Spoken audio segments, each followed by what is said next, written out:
Falling into Fiction. Written by Victorine E. Liskey. Narrated by 11 Labs. Chapter 1. Charlotte. I stare at my laptop screen like it's personally betrayed me, which, honestly, it kind of has. Veronica's supposed to be strong, I mutter, scrolling through the last 3 chapters I wrote. She's supposed to be confident and take charge and likable. Instead, she's just mean. Bryn looks up from where she's sprawled on my couch, one leg hooked over the armrest in a way that would give me a cramp within 30 seconds. We've been good friends since we were college roommates, and now we share an apartment in Rosewood Hills, California. I don't know what I would do without Bryn. She's the one who always talks me down from the ledge. Her curly red hair catches the afternoon light streaming through my apartment window, making her look like some kind of athletic goddess in her black leggings and green tank top. Meanwhile, I'm hunched in my recliner in a hoodie and jeans, hair scraped back into what I generously call a messy bun, but what actually looks like a bird's nest. "So change her," Bryn says with a shrug, like I've just told her my herbal tea got cold instead of confessing that 6 months of work might be garbage. It's not that simple. We're talking hours and hours of work down the drain. I close my eyes and pinch the bridge of my nose. "Then keep what you have," I groan. But the romance isn't even romancing. They're supposed to have chemistry, but every scene is just forced, like they don't even like each other. Before Bryn can respond, a substantial weight lands on my lap with zero grace and maximum entitlement. Princess Buttercup dramatically meows and stares up at me with enormous green eyes, her expression clearly conveying that she is starving, has never been fed, and might actually perish if I don't remedy this situation immediately. "Bryn fed you an hour ago," I tell her, scratching the orange fur behind her ears. The long-haired fluffballs not buying it. "You're not due for another meal for—" I check my phone. 6 hours. She meows again, louder this time, more insistent. "You're not going to die." I reach for the treat jar on my side table anyway, because I am weak and she knows it. "Here, 1 treat. That's it." She snatches it from my fingers with the delicacy of a tiny, furry velociraptor, then hops down to devour it on the carpet like she's earned some kind of victory. Which I suppose she has. When I look up, Bryn is standing and stretching, one arm pulled across her chest. "You're going now?" I ask. "Late afternoon run," she confirms, switching arms. "Hopefully I won't run into Lance again." Ugh, I hope not. She dated Lance a while back, and since then he won't stop posting on her social media feeds, calling her all kinds of names. He's a class 1 creep for sure. She nods. "But seriously, Charlotte, if your main character isn't working, rewrite her. You can't publish a book where the female lead is unlikable." "I'd have to start from scratch." The words come out more desperately than I intend. I'm already so behind. My pre-order is going to go live at the end of this month. That means I only have 1 week to rewrite entire sections of my book. It's practically the whole thing. "You can do it." Bryn drops her arms and gives me one of her sunshine smiles, the kind that makes people believe everything will magically work out. "Trust me, your readers would rather wait for you to fix it than read about a woman with perpetual PMS. I sigh. She's not wrong. This is the first book in my new series.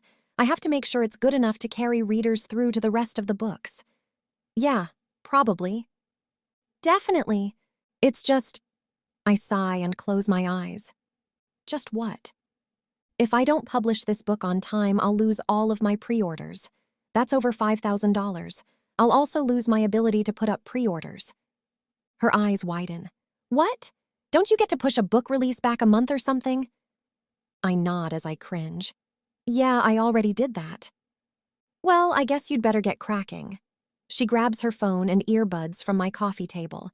"I have faith in you. Maybe after my run we can go out and grab dinner? Hit a club?" "Maybe," I say, which we both know means no. Bryn is the social butterfly who drags me out of our apartment. I'm the hermit who does everything in her power to stay here. I quit my job last year to be a full-time author. I'm lucky that my books sell well enough to let me do that, and I get to work in my pajamas, which is awesome, but because I get to, it makes it harder for me to want to put on pants and leave. She rolls her eyes affectionately. You know, it wouldn't hurt you to get out more. Stop shoving men away. I scoff. Shove them away? Me? Come on. There has to actually be a man interested in me for me to shove him away. She laughs, but I can tell she wants to argue. The thing is, Bryn is the one guys gravitate toward, not me. She swats at my recliner. You have to try a little. I ignore her prodding about men. I'm happy the way I am. If I don't go out, then I don't get rejected. Simple. If you bring me back food, I won't complain. She shakes her head and leaves, and I know that means she'll be back with takeout. Without Bryn, I probably would starve. I don't cook, and I get so focused on my work that I honestly do forget to eat. Or I survive on Slim Jims and peanut butter, but not together. Gross. The apartment feels quieter without her, which is saying something since Bryn isn't particularly loud. It's just that when she's gone, I'm more aware of the silence, of being alone. Princess Buttercup has finished her treat and is now grooming herself in a patch of sunlight, completely ignoring me. I rub my eyes. The cursor blinks at me from the middle of a scene I'd been writing this morning. Marcus Sterling stands in his office, looking out over Summit Ridge while his assistant tries to convince him to hire a publicist. Right, because that's what I need to focus on. Making my grumpy CEO more likable while his love interest systematically alienates every reader I might potentially have. Ugh. I scroll back to where I first introduced my female lead, Veronica. This is where it all went wrong. I'd wanted to write a strong, take-charge woman, someone who could go toe-to-toe with my grumpy CEO hero. Instead, I'd created a monster. She bulldozes through every scene, dismissing everyone around her, making cutting remarks that aren't clever, just cruel. There's not a single redeeming quality to soften her edges. No vulnerability, no kindness, no reason for anyone to root for her, let alone fall in love with her. But how can I fix her? I can't delete her altogether.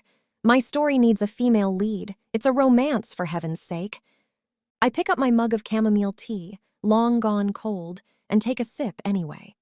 The tepid liquid does nothing to calm my frustration. I set it back down on the side table with a little too much force. Back to my notes. I need to rework her from the ground up. What's her backstory? What made her this way? Why does she push people away? What can I do to soften her? For the next hour, I scrub through my character notes, deleting toxic personality traits and trying to find the wounded person underneath. Every strong character needs a reason for their walls. I just forgot to give Veronica one. As the sun sets and our apartment dims into shadow, I hear Bryn outside on the stairs. The door swings open, and she breezes in, holding up a white takeout bag like a trophy. You up for some mango chicken curry and coconut rice? I close my laptop and set it aside, relief washing over me. You're a lifesaver. That sounds delicious. We settle at the tiny kitchenette table, which is barely big enough for 2 plates, and the collection of takeout containers Bryn unpacks. She talks between bites about her latest viral video. She's an influencer now, though she never planned to be.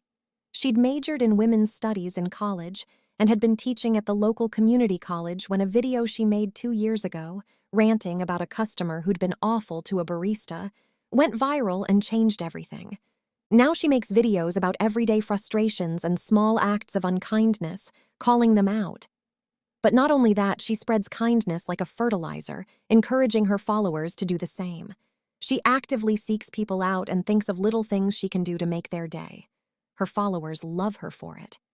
So this woman, Bryn says, gesturing with her fork, literally shoved past this elderly man to get on the bus first. Didn't even look at him. She shakes her head, eyes bright. I go talk to him. I pay for his bus fare, which was so tiny anyone could have done it. He started crying, Char. Really? Yes. She stabs a piece of chicken, then waves it as she talks. He was on the way to see his son in the hospital. His son has pancreatic cancer. He just needed someone to talk to. I set down my fork, my chest tightening. Bryn, that's incredible. She shakes it off, scooping up more rice. It was like $2, Char. No big deal. It's not about the money. I pick at the edge of my napkin. You saw someone having a bad moment and made it better. Just like that. Anyone would have done it. No. I shake my head. They wouldn't have. I wouldn't have. Bryn looks up at me, her eyes softening. Sure you would. I wouldn't have even noticed him. The admission is heavy in my throat. I would have had my earbuds in, staring at my phone, actively avoiding eye contact with everyone on that bus. You notice things, Charlotte. You're one of the most observant people I know. I notice things to write about them later, not to actually do anything about them. I take a sip of water, trying to wash down the uncomfortable truth. And even if I did notice, I wouldn't know what to say. I'd stand there having an entire internal panic attack about whether talking to him would be weird or intrusive or... And then you'd talk yourself out of it, Bryn finishes gently. Exactly. I manage a small smile. You make it look so easy, talking to strangers, connecting with people. I don't know how you do it. Bryn tilts her head, studying me. You connect with people through your writing. That counts. That's different. I can delete things when I mess up. Real conversations don't have a backspace button. True, Bryn grins, but they also don't require you to spend an hour agonizing over whether your character is too mean. I laugh despite myself. Fair point. So what happened with Veronica? Is she fixable? I groan and drop my head into my hands. I don't know. I'm trying to figure out what makes her tick, why she's so spiky. Sometimes people are spiky because they're scared of being let down, Bryn says quietly. It's easier to push people away than risk letting them get close. I peek at her through my fingers. There's something in her voice, a flicker of something deeper than her usual brightness, like she's implying something. But before I can ask what she means, she's already moving on. You'll figure it out, she says, her smile back in place. You always do. Now eat before your curry gets cold. I didn't drive all the way to Bontai and get your favorite so you could let it congeal. I pick up my fork again, the warmth of the food matching the warmth of her presence. Bryn makes everything feel lighter, even my impossible manuscript. If only I could bottle whatever it is she has and pour it into my characters. After Bryn goes to shower, I go back to my recliner, dreading the changes I have to make. But I have to, or it will seriously ruin my business. I don't like disappointing fans, and I definitely don't like losing thousands of dollars. I have to fix the underlying problem. I work on my notes for another 3 hours, digging into Veronica's backstory and deleting things I don't like. But deleting one thing causes a domino effect in my story, and I have to change more and more things. I wonder if it would be easier to make someone else my new main character. I stare at my laptop. This is torture. I would rather clean my entire apartment right now than do this. I rub my temples, wishing I could fix this story another way. Couldn't there be some magic way that this manuscript could become a fantastic love story? I let out a breath that sounds dangerously close to a whimper. Somewhere in the world, there are writers who enjoy revision. I don't know them. I don't want to know them. What I want is a fairy godmother, or a genie, or one of those ominous strangers from old folk tales who show up at low points and offer deals you'll definitely regret. I'm not picky. I would happily agree even knowing I'd regret it later. I keep my eyes closed and let myself mean it, just for a second. The dumb, hopeful wish for something impossible to swoop in and fix everything. The apartment is very quiet. My laptop fan hums. I hold very still, half expecting something to happen. As I lay back lamenting, this weird feeling comes over me. Like I'm heavy. It's almost like gravity is shifting and pulling me down. My arms are like lead. My eyes droop and I'm extremely tired, exhausted, like someone pulled the plug on me and all my energy drained out of me. I can't move. I close my eyes and I get the impression I'm sinking into the recliner and falling through it somehow. I can't open my eyes. I can't do anything. I just fall for what seems like an eternity. Darkness. I'm surrounded by black. Something is wrong. I blink my eyes, but that doesn't help. Complete, absolute darkness. Power outage. It must be a power outage, except I'm not in my chair. I'm on the floor. The hardwood is cold beneath my cheek, and my neck aches from the awkward angle. How did I fall asleep on the floor? Did I slide out of my chair and just not wake up? I push myself up to sitting, disoriented and groggy. My hands fumble in the darkness, searching for anything familiar. My laptop, my chair, the leg of my coffee table that I'm always stubbing my toe on, nothing. My fingers find only bare floor stretching in every direction. Okay, I whisper, and my voice sounds too loud in the silence. Okay, this is fine. This is not fine. This is so not fine. I scramble to my feet, arms outstretched like some kind of cartoon zombie, searching for something solid. Where's my furniture? Where's my stuff? Did someone break in while I was asleep and rob me of literally everything I own, including my recliner and 12 overstuffed bookshelves? My heart is hammering now, panic rising in my throat. I need to get out. I need to find a light switch, a window, something. There. A faint outline in the darkness. Rectangular. A door. I stumble toward it, my hands finally connecting with smooth wood. I explore along the surface until I find the handle, cold metal beneath my palm. I yank it open. Light explodes into my vision so bright I have to squeeze my eyes shut against it.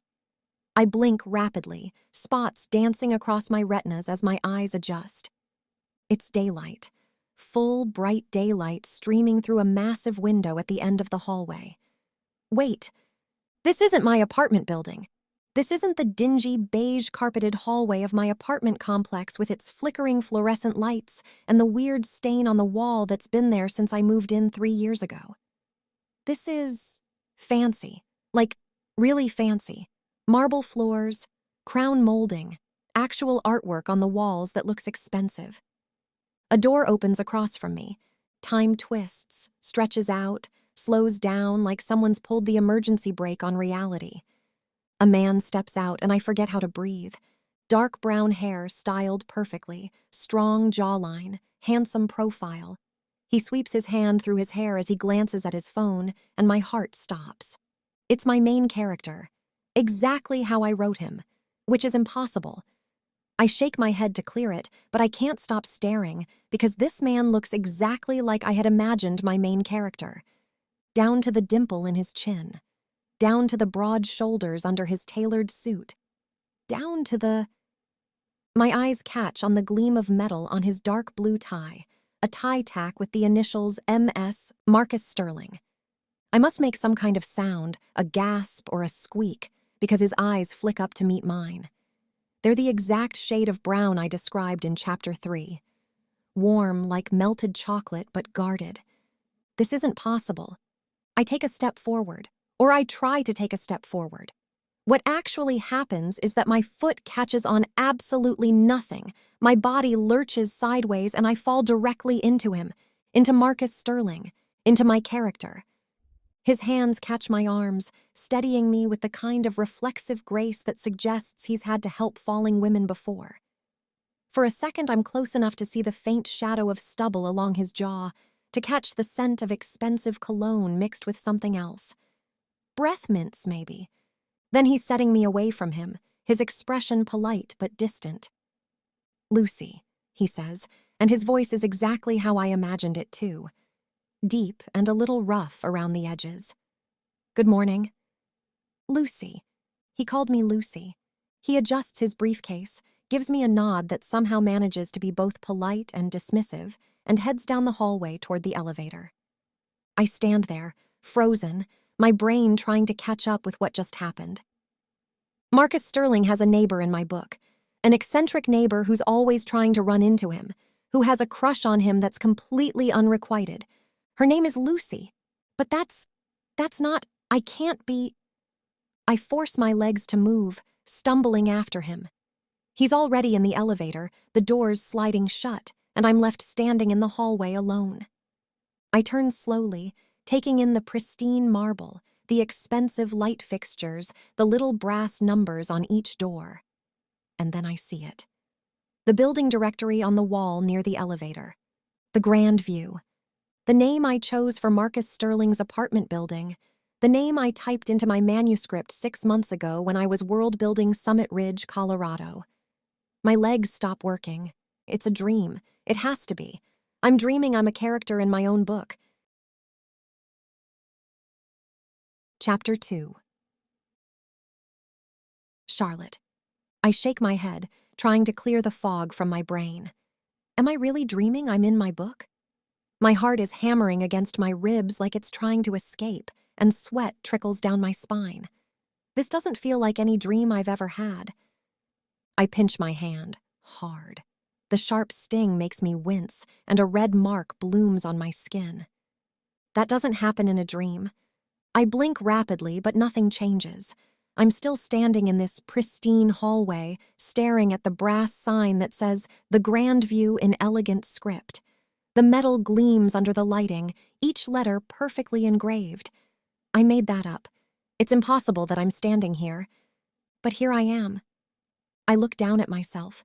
My oversized hoodie, faded jeans, and my favorite fuzzy purple socks. The same clothes I fell asleep in. My hands are trembling.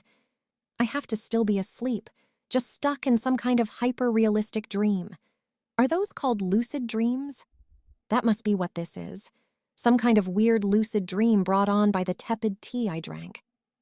I walk back to where I collided with Marcus.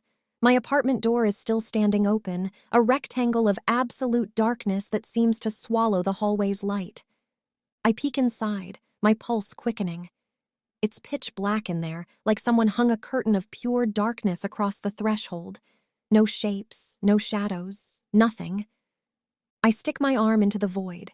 The temperature drops immediately, not cold exactly, but empty, like all the warmth has been sucked away. My fingers travel along where the wall should be, but they grasp nothing.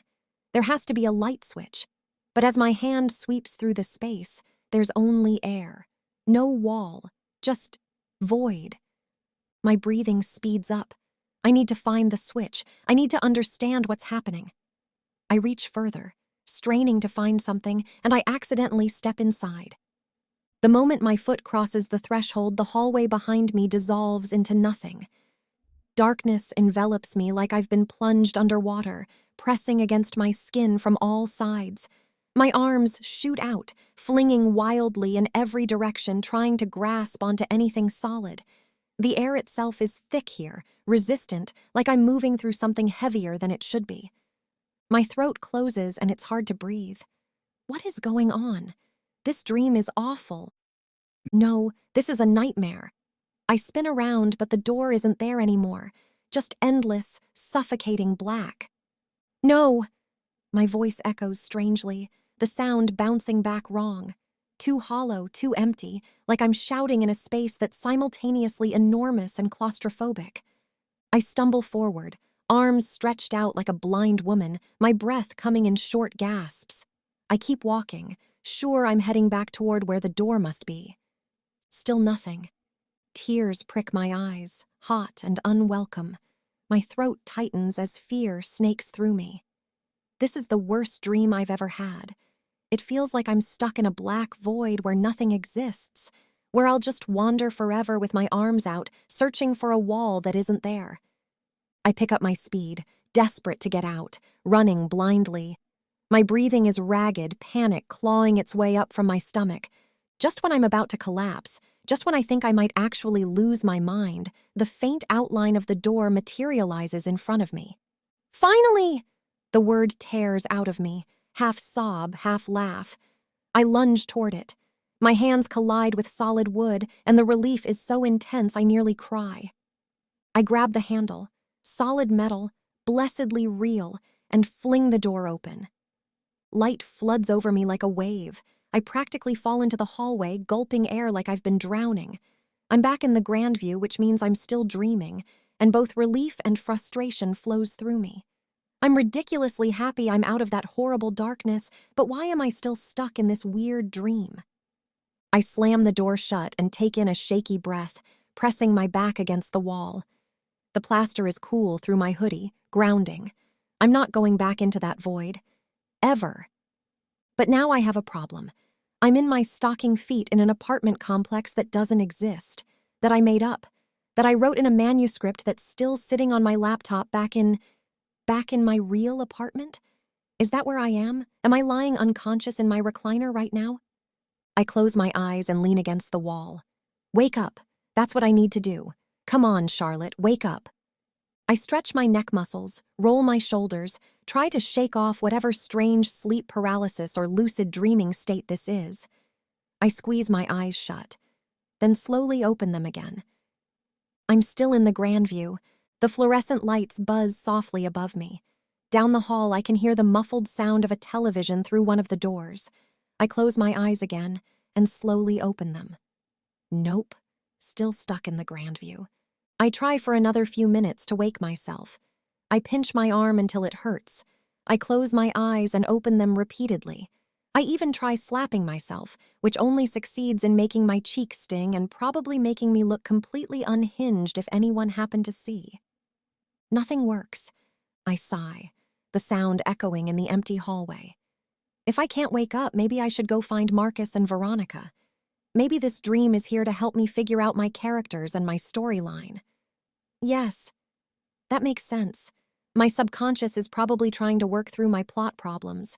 This is just my brain's weird way of helping me rewrite my book. I stick my hands in my hoodie pouch.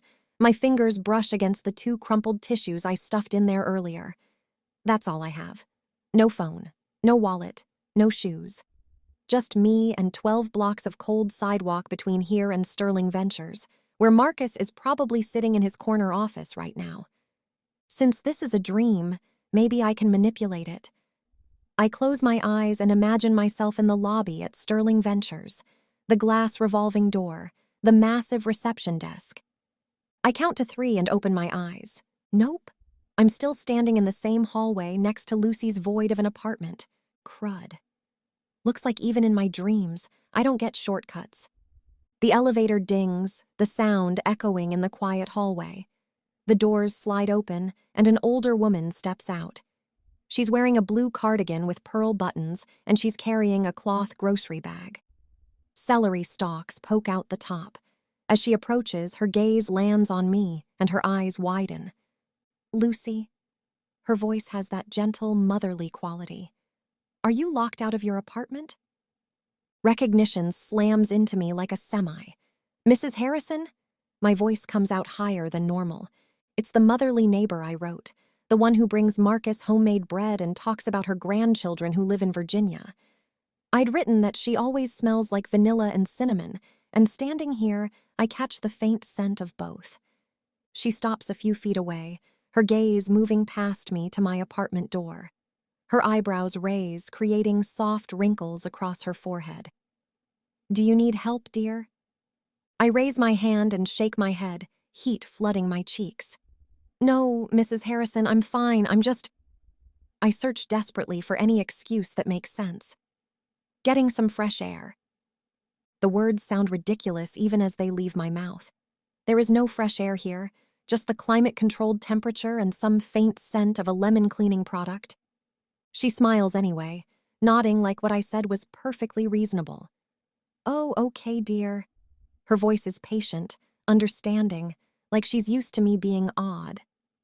Have a good day, I call after her as she continues down the hall. You too, Lucy. She gives me another smile before unlocking her door and pushing it open. I stare as she steps through the doorway and a black void swallows her up. 1 second she's there, solid and real, and the next she's vanished into absolute darkness. The door closes behind her with a soft thud, and I'm left gaping at it. Her apartment is a black void too? And then it hits me, the realization dropping into my stomach like a cold metal ball. I never wrote about the inside of Mrs. Harrison's apartment. She only appears in the book in the hallway, chatting with Marcus, offering him bread, asking about his day. Same with Lucy. I've never fleshed out where they live because where they live wasn't important to the plot. All of their interactions only happen in the hallways. I can't help it.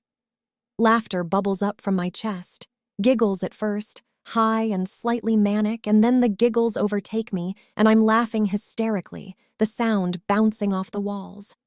My shoulders shake. Tears leak from the corners of my eyes. I'm dreaming I'm in my book, and it's accurate down to what I wrote and didn't write. My subconscious is creating a world based exactly on my manuscript, void apartments and all. I hate to think about walking around town, down the streets I didn't fully flesh out. Would I slip into another void? Would the world just end at some point, dropping off into nothingness like a map in a video game before everything's been rendered?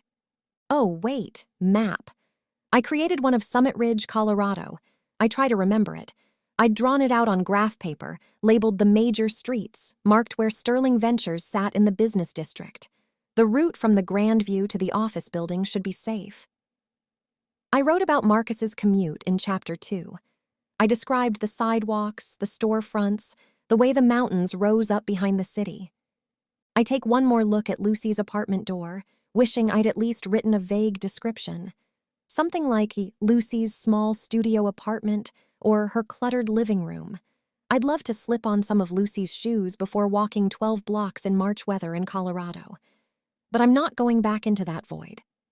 Not for anything. I walk to the elevator and press the button. The doors open immediately with a soft chime. I step inside. The elevator is covered in mirrors, and I catch sight of myself. Pale face, messy bun coming apart, eyes too wide. I look frightening, but there's not much I can do without a shower. I press the button for the lobby, and the elevator descends smoothly, my stomach doing a small flip as I drop. I worry for a moment that I didn't write what the Grand View lobby looks like, but as soon as the doors open, relief washes over me. I did have a scene between Marcus and his brother, Nicholas, in the lobby. I glance around at the soaring ceiling, the enormous chandelier, and the brass accents. There's a seating area with leather chairs and a coffee table stacked with business magazines. It's so strange to see everything I described in detail like this. The doorman holds the door open for me. He's distinguished, with silver hair and a kind face. His eyes flick down to my feet, and he pauses for just a second before his professional mask slides back into place. "Lucy," he says in greeting, raising his eyebrows. "Hi, Harold," I say, trying to sound cheerful and normal, instead of like someone who's having a complete mental breakdown. I wrote Lucy as eccentric, someone who buries herself in books, gets so distracted she forgets to eat, shows up to things in mismatched clothes. Kind of like me. I startle. Did I write myself into my book? Is that why I'm dreaming I'm Lucy? Harold nods and pushes the door open wider, probably because I stopped in the middle of the doorway. I paste on a smile and walk through. The moment I step outside, the chill hits me. In my book, it's early March in Colorado, and while it's not freezing, it's definitely not warm. The concrete is rough, and tiny pebbles and grit press through my socks. I flip up my hood and pull the strings tight, cocooning myself. It blocks some of the wind, at least. The sun is bright overhead, falling on my back, and despite everything, it feels good. Real. I stick my hands deep in my hoodie pockets and start toward the business district, trying to ignore how each step sends cold shooting up through my feet. I round the corner, and the mountains rise before me, massive, snow-capped, and majestic. My breath catches. I'd forgotten how close to the mountains I placed Summit Ridge. They dominate the skyline, jagged peaks cutting into the brilliant blue sky. It's breathtaking. I walk down the sidewalk, my eyes mostly on the ground now, careful to step around random rocks and twigs. A sharp pebble digs into my heel and I wince, hopping on one foot. This is ridiculous. I'm walking through a dream city without shoes because I was too lazy to write a proper apartment for my side character. The walk should take at least 20 minutes. 12 blocks is a decent distance, but it feels like I blink, and I'm suddenly standing in front of Sterling Ventures. Did I space out? Did my dream brain just skip the boring parts? The building looms above me, all glass and steel and money. I push through the revolving door, the glass is so clean it's almost invisible, and step into the lobby. The ceiling soars and the space opens up around me like a cathedral. Gold accents everywhere, on the massive reception desk, around the elevator doors framing the company logo on the wall. The sound in here is different. Every footstep, every voice seems to echo and multiply, creating a constant hum of important business being conducted. A woman behind the massive reception desk looks up, and her eyes widen slightly as she takes me in. I don't blame her. I saw what I looked like in the mirror. Everyone else here looks like they walked out of a fashion magazine. Italian suits that probably cost more than my car. Designer heels that click with authority against the marble. A woman brushes past me, and I catch a whiff of expensive perfume. Her heels click, click, click across the floor like she owns the place. I wrote that this lobby is always full of business people coming and going. High-powered executives, potential investors, people making deals worth millions of dollars. And here I am, looking like this. I drop my gaze to the floor and walk toward the elevators, trying to project confidence I absolutely do not have. If I act like I belong here, maybe no one will question it. Maybe I can just slip past. Excuse me. The desk woman's voice cuts through the ambient noise, crisp and professional. I speed up. If I can just get to the elevators, if I can just look like I know where I'm going. A hand grabs my arm. The woman from the desk has come around, and she's surprisingly strong. Her fingers dig into my bicep as she yanks me back, and I stumble. Excuse me, she repeats, and her eyes are flashing now. Dark eyes, sharp with suspicion. Can I help you? I stare at her, my mind going completely blank. What am I supposed to say? I'm here to observe my characters? I need to fix my plot, so I've decided to break into your CEO's office? I clear my throat, which has gone completely dry. I have an appointment, I lie, the words tumbling out. In dreams, sometimes things just work out, right? Maybe she'll just let me pass. Her eyes narrow, and I notice the deep frown lines between her eyebrows. I probably wrote that exact expression in my book. With whom? I shrink into myself, pulling my shoulders up. I know what this is going to sound like. Marcus Sterling, I mumble quietly. Who? Her voice is impatient. Marcus Sterling, I say louder, though it comes out more like a question than a statement. The woman's frown intensifies, the lines carving deeper into her forehead. Her grip on my arm tightens. Marcus doesn't have any appointments this morning. Her lip curls almost imperceptibly.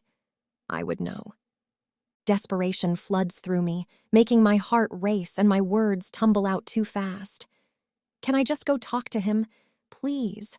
I'm a writer and I need to work out my plot, and I think if I can just go see him for a minute, talk to him about this character arc and... No. She talks right over me, her voice dismissive. I'm afraid he's busy and can't be... She looks me up and down. Interrupted. My face burns. I scramble to think of something, anything I could say to make this woman let go of my arm. To let me go upstairs to the 23rd floor where I know Marcus and Veronica are right now, probably having some tense conversation in his office with the floor-to-ceiling windows. Before I can come up with anything brilliant or even moderately coherent, the front revolving doors swish to life. Nicholas walks in, Marcus's younger brother and my main male character for book 2 in my series. Time seems to slow down, like someone's adjusted the playback speed on reality. I'd imagined him as handsome when I wrote him. Charming. The kind of guy who could get away with anything because of his adorable smile. But apparently, my subconscious took that and multiplied it by 1,000. He's devastatingly handsome. His dark brown hair falls across his forehead in careless waves that probably take him 20 minutes to style but look effortlessly perfect. He's in a charcoal suit that fits him like it was made for his body, which it probably was, but even through the expensive fabric, I can see the suggestion of broad shoulders and a lean, athletic build. My mouth goes dry. He moves through the lobby with easy confidence, checking his phone as he walks. There's something magnetic about him, the way he carries himself. Not arrogant exactly, but like he's comfortable in his own skin. Like he knows exactly who he is and doesn't apologize for it. My heart is suddenly beating too fast, and it has nothing to do with my panic about possibly being dragged out of the building. I wrote this man. I gave him his backstory, his quirks, his fears. I made him the CFO of Sterling Ventures, gave him a love of cooking and board games, made him the playful one who jokes his way through uncomfortable situations. But I never imagined he would look like this. Like someone who should be on a magazine cover with "World's Most Eligible Bachelor" plastered across it. He glances up from his phone and his eyes land on me for just a second before moving away. That brief moment of eye contact makes my stomach flip. Get it together, Charlotte. This is a dream. He's not even real, except he looks very, very real right now, and he's heading directly toward me. I make a split-second decision that probably qualifies as temporary insanity. I yank my arm from the receptionist's grip. She lets out an indignant gasp and plaster on the brightest smile I can manage. "Nick!" My voice comes out too loud and slightly manic. Nick's gaze snaps to me, and his eyes widen. Recognition flickers across his face, followed immediately by confusion. Lucy. His steps slow as he approaches, his expression shifting from surprised to wary. Up close, he's even more unfairly attractive. I can see his high cheekbones, his smooth skin, the way his tie is loosened just slightly at his throat like he can't wait to get out of formal mode. There's a small mole on his neck, just above his collar. I notice this in approximately 2 seconds, which is how long it takes my brain to completely short-circuit. "Hi! Hello! How are you?" The words burst out of me in a rush, over-enthusiastic and probably a little deranged. He stops a few feet away, his eyebrows drawing together. "I'm fine." He says it slowly, like he's talking to someone who might be unstable. "What are you doing here?" I giggle. It's high-pitched and nervous and absolutely not helping my case. "I need to talk to your brother." I clasp my hands together in front of me like I'm praying. "Can you tell this woman that you both know me? That I'm not a serial killer or some corporate spy or whatever?" Nick stares at me like I've just asked him if I can clip his toenails. His mouth opens slightly, then closes. The receptionist, Dorothy, I can see her name tag now, the name engraved in neat letters, grabs my arm again, her fingers digging in harder this time. "I'm sorry, Mr. Sterling." Her voice becomes deferential and apologetic when addressing him. "This woman just came in here claiming she has an appointment with your brother, but she has no appointment and She glances at me, clearly not in the right state of mind. I look at Dorothy's name tag again, the brass catching the light. I don't remember naming the receptionist, but apparently I did. "Look, Dorothy." I try to make my voice reasonable, like we're all friends here having a nice chat. "I just need to go up to the 23rd floor for a little bit. I promise I won't cause any trouble. No one will even know I'm there. I won't speak to anyone. I just want to..." How do I explain this? Observe. Nick's eyes narrow slightly, studying me with an intensity that makes heat crawl up my neck. "I thought you needed to talk to Marcus." "Oh, right, I said that, didn't I?" I scramble to backpedal, my words tripping over themselves. "I don't actually need to talk to him. Just seeing him would be enough. Watching him work. I want to observe my..." The words are out before I can stop them. My main characters. The silence that follows is deafening. Nick stares at me like I've completely lost it, like I've scattered my marbles across this expensive floor and they're rolling everywhere, disappearing under desks and into corners. "What?" he asks finally. Dorothy pulls me further away from him, her heels clicking sharply against the floor. "I'm sorry, Mr. Sterling. I'll take care of this." Her tone makes it clear that take care of this means remove this crazy woman from the premises immediately. "You can go," Dorothy says. Nick's gaze flicks between me and Dorothy.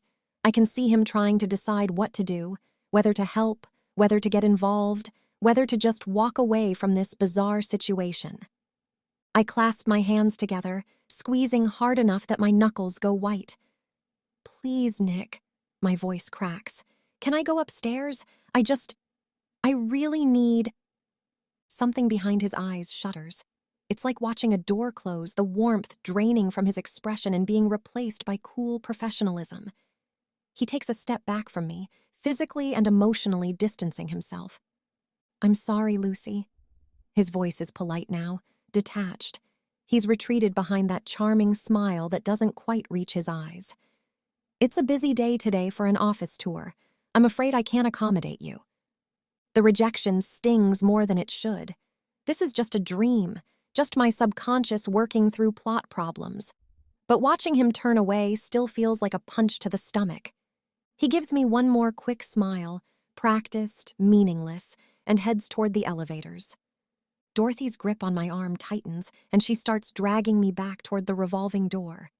Time to leave. Her voice is ice cold now, all pretense of politeness gone. The elevator dings. The doors slide open. I look back and watch as Nick steps inside and turns to push the button. In a few seconds, those doors will close and he'll be gone, and I'll be thrown out onto the street and I'll never figure out my story. Panic claws at my chest. I can't go back outside. I can't wander around Summit Ridge aimlessly, trying to wake up from this increasingly bizarre dream. I need to get up to the 23rd floor. I need to see Marcus and Veronica together. I need to understand why my romance isn't working. The elevator doors are going to close.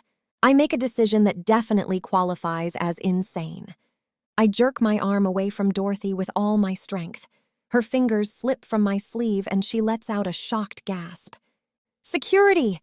Her voice pierces through the lobby. I don't think, I just run. My feet slip on the polished marble. I'm hydroplaning on expensive flooring, but I manage to keep my balance, my arms windmilling slightly as I race toward the elevator. The doors are closing. The gap is getting narrower. Security! Dorothy screams again behind me. I can hear heavy footsteps now, boots pounding against marble. Someone's chasing me. The elevator doors are almost shut. I'm not going to make it. I push harder, my socks sliding with each step, my breath coming in gasps. Chapter 3. Nick. I freeze as Lucy breaks away from Dorothy and makes a run for the elevator. She's got this wild look in her eyes, like an animal that had just slipped its leash. I suck in a breath as she slips and slides on the marble flooring. She's not wearing any shoes, just some ridiculous fuzzy socks that are now leaving dirty streaks across our pristine lobby floor. What happened to her? She'd seemed fairly normal the other day in our apartment building. I mean, she was flirting with Marcus, but other than picking the inferior Sterling brother, she seemed normal. I know Marcus tolerates her because her uncle is an investor. Hank's one of those old money types who could write a check for our entire quarterly budget without blinking. As she gets closer, I suddenly realize she's going to make it to the elevator. Images of being trapped inside the elevator with this crazy woman flash through my mind. Her wild eyes, her disheveled hair, the way she kept insisting she needed to observe us. No. I reach down and press the door close button. The doors don't budge, and Lucy gets closer. I press it repeatedly, jabbing at it with my thumb. What's wrong with this elevator? Why does the door close button never work? It's like it exists purely to mock desperate people. Finally, the doors start to slide shut and Lucy's eyes widen. Wait, she calls as a burly man in a security outfit comes into view behind her, running toward her with surprising speed for someone his size. The doors slide shut as Lucy stretches out, her fingers just shy of reaching it. I let out my breath as the elevator starts to rise, and I'm alone. I roll my shoulders a few times as the tension drains from them. I run my hand through my hair. What in the heck was that all about? I've never seen her act like that. Why did she want to talk to Marcus? She talks with him in the hallway all the time, usually while batting her eyelashes and finding excuses to touch his arm. But I can't imagine why she'd show up at Sterling Ventures, looking like she'd just survived a natural disaster. Does it have to do with her uncle? Why wouldn't Hank just call? I shrug it off and step out of the elevator on my floor. The executive level is quiet this morning, just the muted sounds of people working behind closed doors. My office sits beside Marcus's, but his blinds are pulled shut and I can't see if he's in there, probably brooding over some acquisition deal while glaring at spreadsheets. I walk into my office, shrug off my suit jacket and sit down at my desk. The leather chair creaks softly as I settle in. I flip my laptop open and wait for the screen to come to life, the Apple logo appearing before my desktop loads. My assistant, Carol, comes into my office carrying a to-go cup from Altitude Coffee. In all honesty, I hired her because I felt sorry for her, being in her 60s and trying to find work.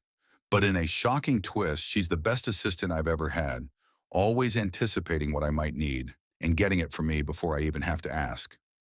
She shuffles over to my desk and sets down the cup, and I can smell the nutty aroma of my usual dark roast before she even speaks.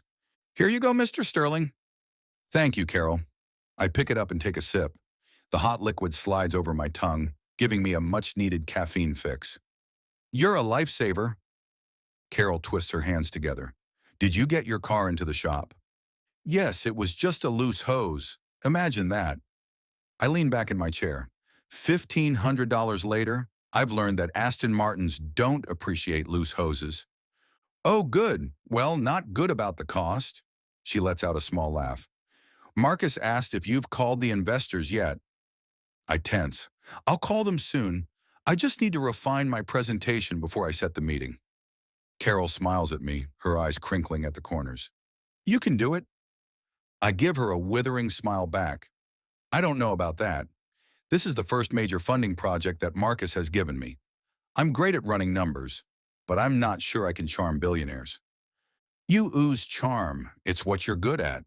You charm the ladies just fine. Carol swats my arm and I catch a whiff of her lavender perfume. I chuckle. The billionaires aren't as cute, and they're significantly less impressed by my car. She laughs, the sound bright and maternal, and leaves me alone to my work. I move papers around on my desk and make small tweaks to my PowerPoint presentation for the next hour. A slow dread creeps up in me as I'm trying to get my presentation right. Marcus wants me to secure $100 million so he can purchase Pinnacle Properties Group. They are on the verge of bankruptcy, and Marcus thinks he can sell it for $300 million in 5 years. The numbers work. I've run them a dozen times, but getting someone to believe in those numbers, that's a different skill set entirely. Around 10:30, Carol slips into my office with a little white bag and places it on my desk. Scone? I open the bag and breathe in deep, blueberry and lemon, still warm from the bakery. You know just what to bring me, don't you? I pull out the scone and take a bite. The tartness of the lemon cuts through the sweetness perfectly. I grin at her. Thanks. She nods and leaves. A minute later, a knock sounds at my office door. Marcus appears in the doorway, a folder thick with documents tucked under one arm, his expression all business, which is his only expression really. Do you know a woman named Lucy from our apartment building? I set down my scone, heat creeping up my neck. Hank's niece. I saw her this morning. Why? Security just called me. He steps inside, closing the door behind him. Apparently she's been downstairs insisting on seeing one of us. She left for a while, but now she's back and she's not leaving. They want to call the police. The image of Lucy trying to sprint to the elevator while I jab the door close button comes unbidden to me. Guilt clutches my gut. What is she still doing here? They can't call the police. Hank wouldn't want his niece dragged away in handcuffs and splashed across the evening news. My thoughts exactly. Marcus sets his folder on my desk and folds his arms. Can you handle this? Me? She was asking about you. You're better with people. He says it plainly, like he's stating a financial projection, which coming from Marcus is practically a compliment. He's not wrong. He's a great businessman, but when it comes to schmoozing, he has the friendliness of a quarterly earnings report. What should I do? I have no idea what she wants. Just go talk to her. You're much better at making people happy than I am. We need Hank. We can't lose him as an investor. He exhales, and I can see the stress in his tight shoulders. Okay, good. Marcus picks his folder back up, already mentally back to whatever deal he was working on. I'm just not sure what I can say to her.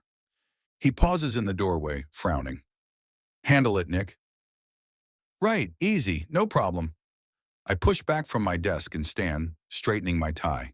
I grab my suit jacket from the back of my chair. I'll just go charm the woman who may or may not be having a complete breakdown. Perfectly normal Thursday. Marcus is already gone. I ride the elevator down to the first floor, watching the numbers descend. Jim meets me in the lobby and takes me down a hallway to a room. He takes out a ring of keys. You locked her in here? I ask, incredulous.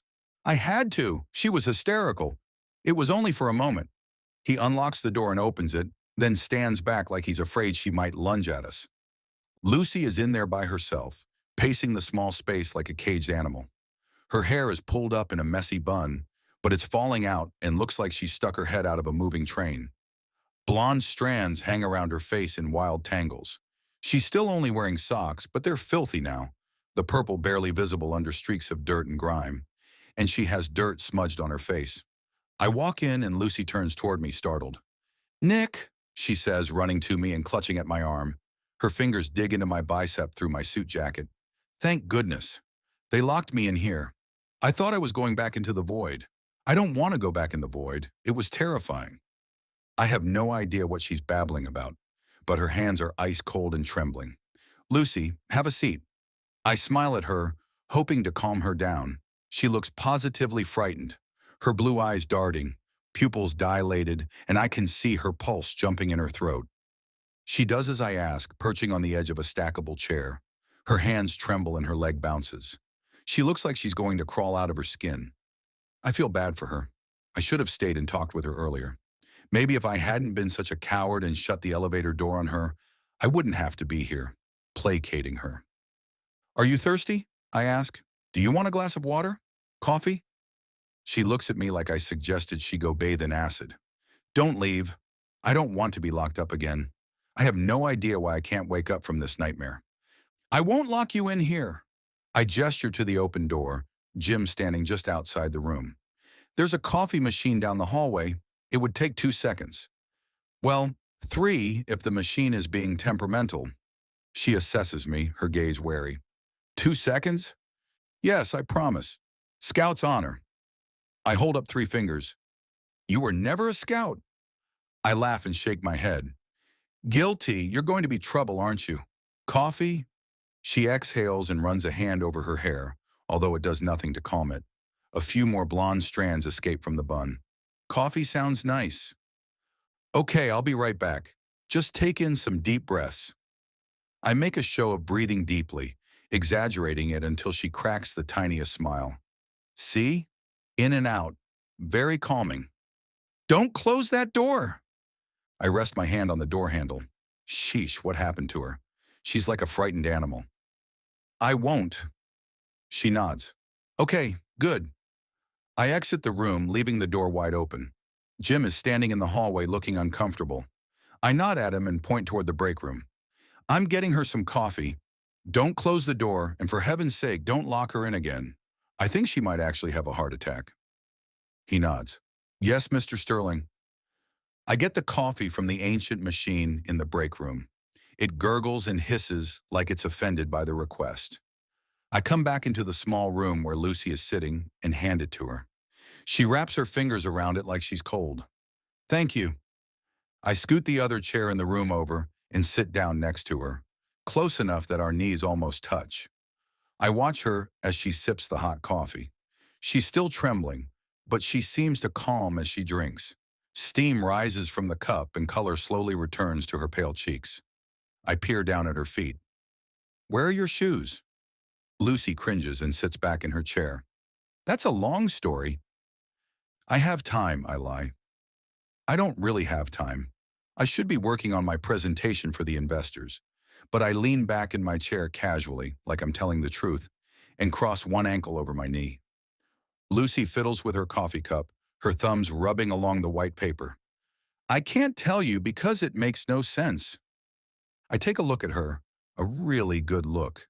She's around my age, or a little younger than me, probably 29 or so. If she weren't wearing dirt for makeup and her hair tornado style, she'd be pretty. Actually, scratch that. She's pretty even with the dirt. She has soft features. Her long eyelashes give her eyes almost a doe look, and her nose turns up slightly at the end in a cute way. There's a splotchy blush creeping up her neck, which is kind of endearing. As she drinks the last of her coffee, I nudge her knee with my own. "Try me." I once listened to my brother explain the finer points of leveraged buyouts for 3 hours straight. I can handle nonsense. A hint of a smile crosses her lips. She closes her eyes for a long moment before opening them again and staring at me. Those blue eyes are really mesmerizing. I think I'm stuck in a dream. I'm pretty sure I didn't hear her correctly, so I lean closer to her, close enough to smell coffee on her breath. You're what? She rubs at the spot between her eyebrows. I fell asleep while editing my book, and I woke up in the story. Except, I'm a character that doesn't have a backstory and doesn't even have a fleshed out apartment. It's just a void, which was terrifying. So I came here because I thought following Marcus around would help me fix my story. I see now that was a very wrong decision. Except, I can't wake up, no matter what I try. And now I'm cold and hungry, and I don't know what to do. She slumps down in her chair, and I look around the room waiting for the joke. I don't get it, I finally say, when no one jumps out and yells, Gotcha! See? I told you, it doesn't make sense. But yet, here I am, dreaming about being inside my own book. Only it's turning into a nightmare. Okay, this woman obviously has some mental health issues, but her uncle is an investor, and I can't send her off to the police. Marcus wants me to take care of her. What in the world am I supposed to do with her? I wait a moment, trying to collect my thoughts. Maybe she just needs to go home, get some rest, be in a familiar environment. I could make sure she's okay before leaving her. Lucy, can I take you home? I ask as gently as I can. She shakes her head. No, my apartment is a void. I have no home. What do you mean by that? She jumps up from her chair and starts pacing the room again. The small space doesn't give her much room, so she's basically walking in tight circles. I mean just what I said. There's nothing in my apartment. No walls, no light. It's utter darkness. I'm so confused. Did your power go out? She lets out a frustrated grunt. No, you don't get it. My apartment is just a door. Inside it, there's nothing there. A blank void of empty space, like a black hole. I shake my head. But that's impossible. She raises her chin, a flash of defiance in her eyes. You think so? Want me to show you? Sure. I stand. Show me. Though I have to warn you, if your apartment really is a black hole, I'm not qualified to handle that. I'm an accountant, not a physicist. She groans and puts her hands over her face. I knew you wouldn't believe me. How can I believe you? You're talking nonsense. I say it gently, but I can see her shoulders tense and guilt closes my throat. She turns to me, a flash of fire in her gaze that makes her blue eyes spark. Fine. Let's go look at it then. But can you drive us because walking here with no shoes in the cold really sucked? I look down at her feet. You walked here? With no shoes? Yes. She clenches her jaw, and I'm not sure if she's angry with me now or if she's trying not to cry. Her eyes turn glossy, and I lean toward the ladder. Okay, don't worry. I'll drive us there. I try for a smile, injecting some softness into my voice. Your feet have suffered enough for one day. Okay. She bites her lower lip, and I can see her hesitation. Then you'll see. I take a step toward the door. Ready? Lucy shoves her hands in her hoodie pockets. Yep. I walk with her out into the hallway, and Jim gives me a nod as we pass. We head to the parking garage. The fluorescent lights in the garage flicker, and the air smells like concrete and motor oil. I click the key fob and unlock my Aston Martin. I pull open the passenger door for her, and Lucy hesitates for just a second before sliding into the seat. She runs her hand over the leather, and I notice her fingernails are short and unpolished. After I get in, I turn to her. You doing okay? She picks at a thread on her hoodie. Yeah. Good. I pull out onto the street. And just so you know, if your apartment isn't a void, I'm going to be very disappointed. I've always wanted to see a black hole, but I pictured it being more, in space. She lets out a small laugh, and I count it as a victory. It only takes 5 minutes to get to our apartment building, park, and to take the elevator to her floor. Lucy gets more and more apprehensive as we approach her apartment, fiddling with her fingers and growing tense. When we get to her door, she backs away from it. You go in, she says, motioning to me. Her hands are trembling again. I wonder if she experienced some sort of trauma. The thought makes my chest tighten. I will. Unlock it, and I'll go in first. I left it unlocked. I turn the handle, and she's right. The door opens easily. That's concerning. Who leaves their door unlocked?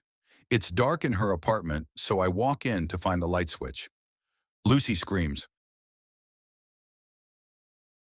Chapter 4. Charlotte. Nick flicks on a light, then turns around in the doorway, concern on his brow. What? I stare past Nick into the apartment, my heart hammering in my chest. The void is gone. The apartment walls are bare, but there are walls. I brush past him, taking in the empty bookshelves, the hardwood flooring, and the light fixture hanging in the middle of the room. This was a void before, I swear. I go to the wall and flick the switch off, then on again. The light works fine. The switch is right there, on the wall where I should have been able to reach it. Nick turns to me. Lucy, he says softly, what happened here? I don't know. This was a void before. Nothing was here, no light, no walls, nothing. It was just darkness, absolute suffocating darkness. I flick the switch on and off a few more times, fascinated by the fact that this space has a light switch and a light that functions. On, off, on, off. Nick slowly reaches out and takes my wrist, gently pulling my hand off the switch. His hand is warm and a zap of electricity zings up my arm. His skin is slightly rough, not calloused exactly, but not soft either. He doesn't let go, and my pulse hammers where his fingers wrap around my wrist. Lucy. I look up at him. His brown eyes are concerned, searching mine like he's trying to solve an equation that doesn't balance. What? Where did your things go? Did you move out? His gaze softens and he looks at me like he actually cares, like he genuinely wants to understand. My heart thuds in my chest. No, I told you. My apartment was a void. Now it's just an empty apartment.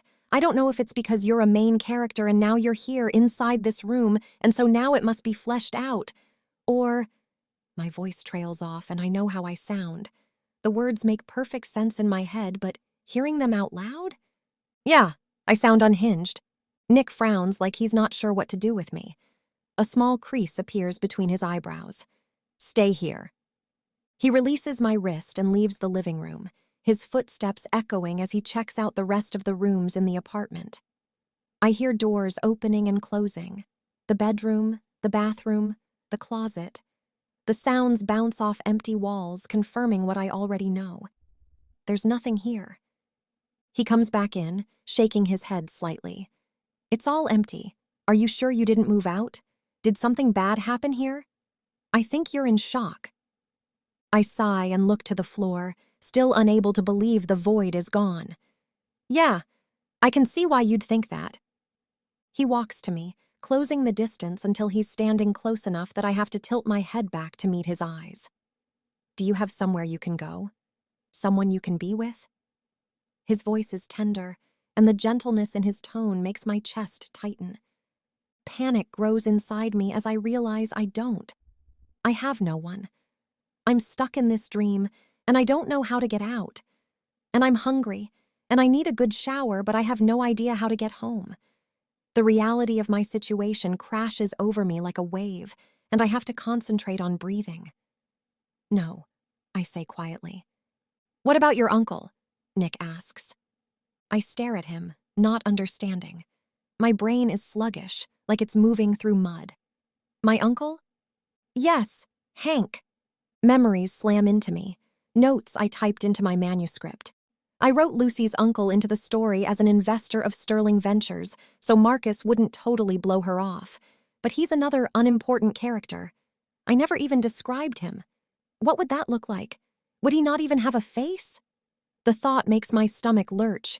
He's away, I blurt out, terrified that Nick would drop me off with some faceless person with a void for a home. He's in Indonesia. Do you have any other family? No, I say, making it up on the spot, since I didn't create a family tree for Lucy, the side character. She was just supposed to be the eccentric neighbor who ran into Marcus a couple times. That's it. She didn't need a family tree or a backstory or furniture.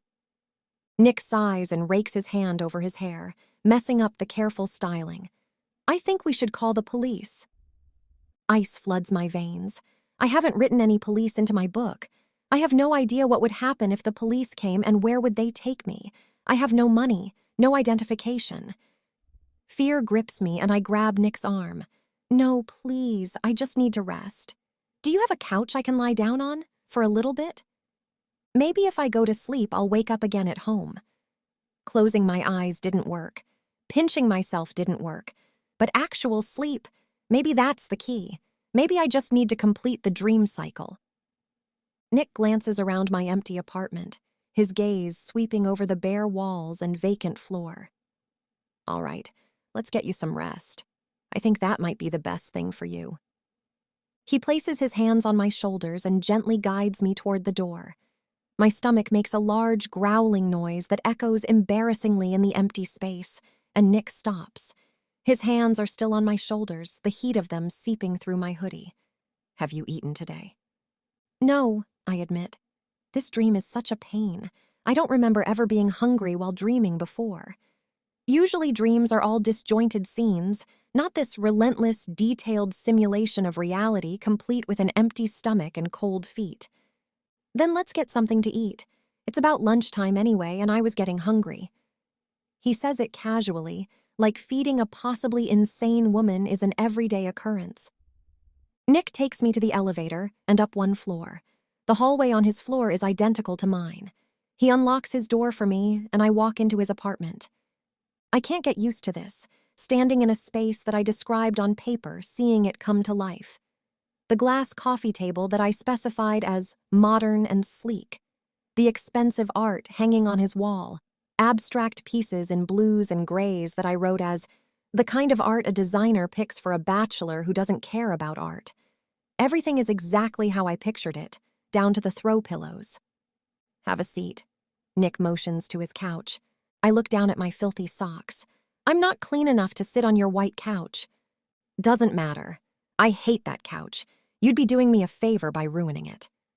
I snort, but don't sit down. I can't. He leaves, then comes back with a pair of sweat socks. He hands them to me. Here, put these on. They will be more comfortable. I sit on the very edge of his couch and slide off my mud-caked ones. When I see my pink toenails, I think of Bryn, who insisted on painting them. It's grounding, somehow. Thanks. Do you like avocado toast? I choke on my spit.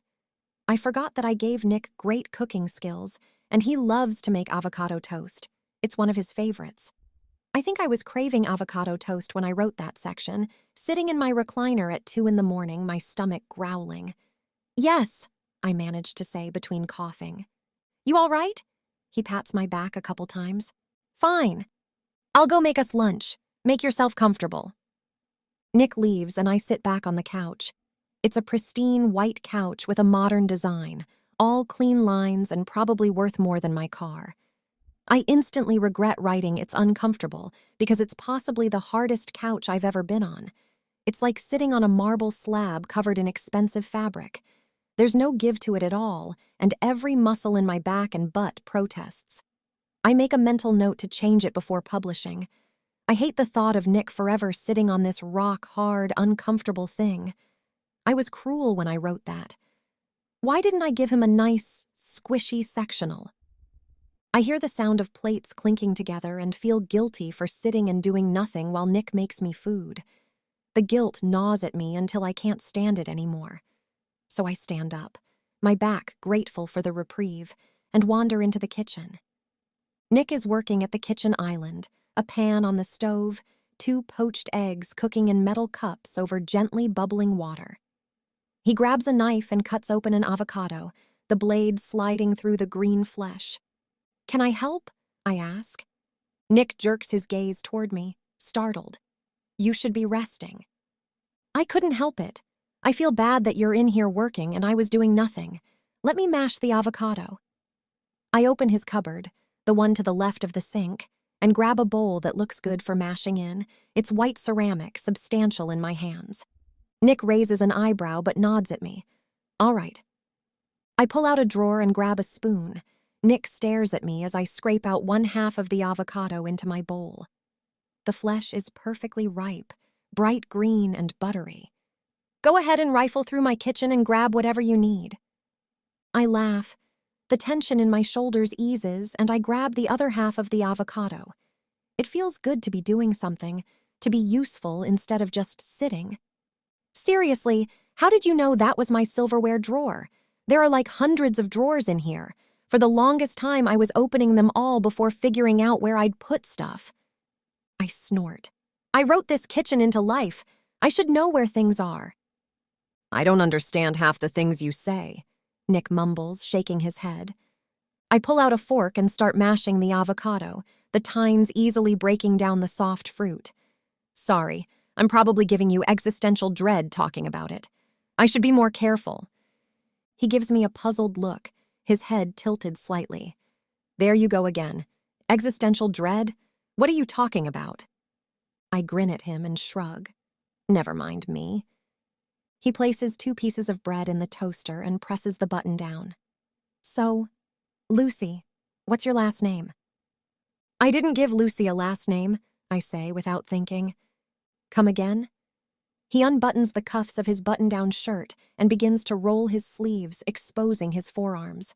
The fabric slides up to reveal tanned skin and the suggestion of muscle beneath. My mouth goes dry. Why is that the sexiest thing I've ever seen?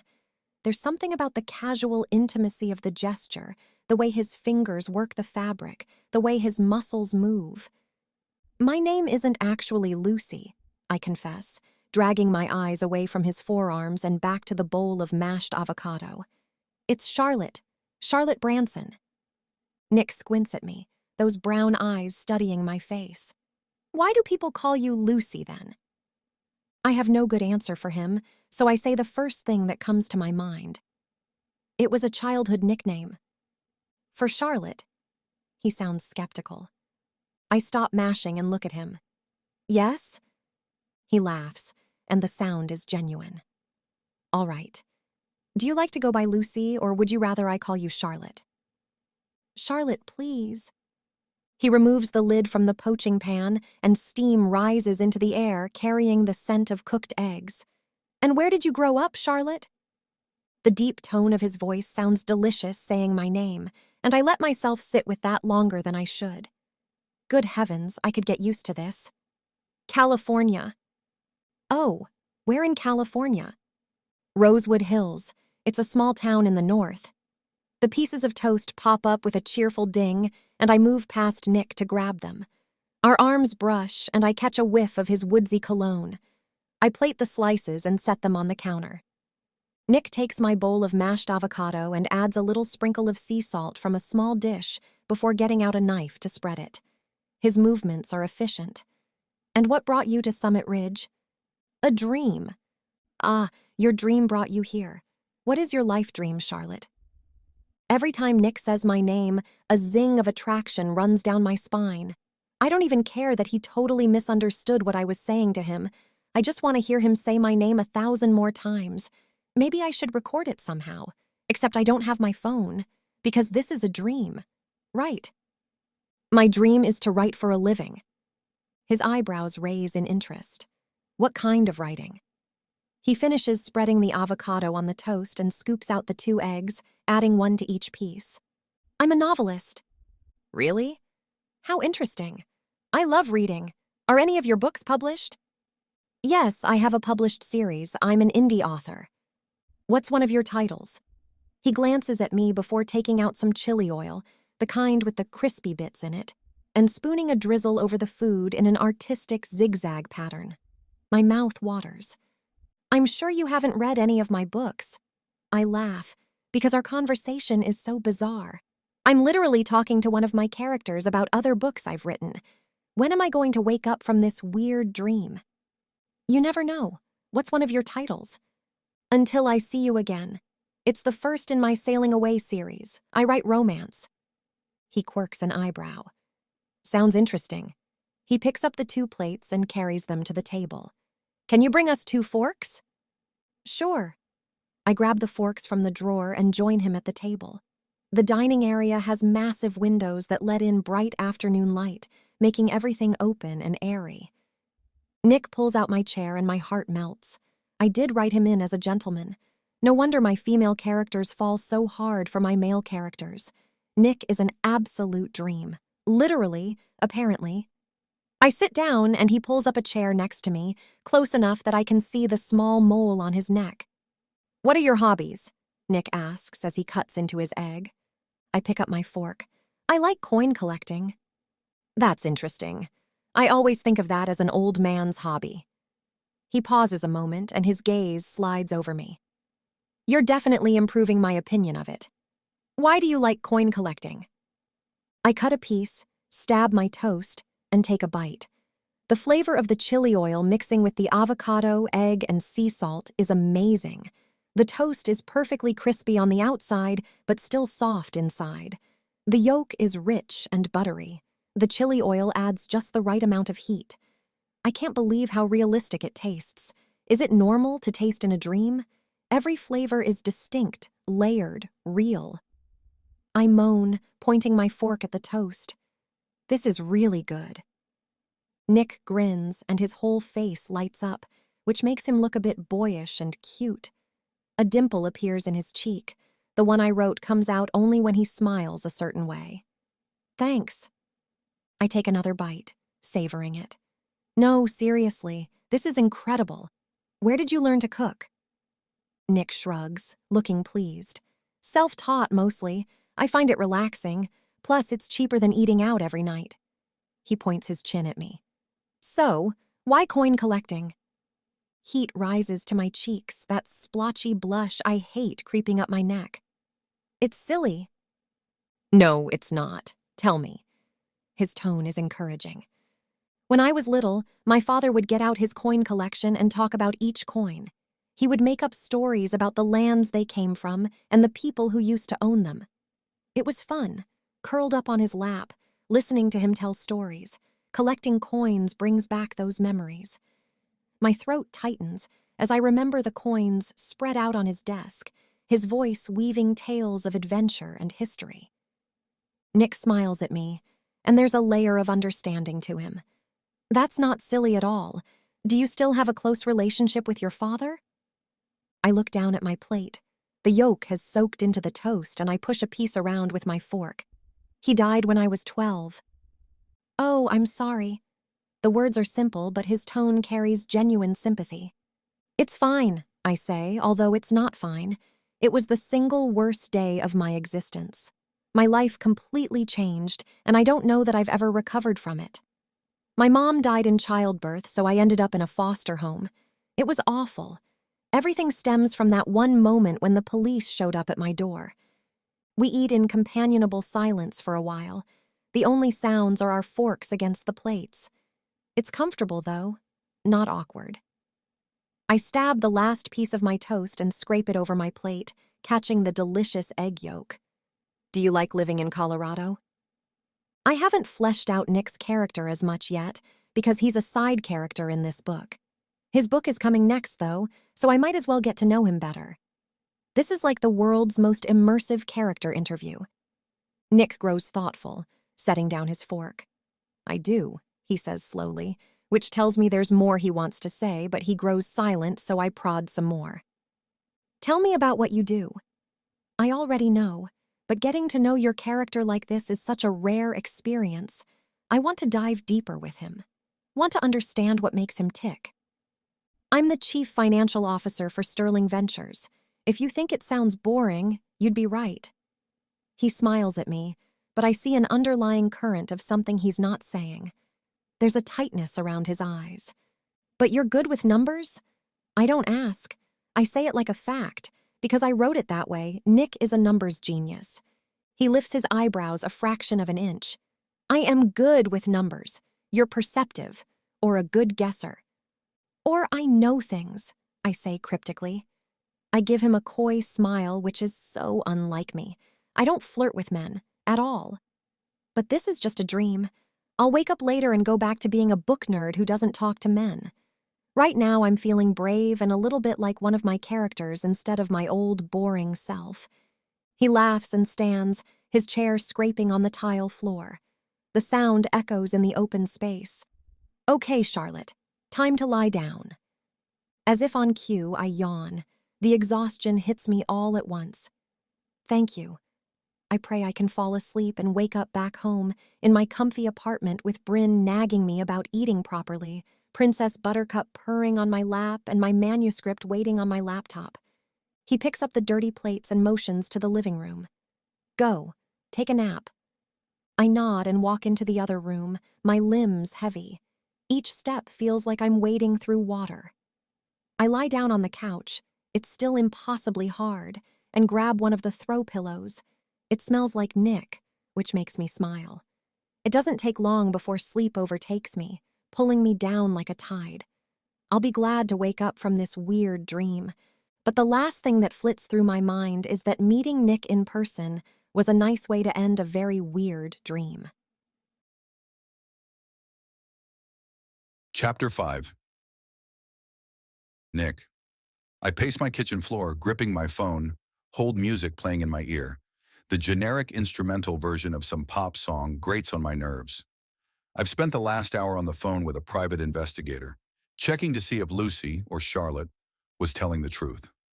Turns out everything she told me was true, aside from her incoherent rambling. Her legal name is Charlotte Branson. Her uncle Hank is indeed in Indonesia right now and can't be reached. She doesn't have any other family. Her father did die when she was 12. And not only is she a writer, but I also have her Sailing Away 12 book series on my shelf. I thought I recognized her name, but it didn't dawn on me until I looked up her books. Yes, I sometimes read romance novels. No, I don't want to admit that to Charlotte. I check on her as I walk back into the living room, my black dress socks silent on the hardwood. Her hair is still a rat's nest of tangled blonde strands. She looks so peaceful, knocked out on my couch, the smudge of dirt still on her cheek. Her chest rises and falls in the steady rhythm of deep sleep. Guilt surges in me for putting her in the living room. I should have let her sleep in my bed. My couch is not comfortable at all. I let my designer pick out my furniture, which was a huge mistake, at least where my couch was concerned. I've hated it ever since I got it, and I never sit on it. The hold music clicks off and the low voice of the private investigator comes on. Sorry for the wait, Mr. Sterling. I ran the background check. Charlotte Branson doesn't have a record. She's never even gotten a parking ticket. She pays her bills on time and has never owned a credit card. There is no record of any mental health issues. Her residence is still listed as apartment 405 in Grandview Apartments. All right, Wes, thanks for checking on that. Sure, no problem. I hang up my phone and call my brother as I pace my kitchen floor. I'm at a loss. What am I supposed to do with an author who thinks she's inside her own book? Or dreaming? Or both? I can't quite figure it out. Marcus picks up on the first ring. Nick, what did you find out? The woman has no family except for Hank, who is out of the country and can't be contacted. Her legal name is Charlotte. She's got a clean record, with no sign of prior mental illness. She hasn't moved, but her apartment is cleaned out. Nothing there. Honestly, Marcus, I have no idea what to do with her. Was her property stolen? Marcus asks. No. I called security and they checked the cameras. No one has moved a single thing out of her apartment. But Marcus, I think something traumatic happened in there. You should have seen her. She was terrified to go in there, literally shaking. But security has no record of anyone suspicious coming into the building over the last 24 hours. Marcus sighs and I can hear papers rustling on his end. What are you going to do? I have no idea. I can't send her back to that empty apartment. She's so freaked out by it, and there's nothing there anyway, not even toilet paper. Well, you can't kick her out on the street because Hank's an investor, and he'd be livid when he gets back and finds out what happened, Marcus says. Right. I run my free hand through my hair, making it stand up. I can see my reflection in the kitchen window. I look as frustrated as I feel. I walk back into the living room to check on her. Charlotte stirs on the couch, her face scrunching up. She probably needs to find a better position on that rock-hard surface. A soft sigh escapes her lips. All right, Marcus says in my ear, taking command of the situation. Here's what we're going to do. I'll keep trying to get in contact with Hank. In the meantime, buy her whatever she needs. I'll cover it. Just keep her happy, okay? Okay, I can do that. But what if you can't get Hank on the phone tonight? What do I do with her? She's going to have to stay with you. Here, I bark out, and Charlotte stirs again, her hand twitching. I lower my voice to barely above a whisper. I don't have a guest bedroom. You know that. I know, but you have a couch. Yeah, I say, hesitating, because I already feel guilty that she's currently sleeping on it. That torture device masquerading as furniture. Just make her comfortable until I get in contact with Hank. You can focus on this for a while. Hank's one of the people I thought might be interested in our new investment opportunity. I don't want to mess anything up with him. All right, I pinch the bridge of my nose. There goes any hope of actually getting work done. Charlotte's eyes open and she slowly sits up, confusion written all over her face. Her hand goes to her hair, patting it down unsuccessfully. I've got to go. Talk later. Thanks, Nick. Marcus hangs up. Charlotte rubs her eyes with the heels of her hands and looks around my living room, like she's seeing it for the first time. Her eyes widen and she tenses, every muscle in her body going rigid. I can see the fear jolt through her and my chest tightens in response. Did you have a good nap? I ask gently, trying to keep my voice calm and non-threatening. I don't understand. Her gaze bounces around my living room. Her breathing picks up, becoming shallow and rapid. Charlotte, you're in my apartment, I say calmly, taking a step closer. Don't you remember? I brought you here so you could rest. But I shouldn't be here. She stands up, her hands wringing together. I should be back home. Oh no, she doesn't remember. The nap didn't help at all. If anything, she seems more disoriented now. I cross the room to her. We went to your apartment, but it was bare. Do you remember what happened? Her gaze lands on me and she tries to take a step back, but the couch is there and she stumbles. I reach out and catch her arm, my fingers wrapping around her bicep through the thick fabric of her hoodie. Whoa, you'd better sit down. She sits, but her eyes are still wild, taking in her surroundings like she's afraid something is going to pounce on her. Her pulse is visible in her throat, racing. What am I still doing here? I need to wake up. You are awake. I sit next to her on the couch. Close, but not too close. You're here with me. This isn't right. I should be back. Her voice cracks on the last word. Back where? Home. I just want to go home. I need to feed my cat and finish my novel. Tears spring to her eyes, making them even bluer somehow. Her shoulders curl inward, making her look small and fragile. Hey, I say softly, patting her hand. It's ice cold, like she's been outside in winter without gloves. I pull it into mine, squeezing her fingers gently. Her hand is tiny in mine, delicate. It's okay. You can stay here until we figure out what's happening.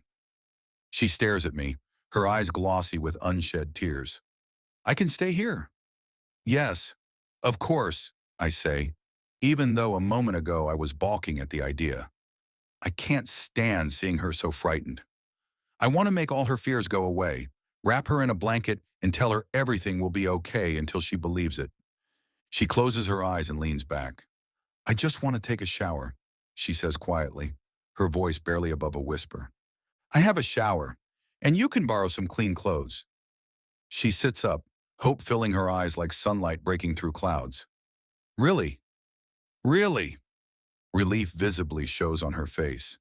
The tension drains from her shoulders, her breathing slows. Thank you. Her blue eyes search mine, a look I can't quite interpret on her face. Gratitude, maybe? Her hair sticks out at all angles, and with the dirt smudged on her face, she looks like she's been through hell. But there's something vulnerable and genuine in her expression that makes my chest ache. I run my thumb over the back of her hand. Her skin is soft and warming now under my touch, and an electricity sparks between us that startles me. It's intense, more than just physical attraction. A magnetic force pulls me toward her, like gravity itself is trying to draw me closer. I stand quickly, letting go of her hand. I'll go get you some clothes. Thank you, she repeats. I walk into my bedroom closet, my heart pounding against my ribs like it's trying to escape. I date women, a lot of women. I'm good at making them like me. I have fun, then I gently let them go. I never let myself get too attached, so I don't know what that was all about. Sure, attraction isn't new to me, but this is different. This feels bigger somehow. I shake it off. It's just pity. That's all. Compassion, not attraction. Besides, she's into my brother. Not that he cares. He's into his work and nothing else. I pull out a drawer and grab my navy blue hoodie with the Stanford logo on it, soft from dozens of washings, one of my favorites. I find a pair of my sweatpants and clean boxers that hopefully won't be way too large on her. I go into the living room and hand them to her. The shower is down that hall and through my bedroom. Towels are in the cupboard. "You're a lifesaver." She looks positively thrilled, clutching the clothes to her chest like they're precious. Of course. I go into my home office and open my laptop. I had Carol run it to me when I knew I'd be here for longer than a few minutes. I plop down on my chair and stare at the spreadsheet on my screen. The numbers blur together, columns of figures that should make sense but don't. I need to work on my presentation, or on the financials. Anything productive. But I can't stop thinking about how frightened Charlotte had been to go into her apartment. What happened to her? Did someone hurt her? The thought of a man roughing her up makes anger flash through me, white hot like lightning. It burns in my chest, makes my hands curl into fists. Should I have called the police? She was so adamant against it, I didn't want to force her. Did I do the right thing? The sound of the shower turning on echoes down the hallway, water hitting tile, the bathroom fan kicking on. I stare at my screen trying to get back into my work. I have to run the projections. That's what I do. That's what I'm good at. I scroll through the spreadsheet, but none of the numbers on my screen make sense to me. They might as well be hieroglyphics. I switch to my presentation for the investors. My PowerPoint is almost done, but with terrible graphics as placeholders. I scroll through my slides, and they look like a 6-year-old made them. The images blur together, and I start thinking about Charlotte and her large blue eyes, the way she looked at me with such hope when I offered her a shower. The shower turns off. I blink. Did my mind wander for that long? What is wrong with me? I can usually work through anything. Even my next-door neighbor's loud bass that shakes the walls at 2 in the morning. I try again to get back into my work, but after 10 minutes of just staring off into space, watching the cursor blink on my screen without actually seeing it, I close my laptop and give up for the day. I'm not getting anywhere. I might as well go start on dinner. I stalk into my kitchen, frustrated with myself for not being able to concentrate. If I don't get my act together, I'll never secure the investment my brother's counting on. Without the investment, another company will snatch up Pinnacle Properties Group, and I'll have failed Marcus. Again. I fill a pot with water and set it on the stove, turning on the burner. As I grab other ingredients for my carbonara and sautéed zucchini, the water comes to a boil. I pull out the spaghetti and dump it into the boiling water, the pasta making a satisfying splash. I start slicing the zucchini. Charlotte appears in the doorway and my saliva dries up. She's wearing my hoodie, which looks 3 sizes too large on her small frame, the sleeves hanging past her fingertips, and my boxer shorts. Her hair is up in a towel on the top of her head. There's a flush in her cheeks, now clean from any dirt. She's not wearing any makeup, but she has a natural beauty that makes me think she doesn't need it. She has a shy kind of smile that is doing things to my insides. Dangerous things. "Hey," she says, lowering her gaze. She sets my sweatpants down on the counter. These were too big on me. They fell off. My gaze involuntarily dips to her bare legs. Long, pale, smooth. Her feet are small, toenails painted a soft pink. I do not feel bad that my sweatpants didn't fit. I force my gaze back up to her face, heat creeping up my neck. "Sorry." "It's okay. Your hoodie and shorts are really comfortable, and I'm no longer cold." She pulls the sleeves over her hands, making sweater paws. I swallow, my tie suddenly too tight around my throat. I loosen it, pulling the knot down. "I'm glad." A hissing sound comes from my pot, and I tear my gaze away from her. It's boiling over, water sizzling on the burner. I turn down the heat quickly, moving the pot slightly to the side. "Do you have a hairbrush I could borrow?" "Yeah, I think it's in the bottom drawer in the bathroom." She smiles and my gaze snaps to her full lips. They're pink and slightly chapped. "Great. Thanks." "Sure." I watch her leave, then shake my head, my heart doing the samba in my chest. A wild, erratic rhythm that can't be healthy. Stop it, I tell myself. She likes Marcus. Plus, she just had a traumatic experience. She's fragile. Whatever this is, I need to shut it down, because acting on my impulses would be wrong.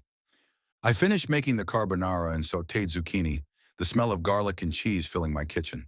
I toss the pasta with the egg mixture, watching it coat every strand in creamy sauce. I plate the food and take it to my kitchen table. Charlotte walks in, her damp hair down, falling in waves over her shoulders, spilling over my hoodie. The blonde looks darker when it's wet, almost honey-colored. Her legs and feet are still bare. Something about those painted toenails, such a small feminine detail, makes my stomach flip. I loosen my tie a little more. You're just in time. I motion to the food. Come eat. Her expression brightens, her whole face lighting up. That smells delicious. Pleasure sweeps through me, spreading from my chest outward. I pull her chair out for her, like my mother taught me. Not my biological mother, who threw me away like garbage when I was barely old enough to remember her face. My real mother, the one who adopted me, who chose me, who instilled in me to be a gentleman. Have a seat. We sit and dig into the food. I can't help but marvel at her transformation. She went from crazy woman who looked like she came from a tornado to actually looking like a human, a really pretty human. Without the dirt and panic, I can see her features clearly. The delicate bone structure, a very light smattering of freckles, those pretty eyes. How many books have you written? I ask, curious to know more about her, wanting to understand what makes her tick. 12. She twirls the pasta around her fork, staring down at her food. Does it take you a long time to write a book? I can't even imagine trying to organize all the characters and plot lines and everything. I take a bite. The carbonara turned out good, creamy and rich. She lifts her gaze and the brilliant blue of her eyes startles me. Were they that blue earlier? They're the color of the sky on a clear summer day. It can get complicated, especially when your characters don't do what you want. I laugh. What? Aren't you the author? Can't you make them do what you want? Her eyes dance with merriment, little crinkles appearing at the corners. Not always. That's the crazy thing about developing characters. They take on a life of their own. That must be strange. I stab a slice of zucchini, watching the steam rise from it. She laughs and the sound tickles my spine, sending pleasant shivers down my back. You have no idea. Chapter 6. Charlotte, I can't suppress my giggles. This situation is too odd. Here I am, talking to a character I wrote with my own fingers on my keyboard about how characters can take on a life of their own. It's bizarre, the weirdest fever dream I've ever had. Yet it's so real. The weight of the fork in my hand, the taste of garlic and cheese lingering on my tongue, the way his eyes crinkle at the corners when he smiles. If I believed in magic, I'd think I was actually in my book. The thought startles me, and I stop laughing. My breath catches. Am I actually in my book? Is this real? Nick's gaze travels over me, his expression shifting from amused to concerned. What? He asks as he scoops up a forkful of pasta. Nothing, just a weird thought. I shake it off, forcing a smile. I'm going to just go with this weird dream. It has to be a dream, right? I have to wake up from this at some point. He stops, his fork stalling midair, a piece of pasta dangling from the tines. Tell me. I smile and wave my hand. Believe me, it was nothing. Nick resumes, his fork finishing its journey to his mouth. I watch his lips close around it, then immediately look away, heat flooding my cheeks, because all I can think about now are his lips. What is wrong with me? He studies me. How are you doing? Better? I nod and give him a small smile. Much. To keep the conversation going, I change the subject. Tell me more about Sterling Ventures. He leans back in his chair, the movement casual and relaxed. The overhead light catches the angles of his face, highlighting his cheekbones. Sterling Ventures buys failing companies, restructures them, makes them profitable, and then sells them. I already know this, but I nod anyway. How do you feel about this? Nick hesitates, his fork pushing noodles around on his plate in slow circles, making a soft scraping noise. I wrote Nick to be the sensitive brother. Marcus is the ruthless one, at least on the outside. He has a soft middle, but when it comes to his business, he has no qualms about hostile takeovers. I always imagined Nick would be the one who struggles more with this, but I hadn't written anything in book 1 about this. I'm curious to see what he says, and I lean forward. Sterling Ventures is very successful. Marcus started it with nothing. He's worked it into a multi-million-dollar company with over 100 employees. I study him, watching the way he avoids my eyes. You didn't answer my question. He smiles and scoops up a forkful of pasta, that dimple appearing in his cheek again. I know. I'm so intrigued by him, I can't take my eyes off him. It's not that he's gorgeous. Well, maybe it's that. He's beyond gorgeous, but it's something else too. He's so human, so real and three-dimensional in ways I never imagined when I was typing his scenes. I stare at the way his muscles move in his jaw as he chews, the way his 5 o'clock shadow is just barely showing, darkening his jawline. What would it feel like to touch? Would it be rough under my fingertips? Would he lean into my hand if I reached out? I blink at the thought, butterflies forming in my stomach, fluttering wildly.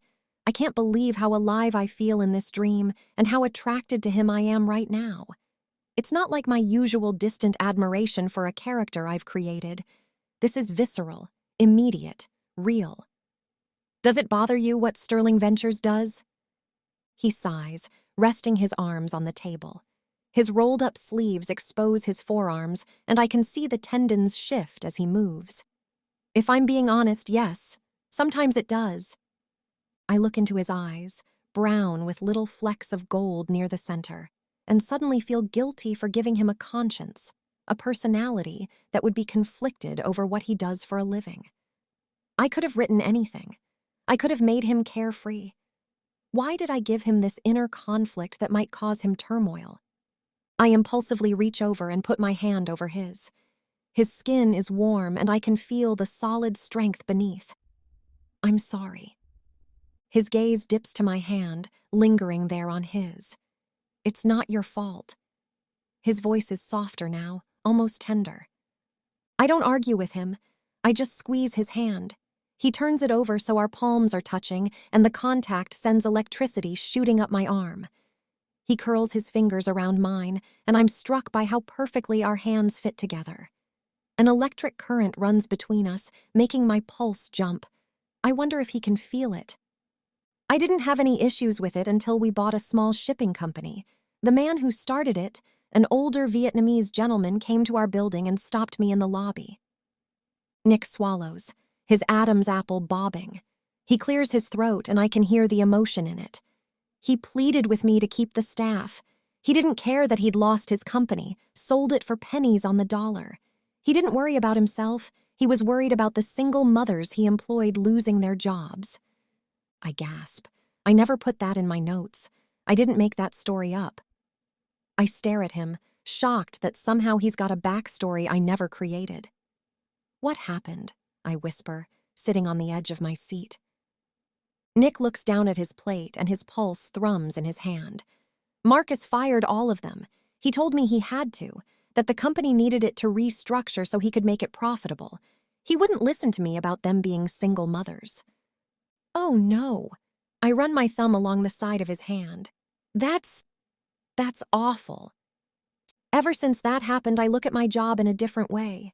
They're not just numbers on a spreadsheet anymore. They're real people, with lives. Every time we do a major restructure, it makes me think of that Vietnamese man, the look in his eyes. He swallows. It haunts me, he whispers. I'm shocked that he's telling me a story I didn't write, and I wonder what it means. I know I wrote Nick. I wrote this kitchen and his uncomfortable couch, but I didn't dream up this story. I ponder what it might mean, but I have no clue, so I let it go. Then an idea hits me. Something I could write in book 2. Would you ever leave your brother's company? He squeezes my hand, a gentle pressure that makes my heart skip, and lets go, pulling back. I immediately miss the warmth, so I fold my hand into my lap. I'm fine working for Marcus. It pays well, and he's passionate enough to grow the company into something great. Yeah, but if you dislike dismantling companies, maybe it's not your dream job. If you could do anything, what would you do? I'm honestly curious, since I haven't fleshed out Nick's character to that point yet. He turns thoughtful as he stands and collects our empty plates. The china clinks softly. I don't know. I haven't thought about it. Maybe you could become a chef because you love cooking so much. I stand and walk to the sink, holding out my hand for the plates so I can rinse them off and put them in the dishwasher. The kitchen feels smaller now, more intimate somehow. Nick stops.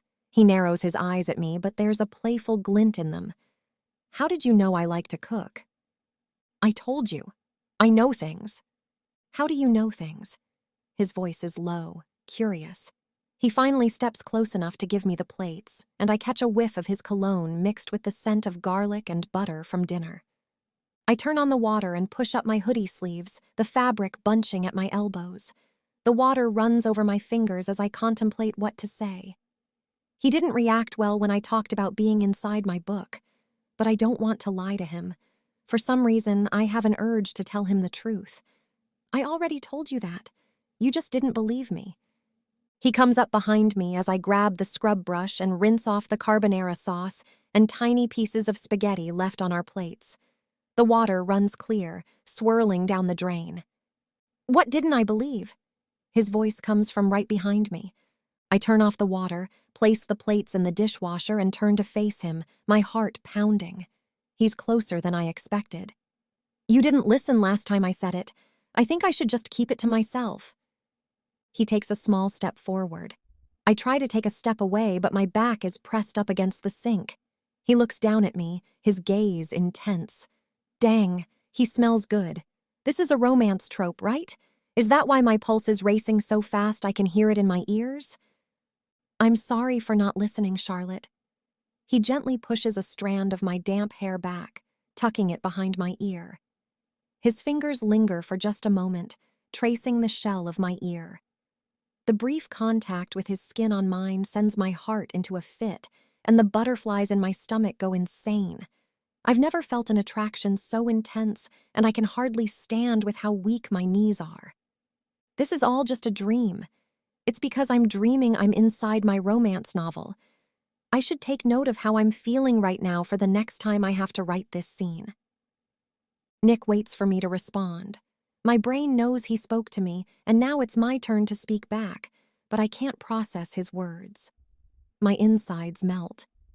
It's fine, I mumble. He doesn't move away. If anything, he leans in slightly, one hand coming to rest on the counter beside my hip. Not touching me, but close enough that I'm surrounded by him. What did you tell me that I didn't listen to? The low rumble of his voice washes over me. My heart jumps into my throat. He looks like he wants me to really tell him. His brown eyes are locked on mine, genuinely interested. His gaze drops to my lips for just a second before returning to my eyes. Is it weird that I want to tell him? He's a fictional character. My fictional character. Can he even understand? But standing here, with him so close I can see the individual lashes framing his eyes, with his scent filling my lungs, with the solid warmth of him just inches away, he doesn't feel fictional at all. I'm stuck in my own book, I blurt out. Chapter 7. Nick. I stand so close to Charlotte that I can smell my shampoo in her hair, the masculine kind from the salon. But mixed with the scent of my soap and the natural smell of her skin, it becomes something else entirely. It's intoxicating. The way my fabric softener blends with everything else creates a unique scent that's somehow hers now, not mine. It's doing weird things to my chest, making it feel tight and full at the same time. And possibly my hearing, because I have no idea what she just said. Come again. I wrote you, she says quietly, her breath ghosting across my neck. I squint at her, trying to process. What does that mean? I'm a writer, she says simply, like that explains everything. I know. I wrote you. I wrote this kitchen. I wrote this apartment complex, this city, Sterling Ventures. It's all in my book. Her blue eyes are earnest, pleading with me to understand. I blink at her. She's back to talking nonsense. I don't know how to take what she's saying. Part of me wants to step back, create some distance so I can think clearly, but my feet won't move. You think you wrote about me in your book? She grows a little agitated, her hands coming up between us. I don't think I did. I know I did. And last night I fell asleep and somehow fell into the void. It was pitch black, and when I found the door, I was Lucy, and I was inside my book. The void. She was talking about the void earlier, when she was terrified to go into her apartment. The fear in her eyes when we stood outside that door. It must have something to do with what happened to her there. I gently place my hands on her shoulders, slowly, in case it frightens her. Her bones feel delicate under my palms, and she takes quick and shallow breaths. What exactly happened to you last night? I fell into my book, she says, her voice climbing in pitch, getting more desperate. My heart breaks for her. She's having a psychotic episode. That has to be it. Whatever happened must have been terrible. So traumatic that her brain has constructed a whole scenario where she's now in a fictional world. And the terrible thing that happened didn't actually happen to her. I've read about trauma, dealing with some of my own after my biological mother abandoned me, and it makes perfect sense. The mind protects itself. I squeeze her shoulders gently. It's okay. You're safe here. She blinks up at me and I can see moisture gathering in her eyes. But you don't believe me. I believe something awful and scary happened to you, and it frightened you. And I want you to know I'm here for you. I won't let anything else happen to you. You really are safe here. I mean every word. Something protective and fierce rises in my chest. I want to stand between her and whatever hurt her. I don't know if it's what I said or the calm way I said it, but she visibly relaxes, her shoulders drop, the tension draining from her body. You're a kind man. The simple words hit me harder than they should. Am I a kind man? I wouldn't have given her the time of day had she not been Hank's niece. Does that make me horrible? I ignore her words and step back from her. Let's go watch something on TV. She nods and we go into my living room. I motion to the overstuffed chair and the recliner. Which one do you want? She sits in the chair. This is fine. I grab the recliner and flip on a sitcom. The show plays and we have polite conversation until it grows late and her eyelids droop. Once the episode we're on ends, I flip off the TV. Why don't you go brush your teeth and I'll go make up your bed? You look tired. Her face has that drawn quality that comes from exhaustion. The new toothbrushes are in the cabinet behind the mirror in my bathroom. She gives me a small smile that makes my chest squeeze. I'll take you up on that. I'm exhausted. I strip the bed while she's in my bathroom. I put the sheets and her filthy clothes in the hamper. My laundry service picks up Monday morning. She'll have to wear my clothes until I can get her suitable ones. Or maybe I can have Carol pick up something in the morning. I can't take her shopping in my hoodie and boxers. The water runs in the other room, and I can hear the soft sounds of her moving around in there. 10 minutes later, the bed has fresh sheets, my favorite Egyptian cotton ones, and I'm fixing the duvet, smoothing out the wrinkles. Charlotte opens my bathroom door, and I turn to look at her. She's backlit by the bathroom light, making her blonde hair glow like a halo. You're not giving me your bed, are you? Don't argue about it. I fold my arms across my chest, trying to look stern even though I want to smile at her concern. My couch isn't suitable to sleep on twice in one day. She laughs, the sound light and genuine. You're not kidding, but where will you sleep? I'm fine on the couch, I lie. Everything about that couch hurts, from how rock hard it is to its odd shape that doesn't match my body. But I'll probably be awake all night, staring at the ceiling, thinking about her sleeping in my bed anyway. She rolls her eyes at me and the gesture is so normal, so playful, that it makes me grin. You are not. You hate that couch. I can't hide it. I laugh at her perceptiveness, shaking my head. And just how do you know that? I wrote that in my book. You had your designer pick out your furniture, and you've regretted it ever since. I freeze. She's right. That's exactly what happened. How did she know that? A weird feeling creeps up my spine, making the hair on the back of my neck stand up. Maybe she could tell I hired a designer. A bachelor wouldn't pick out the kind of artwork I have. Abstract pieces that cost a fortune and mean nothing to me. And I probably didn't hide the fact that I hate that couch. Still, it's a bit unsettling. It's fine. I can sleep on it. She grabs two pillows and puts them in the middle of the bed, dividing it in half like a border between two countries. This is a king-size bed. No reason for you to sleep on an uncomfortable couch. Just stay on your side. I can't believe she's suggesting we share the bed. My throat goes dry at the thought. No, I'll sleep in the other room. Come on, just sleep here. She climbs under the covers and I catch a glimpse of her bare legs before the duvet covers them. She pats the other side of the bed, and the gesture is so casual, so trusting, that it makes my chest ache. Why is she insisting on me staying? Unless, is she frightened? Does she not want to be alone tonight? The thought makes my heart break all over for her. Of course she's scared. After whatever trauma she's been through, it makes sense that she doesn't want to be alone in a strange place. All right, I say, removing my tie and pulling it free from my collar. I hang it on my tie rack. I can sleep here. I go into the bathroom and get ready for bed, brushing my teeth and splashing water on my face.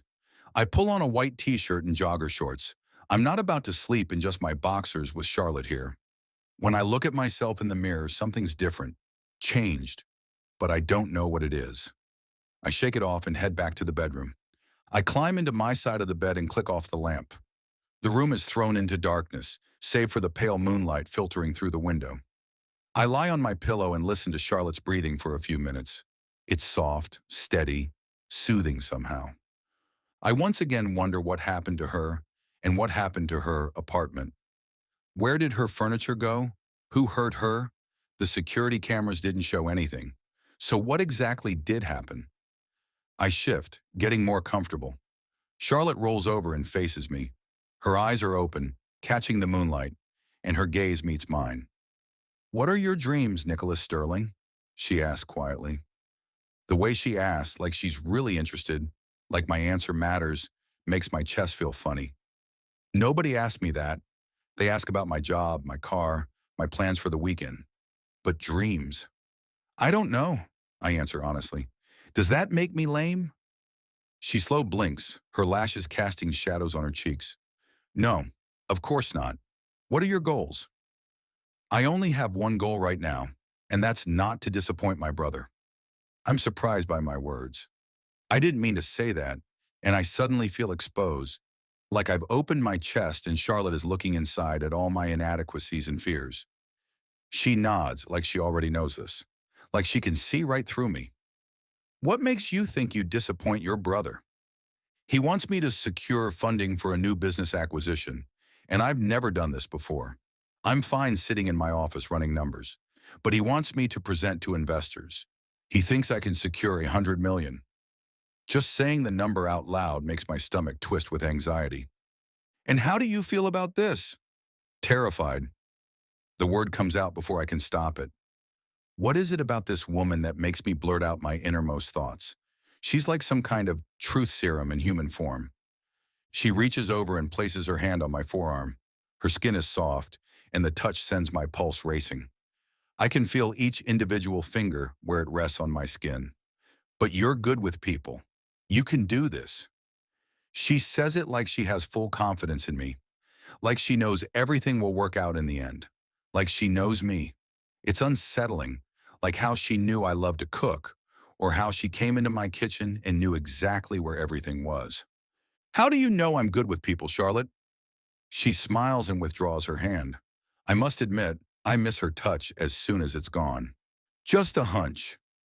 I study her features in the darkness, enough light coming from the moon outside that I can see the gentle curves of her face, her high cheekbones, and the way her lips look full and soft.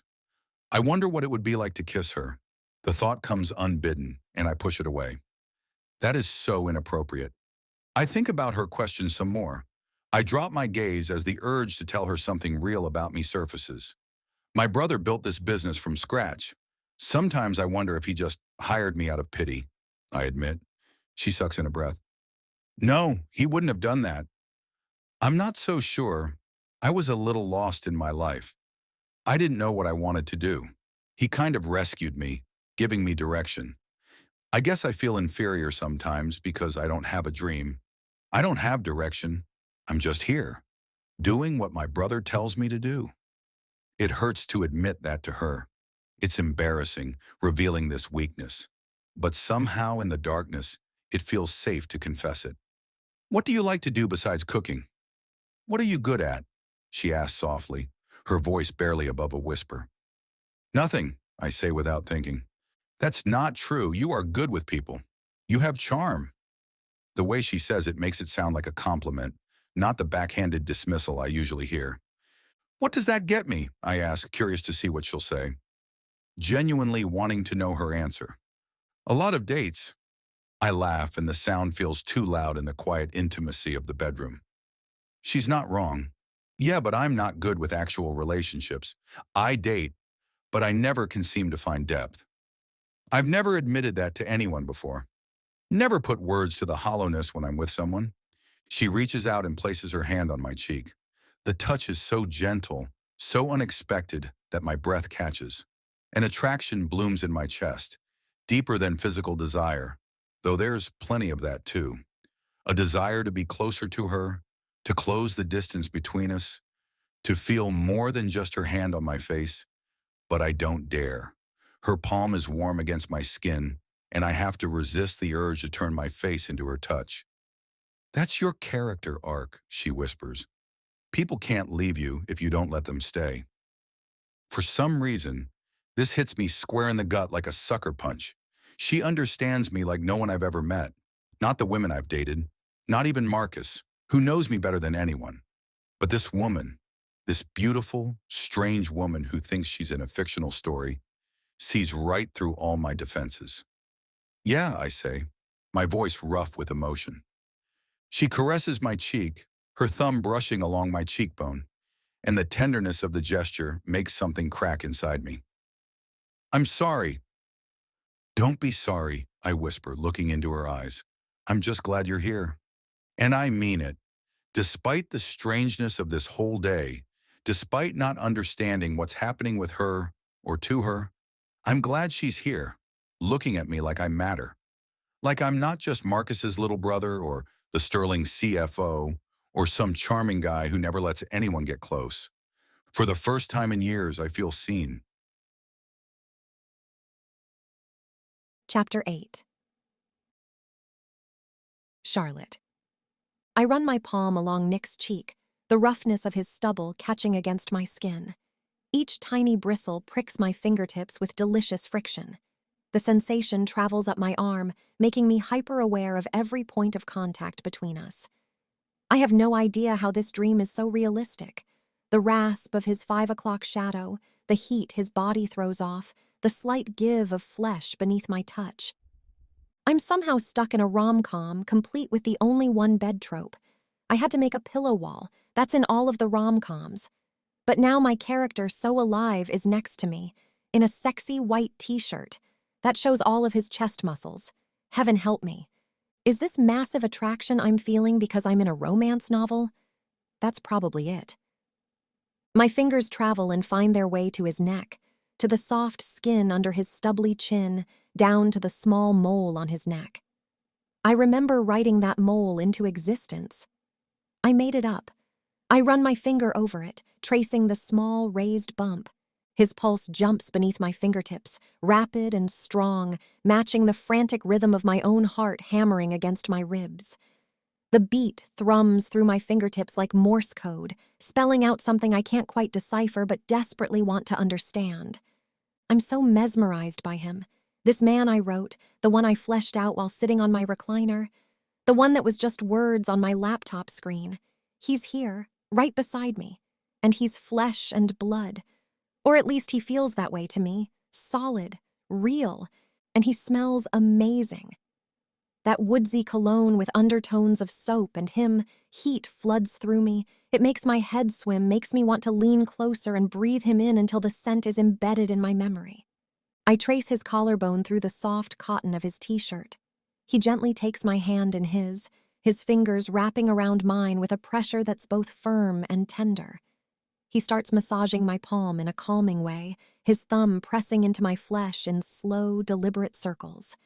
It sends shivers through me, not from cold, but from something else entirely, something that makes my breath catch and my stomach flip. "Tell me more about you." His voice is low, intimate in the darkness. "I know you grew up in California and that your father died when you were 12. Was it just you and your mother then?" A lump forms in my throat. Even though it's been 18 years, it still stings like it was yesterday. My eyes burn with the threat of tears, and I blink rapidly, trying to keep them at bay. "My mother died in childbirth. When my father died, I had to go into the foster care system." Nick stills, and his movements stop. "Oh, Charlotte." An uncomfortable silence stretches between us, the kind with unasked questions and answers that I don't want to give. My throat tightens, muscles constricting until it's hard to swallow. The darkness presses in around us, shrinking the space. Finally, I whisper, "It was the worst time of my life." The words scrape out of me, raw. Nick's gaze softens, and he goes back to gently rubbing his thumbs over my palm. The pressure returns, grounding me. Each circular motion sends ripples of comfort through me, unknotting tension I didn't realize I was holding. "What happened?" "I went into a foster home with 6 other foster kids. The parents had a daughter of their own, and she was queen. They doted on her and gave her everything she wanted. Us foster kids had to fend for ourselves, and it was Lord of the Flies." My voice shakes. I feel stripped bare. The memory rises up, vivid and painful. They all ganged up on me. He lets out a low noise, and I can't tell if it's a grunt or a growl. The protective sound vibrates through the small space between us. My insides quiver.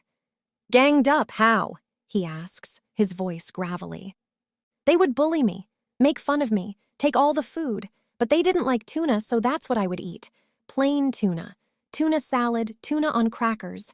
If I could get bread, tuna sandwiches every day." The metallic taste of canned tuna floods my mouth with the memory, making my stomach turn. "The kids at school made fun of me for smelling like tuna fish." My throat grows tight, and I stop talking because I'm not sure if I'm going to start crying. Heat prickles behind my eyes. "That's awful." His voice is soft but carries an undercurrent of anger that makes my pulse skip. "To this day, I can't be around tuna or I'll gag." The admission feels like peeling back a layer of skin, exposing something tender underneath. I've never told anyone about this, not even Bryn. She knows I hate tuna, but she doesn't know why. He lets go of my hand and cups my cheek. His palm is warm against my face, large enough to cradle my whole cheek. His skin has a pleasant roughness to it. I close my eyes and lean into his touch. It's like sunshine and belonging, wrapped up in an electric energy that courses through me, making every nerve ending come alive. My skin tingles where he touches me, and the sensation radiates outward in waves. "Char." He says it softly, like a sigh, like I'm someone special to him, like my name is something precious he wants to hold gently, which is impossible because this is just a dream. He's not real, but it means something to me anyway. The sound of it wraps around my heart and squeezes. "My dad used to call me that," I whisper. The memory rises up, bittersweet. My father's voice echoing through the years, calling Charbear when he'd tuck me in at night. The ache in my chest deepens, but it's not entirely painful. There's sweetness mixed in with the sorrow now. He smiles at me. "Let me know if that's too special of a name, and I won't call you that anymore." "No, it's fine, you can." My voice comes out smaller than I intend. "All right." I close my eyes as his hand continues to caress my cheek. His fingers trail over my ear, and the sensation makes me shiver, goosebumps rising along my arms. His hand continues to move, threading through my hair. His fingers comb through the strands with a tenderness that makes my throat tight. The gentle tug at my scalp is soothing. It makes me sleepy, but in a good way, in a safe way, like I could float here forever, suspended in this moment with his fingers in my hair. He pulls his hand back. You don't have to talk about what happened in your apartment, but I want you to know you're not alone. I'm here for you, and when you're ready to talk about it, I'll be here. It's actually really sweet of him to be so thoughtful, so caring toward me. He thinks I'm crazy, but he does really care. I can feel it in the gentle way he's touched me, in the patience he's shown, in the careful way he's navigated around my obvious fragility. My chest swells with gratitude mixed with longing and a desperate wish that this moment wouldn't end.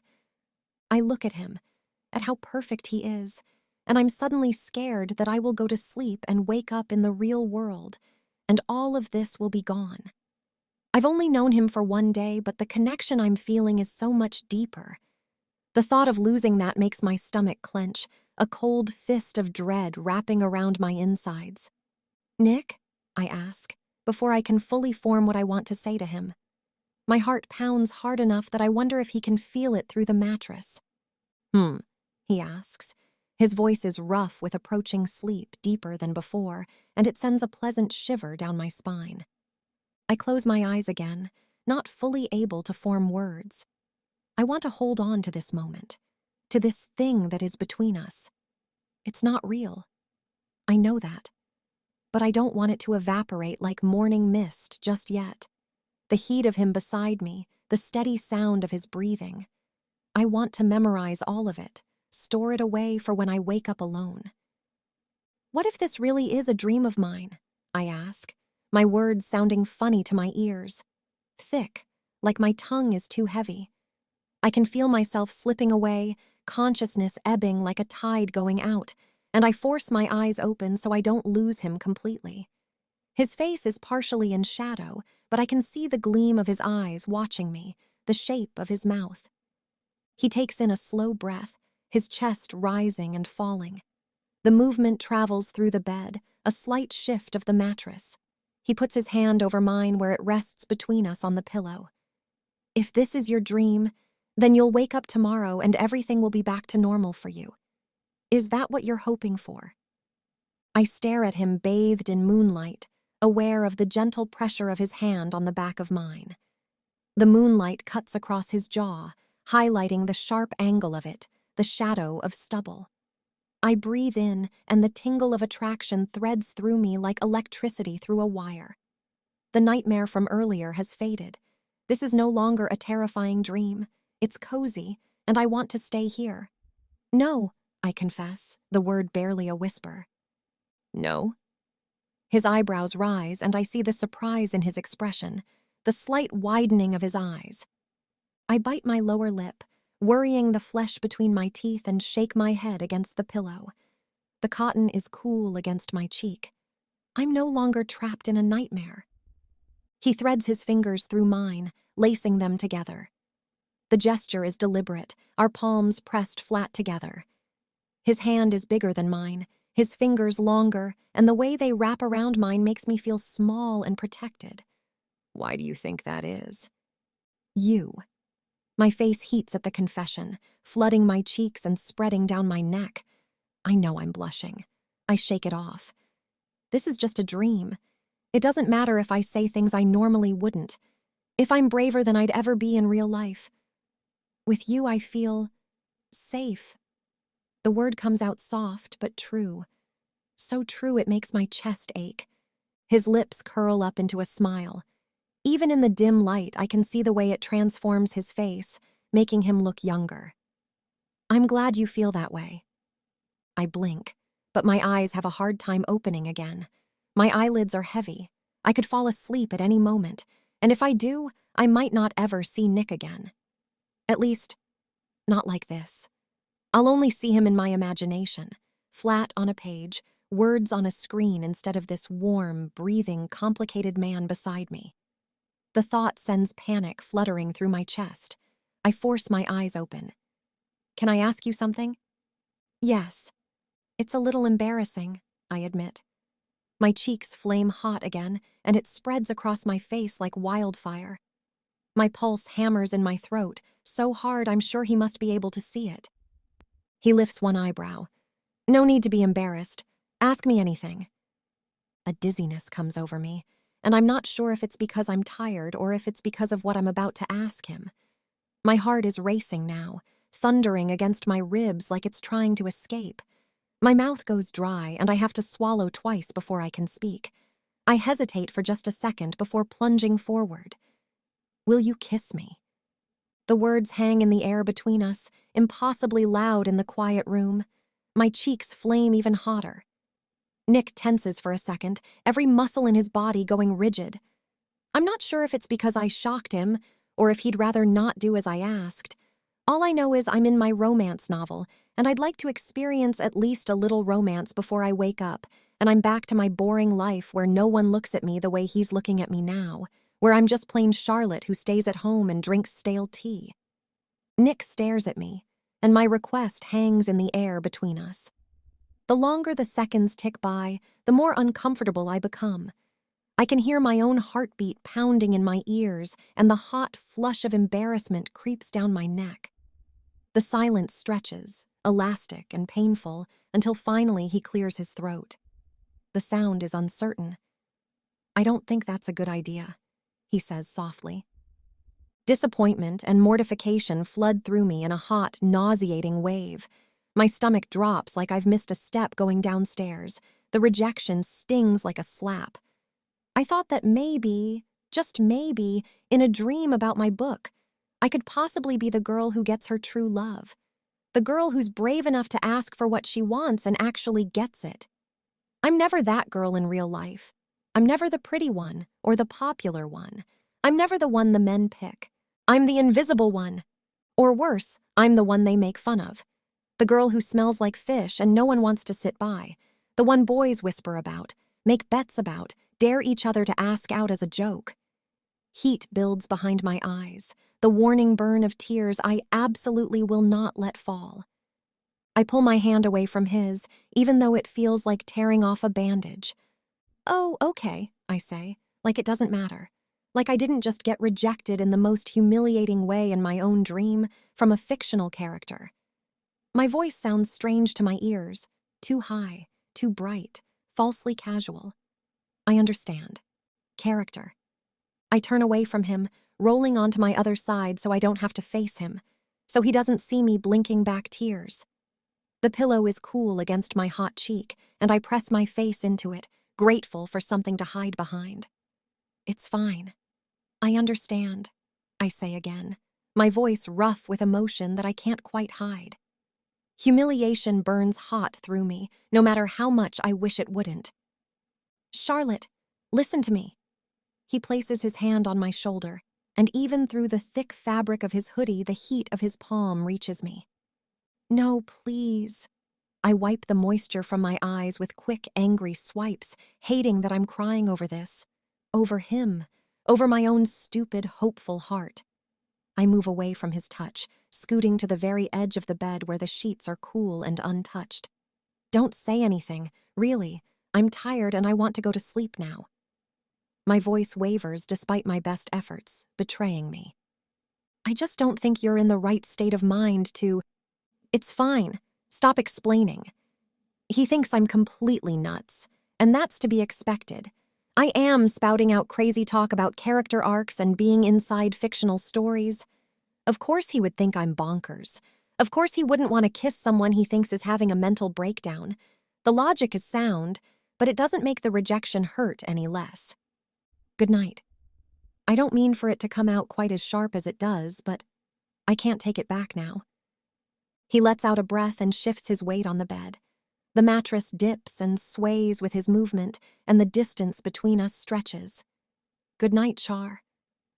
The tenderness in his voice when he says my name makes my throat tight, makes the tears threaten again. I squeeze my eyes shut and curl into myself, pulling the covers up to my chin. The sheets smell faintly like him. I breathe it in despite myself, despite the humiliation still burning in my chest, and let the exhaustion pull me under. Chapter 9. Nick. Light filters through the window and I open my eyes. Charlotte is curled up on her side of the bed, beyond our pillow wall facing me. Her eyelashes splay out along her cheeks. Her skin looks so soft in the morning light, the pale gold of it catching the early sun in a way that makes it hard to look away. I want to touch her, but I don't dare. I catch the faint scent of her. She exhales softly in her sleep, a small unconscious sound that does something complicated to my chest. My mind flips back to last night, and my throat grows tight. She sounded so hurt when I told her I didn't think it was a good idea for me to kiss her. She didn't understand. But how could I take advantage of her like that? No matter how much I wanted to, I couldn't do that to her. She wasn't in her right mind. And even though it broke me, I couldn't give her what she asked for. Not right then. Not while trauma laced her every word, colored her world and her perceptions. She would hate me for it later. I would hate me for it later. So I had to tell her no, to listen to her rough voice knowing I hurt her, that I made her cry. It bothered me more than it should have. I watch as she sleeps, her breathing even, her golden hair falling softly around my pillow. She's snuggled in my hoodie, my comfortable one I wear when I'm lounging around my house. She looks so small inside it. She pulls in a deep breath, like she's having a dream, and I wonder if it's a good dream, or if it's a stressful inhale. I want to chase all her bad dreams away, to make her feel safe again, like she told me she felt last night. She settles back into a slow breathing pattern, and I relax back into the bed. It's Friday, and my brother told me to get her everything she needs, that he's going to get in touch with Hank so I don't have to deal with her anymore. But listening to her last night, telling me to stay with her, it makes me want to keep her here, to protect her. I shake my head, but the thought doesn't dissolve the way it should. It clings, and I let it sit there a moment longer than I should before I finally ease myself out of bed. No matter what, I need to get her new clothes and figure out if she's okay going back to her apartment, or if I need to help her get settled somewhere else. I grab some clothes from my closet, a pair of gray slacks and a dress shirt in case I go into the office later. I quietly go into the bathroom and close the door. The hot shower feels good on my back. I get dressed and brush my teeth. I send a text to Carol to pick up some women's clothing and bring it by the apartment. I don't let myself think too long about the fact that I noticed how good she looked in my hoodie and boxers, or how my chest felt as she caressed my cheek. I can't like her. Carol asks me what size, and I Google women's clothing sizes because I have no clue. Googling doesn't help me much, and in the end, I just tell Carol to get whatever, because anything will be better than her in my clothes. When I open the bathroom door, Charlotte stirs, rolling over. I sit on the edge of the bed next to her in case she wakes up disoriented again.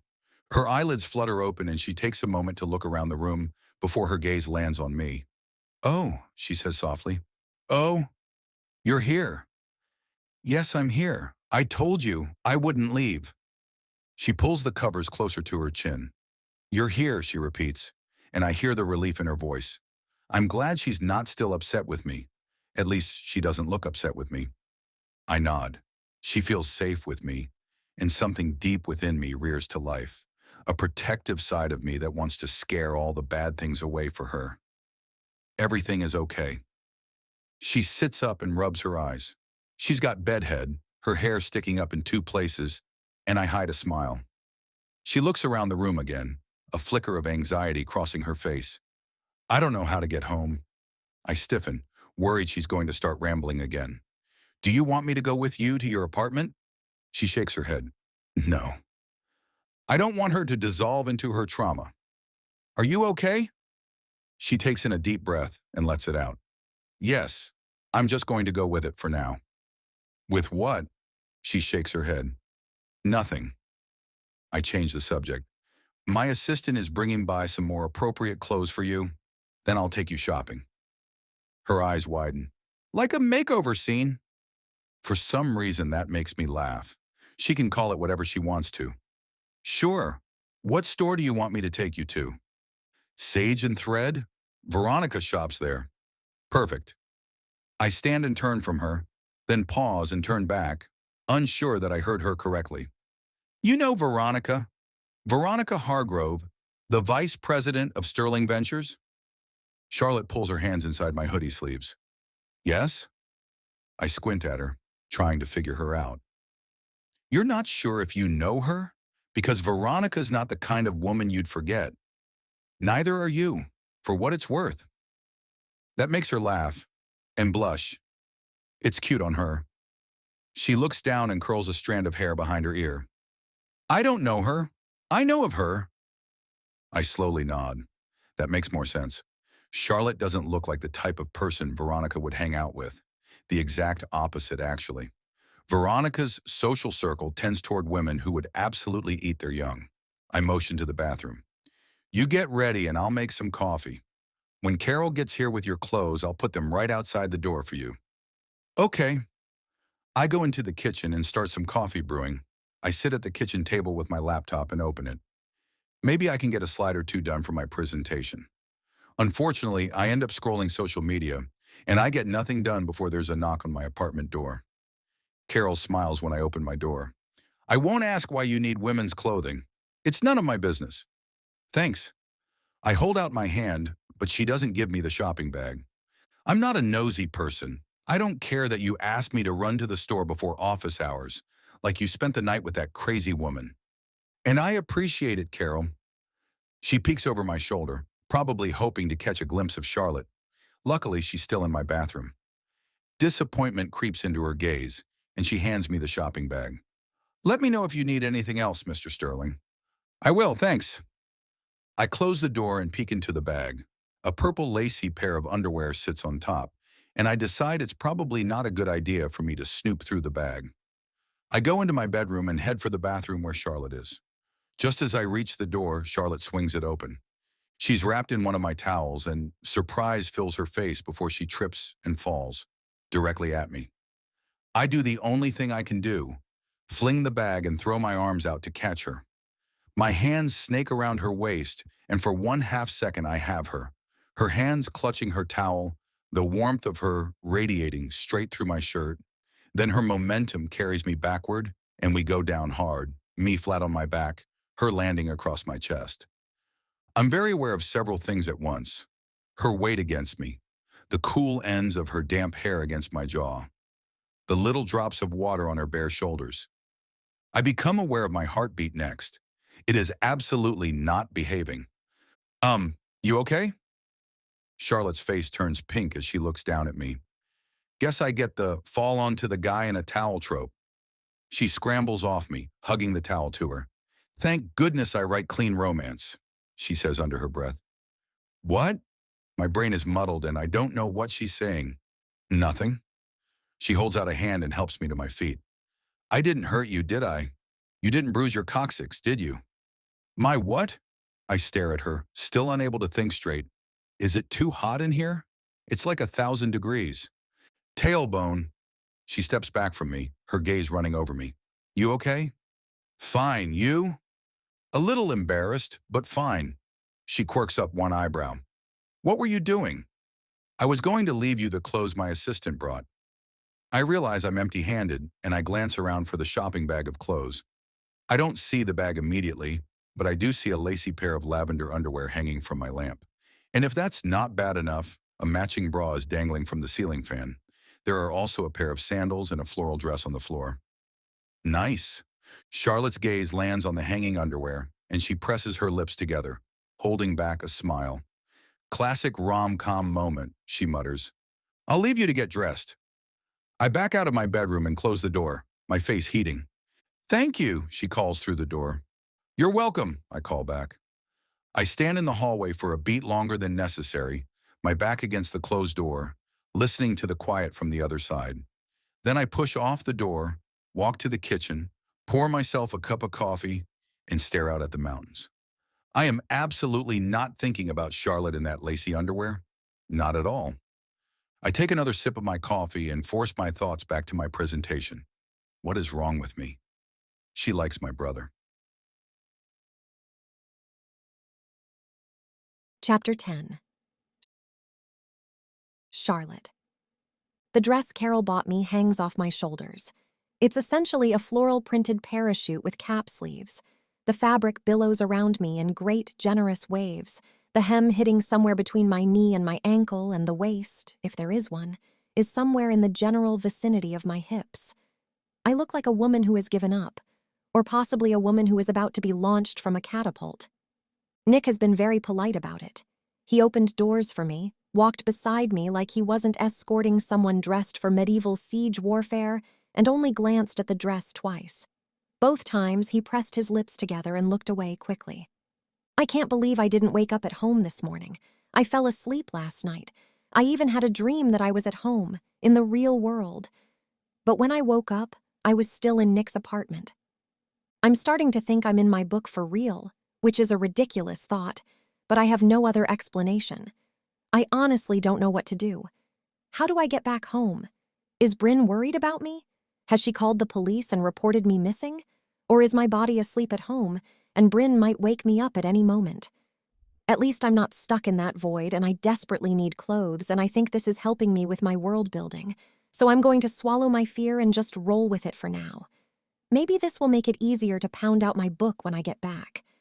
I'm still totally mortified at what I said last night. Luckily, Nick has chosen to ignore my embarrassing request that he kiss me, so I'm ignoring it too.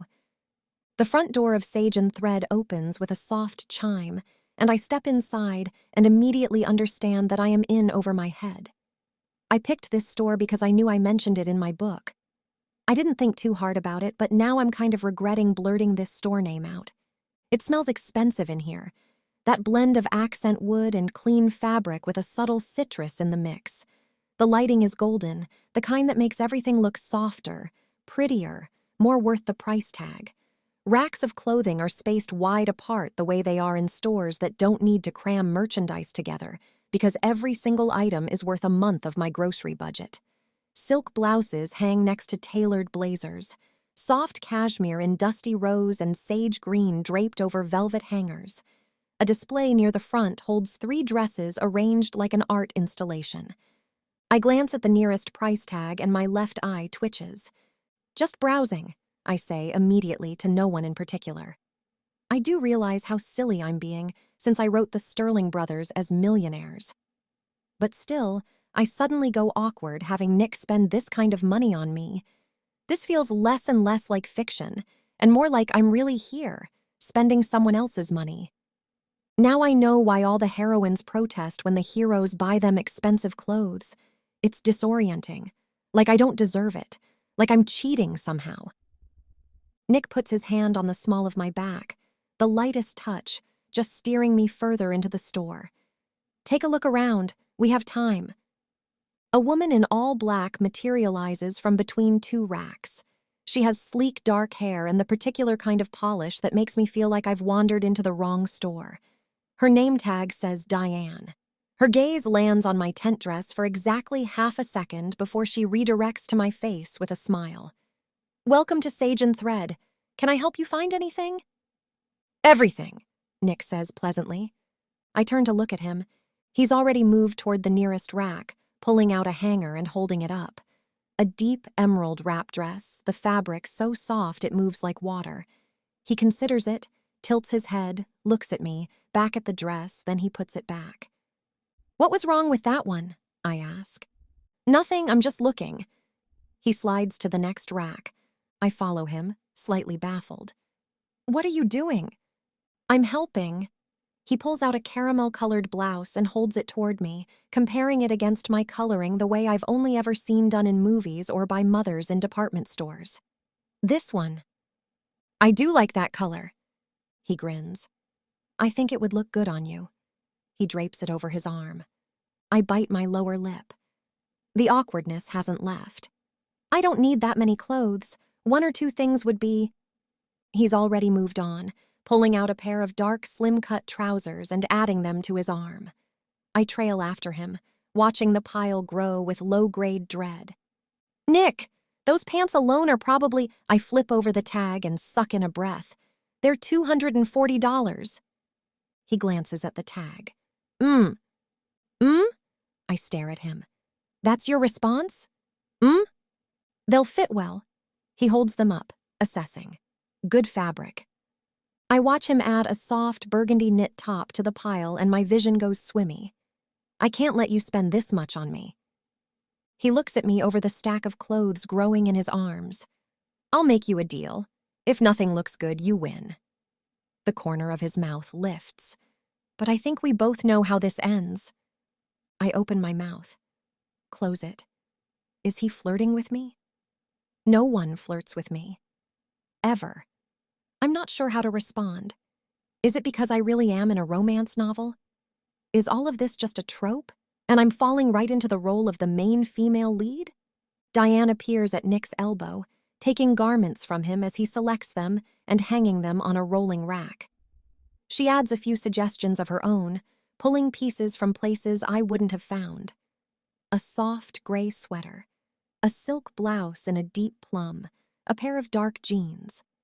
I touch the fabric of the jeans and accidentally fall in love with them. I pull my hand back. Dressing room, Diane suggests, and before I can protest, I'm being ushered into a large, well-lit room with a velvet chair, a three-way full-length mirror, and a curtain hiding a changing room.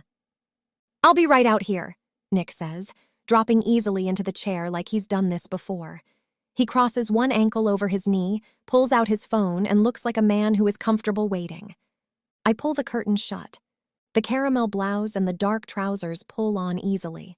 The blouse is soft against my skin, the kind of fabric that doesn't scratch or cling. The trousers are high-waisted and the hem hits exactly right. A minor miracle. Clothes don't usually fit me like this. I must be inside my book. In fiction, especially during the makeover scene, everything fits perfectly. I pull back the curtain. Nick looks up from his phone. He does a double take, an actual, genuine rom-com double take, gaze lifting, then dropping back to his phone, then snapping back up to me. He recovers quickly, but not quite quickly enough. "That works," he says. His voice comes out a little rough. I can't help but blush.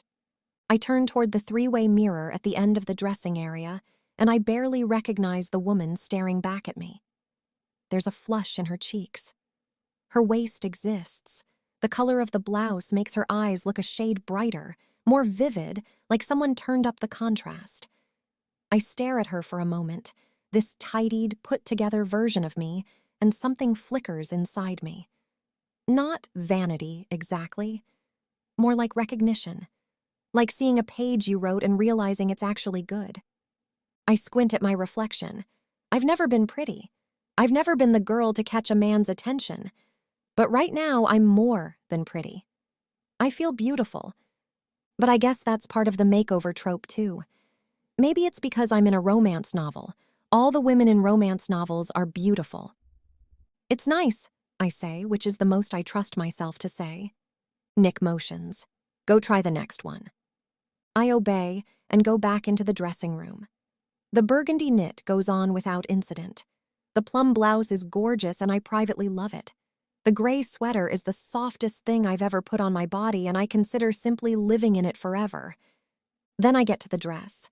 It's emerald green, a different one from the rack, fitted and elegant, with a back zipper that runs the full length of the spine. I step into it. I reach back for the zipper and get it maybe 4 inches before it stops cooperating. I try again. It moves half an inch, then nothing. I contort my arm, switch sides, try the other hand. The zipper is immovable, sealed in place like someone welded it there. "Everything okay in there?" Nick's voice says, from the other side of the curtain. "Fine," I say, twisting further. My shoulder protests. "Completely fine." A pause. "You sure?" I stare at myself in the mirror, one arm bent backward at an angle that suggests I should have done more yoga. Then it hits me. I'm never going to get this zipper up by myself. It's another romance trope. I sigh and put my arms down. I might need a small amount of assistance. Another pause. "With the zipper?" "With the zipper," I confirm, with as much dignity as I can manage. The curtain shifts and Nick steps in, and I'm suddenly very aware of the size of this dressing room. He moves behind me, and I watch his reflection appear in the mirror. He gathers my hair gently with one hand and moves it aside, and then his fingers find the zipper pull. He draws it upward slowly. His knuckles graze the skin of my back in a line of warmth, and I stop breathing. It's such a small thing. Incidental contact, the briefest possible touch, but it traces fire up my spine and into my shoulder blades, and I have to concentrate very hard on standing still. He reaches the top, and the zipper settles into place. and he doesn't step back immediately. His fingers pause at the base of my neck, barely there, before lifting away. I look up at his reflection in the mirror. He's looking at me, not the dress. Me. His expression is quiet and unreadable, but his eyes are doing something that makes my pulse knock hard against my ribs. For a moment, neither of us moves or speaks. The sounds of the storefront are muffled. There's only the soft light and the mirror, and Nick standing close enough that the heat of him registers at my back. Then he blinks, and the moment turns ordinary. "Got it," he says quietly, and steps back through the curtain. I stare at my reflection in the green dress and press one hand flat against my collarbone, trying to slow my heartbeat by sheer force of will. My face is flushed, and I can't seem to catch my breath. Nick is back in his chair when I emerge. He looks up, and something flickers across his face again before he schools it into casual assessment. "That's the one," he says simply. Diane enters the room and claps her hands together once in quiet satisfaction. It's perfect. I try on several more outfits and a navy blue peacoat that Diane has brought in. All of them fit me perfectly, of course, because I'm in a romance novel. I've accepted it. This whole scene is proof. As we walk to the register, I spot them. A low display of heels and sandals and soft leather flats arranged by color. And I stop walking. Under the store lights, they're beautiful in a way that bypasses my practical brain and goes straight to some less sensible part of me. A pair of cream kitten heels with a delicate ankle strap, low block-heeled boots in caramel leather, strappy sandals in a deep burgundy that would look incredible with the plum blouse, walking shoes that look both classy and comfortable. "I need shoes," I say to myself mostly. "Of course you do," Nick says from somewhere beside me. I look at him. "I mean, sit." He nods at a nearby chair. "Try them on." "Nick." He picks up the cognac sandals and looks at my feet. "What size?" "This is too much. You've already—" "Size?" I close my eyes. I've never owned any nice shoes, ever. This is like a dream come true. 7, I say quietly. He flags down Diane and she disappears to the back. I sit in the chair because my feet are tired and the velvet cushion is soft and I am only human.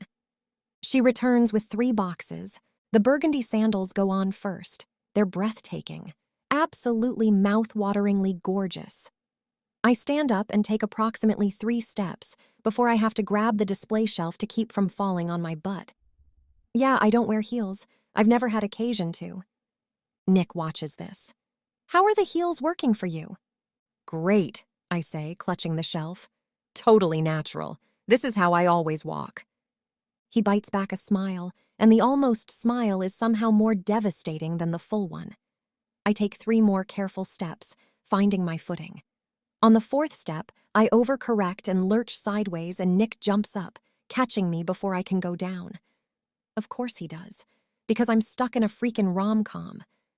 I have never written a book where the heroine falls twice in one day. This is a little overkill, don't you think? "It's turning into a theme," he agrees, still holding me close and still holding back a smile, although he's doing it poorly. My heart does a little flutter thing at the humor on his lips. Let me try the flats.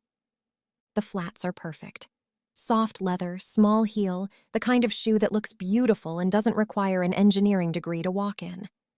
I take several confident steps, and my dignity returns. These. "Those and the cream-colored heels and the walking shoes," Nick says. "Nick. And the sandals." I look at him. "I can't even walk in the heels." "Then you'll need them for practice." He says it like this is a reasonable observation instead of him offering to buy half the store's shoe supply for me. Diane lines everything up at the counter, and I try not to think about how much it's going to add up to. I have been doing rough mental math this whole time because I'm a penny pincher. I only buy what's on sale and usually only at the mega discount store. The number I've arrived at sits in my stomach like a brick. Diane begins folding and wrapping tissue paper around each piece. "Will this be everything?" "Yes," Nick says. He smiles at me. "We'll take it all." A lump forms in my throat. I know this is how this trope goes. I still can't help being overwhelmed. He's already handing over his card. Nick, I grab his arm. You cannot buy all of this. He looks at me patiently, the way someone looks when they've already made up their mind and are simply waiting for the other person to catch up. You need clothes. These are clothes. These are thousands of dollars worth of clothes. Yes, that is not a counter-argument. I know. He turns back to Diane and smiles, easy and unhurried. Thank you. I stand there with my mouth slightly open while Diane processes the transaction. She seems like she's witnessed this before and finds it charming. She slides the receipt across the counter and Nick signs it without looking at the total. Nick waits for me to change into one of the new outfits. When I come out of the dressing area, he holds up the shopping bags. Ready? We step back out onto the street and I motion for him to give me some of the bags. He shakes his head. I've got them. The afternoon light catches the mountains in the distance, the peaks bright white against blue sky. I walk beside Nick wearing a silky cream blouse and the soft leather flats on my feet, and I'm a completely different person than the one who woke up in his bed this morning. I feel pampered.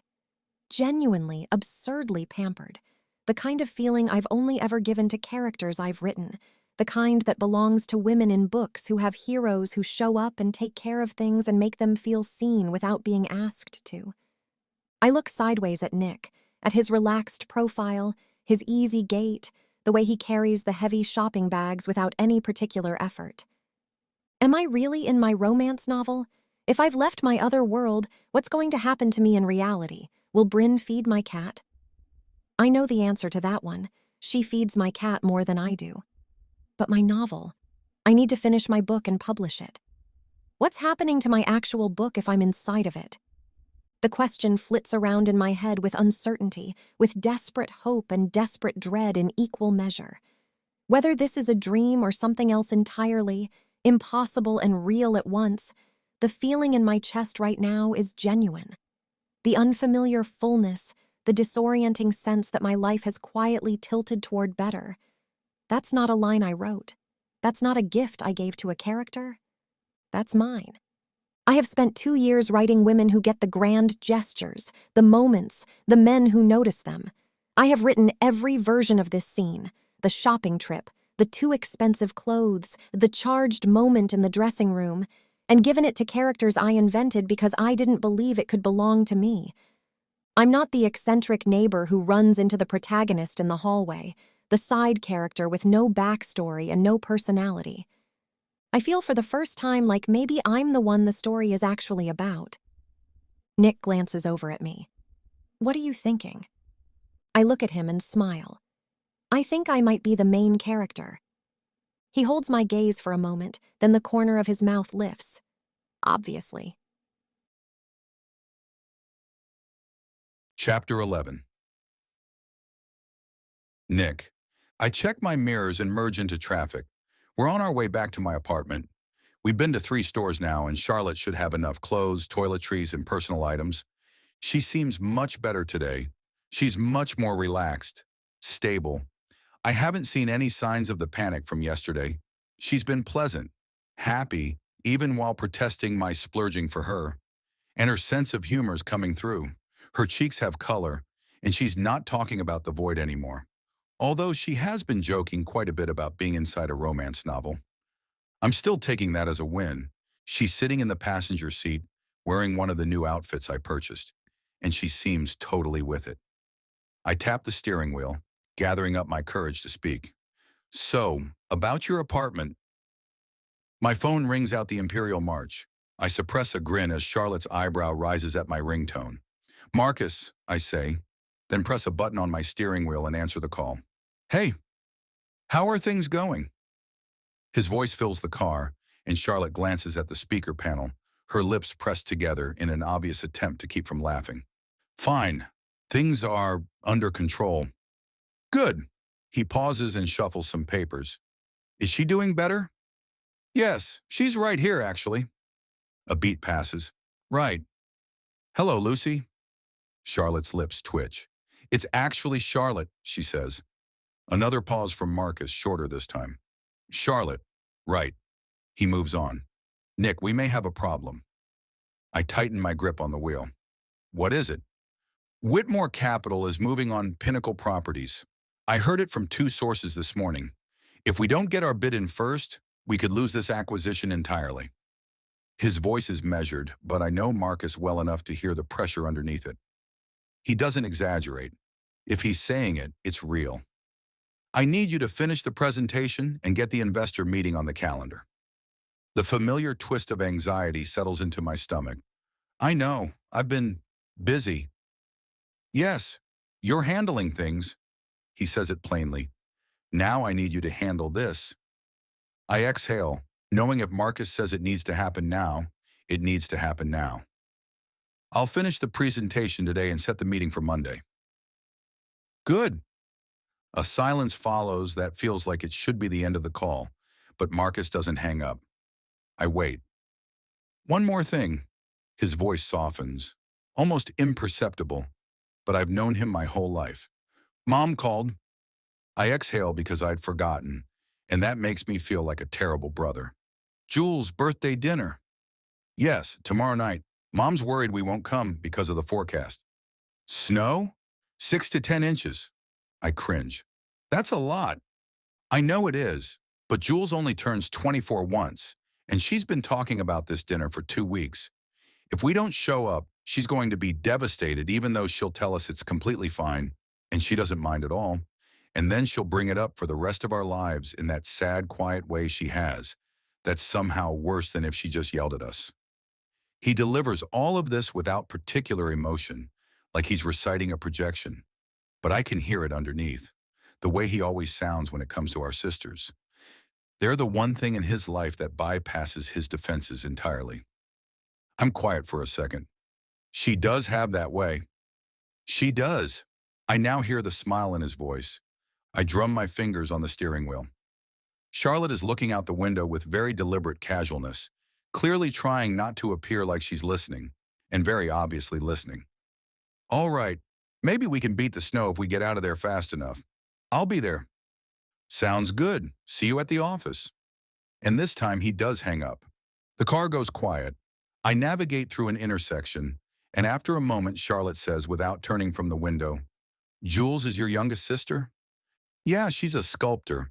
She loves clay more than food, I think. I glance at her. How do you know she's our youngest sister? She gives me a small sideways smile. I know things. You keep saying that. I say it lightly, but I mean the question underneath it. She does keep saying it, and she keeps being right, which is the part I haven't sorted out yet. I mean, it was fairly obvious from our conversation that Jules is related to us, so she probably just guessed she's the youngest. Still, I press the brake to stop at a stoplight. I need to go into work and finish my presentation. It will probably take a few hours. I can drop you back at my apartment first. Can I come with you? I look at her. Is she scared of being alone? She doesn't seem scared today, but it makes me wonder anyway. I can help, she adds. You need better graphics in your presentation. I'm good with design. I took graphic design in college. I can work on the visuals while you make your calls. She says it simply, like it's obvious, like she's already decided. I stare at her. How do you know my graphics need work? She blinks and pauses, like she's choosing her words. It seemed like a reasonable assumption. Most financial presentations have terrible graphics. You said my presentation needs better graphics. She holds my gaze for a moment, and I watch something move behind her eyes. Not deception exactly. More like someone standing at the edge of a conversation they've already had and lost. You told me you were working on a PowerPoint. I assumed. I study her for another second. This strange, perceptive woman sitting in my passenger seat in her cream blouse, looking back at me with those innocent blue eyes. I don't understand her. I don't understand how she knows things about my apartment, my furniture, my life.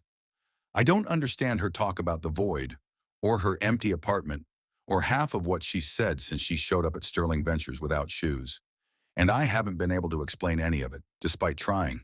She told me she wrote me, that this is all inside a book she created. I don't believe that. But I also can't explain her, and right now I don't have time to ponder it. My slides are terrible, And if she's willing to help, I'll let her. Fine, I say. You can work on my graphics. Her face lights up, and the brightness of it sends a rush through my veins. I drive to my space at Sterling Ventures and park my car. We get out of the car, I grab my laptop, and we go to the elevator and up to the 23rd floor. The elevator doors open and Charlotte and I step out. Veronica Hargrove rounds the corner. She's in a blue blazer, her dark hair swept up, her hips swaying as she walks. She slows as she approaches us, and her gaze moves over me briefly before landing on Charlotte. The air seems to change temperature. Veronica looks Charlotte up and down, conducting an appraisal, her mouth settling into something that isn't quite a smile. You must be Lucy. Chapter 12. Charlotte. My throat goes dry. I know this woman. I created this woman. I spent 6 months building her personality, her wardrobe, her backstory, and then the last several hours before I fell asleep trying to unmake her, deleting paragraph after paragraph, excavating the cruelty I'd buried her under to find whatever was decent underneath. And now she's standing in front of me in a blue blazer that probably costs more than my rent, looking at me like I'm something she stepped in. I guess I didn't finish deleting all her cruelty, and I think she's now moved into the role of the villain. I force my throat to work. Charlotte, actually. I keep my voice pleasant. Like I say this all the time. Like I am a person who is completely comfortable standing in front of the woman I was in the process of erasing. Charlotte Branson. Veronica Hargrove smiles. It is the kind of smile that sits on the surface of a face without touching anything underneath, polished and lacquered. Charlotte, she repeats, as though she's tasting the word and finding it mildly disappointing. How interesting. Her dark eyes travel over me again, slower this time. And what brings you to Sterling Ventures? I open my mouth. Nick steps forward. It's a small movement, barely half a step, but it puts his shoulder in front of mine and the shift is unmistakable. He doesn't touch me. He just positions himself almost in a protective way. It's another trope, but it still makes my insides melt. She's with me, he says. His voice is pleasant, but with an undertone that means the conversation is over. Veronica's eyes move to him. With you? She's helping with my presentation. He smiles, but it's his professional one. You'll have to excuse us, Veronica. We've got a lot to get through. He turns. His hand comes to the small of my back and guides me around her and toward his office before she can say anything else. She exhales behind us. Not quite a huff. It's a restrained, haughty version of one. Nick doesn't look back and we enter his office. I walk in and the now familiar vertigo of standing in a place I described on paper hits. The mahogany desk, the floor-to-ceiling windows that frame the mountains like a painting, the 2 leather guest chairs facing the desk. The view is breathtaking. I'd written commanding in my notes, which had read like a lazy word choice at the time, but standing here now, I understand it. The city spreads below us, and behind it the mountains rise up, white-capped and enormous, carving into a sky so blue it looks artificial. Sit! Nick gestures to his chair, the big leather one behind the desk, and goes to pull one of the guest chairs around so he can sit next to me. I stare at him. You're giving me the good chair? You're doing me a favor. He sets his briefcase on the desk, snaps it open, and pulls out his laptop. Sit! I do as I'm told. The leather is worn soft in the way good leather gets with age. It's the most comfortable thing I've sat in since I got here, with the exception of his car. I sink into it. Nick drops into the guest chair beside me, close enough that his knee is almost at my elbow, and opens his laptop. I'm sorry about Veronica. It's fine. It isn't, really. He shakes his head, pulling up a browser. She's been angling for Marcus for a while now. She gets territorial. He pauses, his gaze sliding to me in a way that is almost careful. She might have found out. I don't know what he means. Found out what? He sets his laptop on the desk and turns to look at me, and his expression is somewhere between curious and cautious. That you have a thing for Marcus. I stare at him. He holds my gaze for a second, then adds, You do have a thing for my brother, right? The question floats between us. I look at Nick, at his brown eyes with those gold flecks near the center, at the careful neutrality on his face that isn't quite neutral enough, and try to sort out what to say. Here's the problem. Lucy has a thing for Marcus. I wrote her that way. I gave her a fictional crush on the fictional CEO who doesn't care about her, because I needed a reason for her to be in the hallway and a reason for her to bother Marcus. I needed a reason to show the readers how handsome Marcus is and how he even gets stopped in the hallway by neighbors who crush on him. Lucy never really mattered. And I'm not Lucy. And whatever happens to me when I look at Nicholas Sterling has nothing to do with his brother. I take a breath. I used to, I say finally. Nick raises one eyebrow. Used to. It's not a question exactly. It's the kind of statement that wants to become a question but hasn't decided to yet, hovering in that space with his eyebrow raised and his expression doing that complicated thing that I haven't learned how to translate. I look away before he can ask anything else, because I'm not quite over my humiliation from last night, and because I'm not ready to have this conversation with Nick. My own feelings are complicated. I desperately want to be the girl someone chooses, to be the main character in a rom-com novel. I think every romance reader wants that, deep down. But I'm also not from this world, and sometime, soon, perhaps, I'm going to have to go back to reality. I have a manuscript to fix, and my time is dwindling down. If I don't figure out how to go back soon, I'll basically kill half my career. But I don't want to think about any of that. I glance at his laptop. Can we look at the presentation? A beat. He looks at me for just a moment longer than necessary. Sure, he says. He leans forward, reaching across me to open and pull the laptop closer, and the movement brings him near enough that I can smell his cologne, that woodsy scent that I've decided is probably going to ruin me for any other smell for the rest of my life. My stomach does the butterfly thing, which is completely involuntary and entirely inconvenient, and most definitely a trope. I have a great view of the mole on his neck, and for some reason I want to reach out and touch it. I want to feel his pulse, his warm skin. I want that connection we had last night. He turns his head to look at me, and our faces are just inches apart. My butterflies are suddenly all hopped up on sugar. Just a second.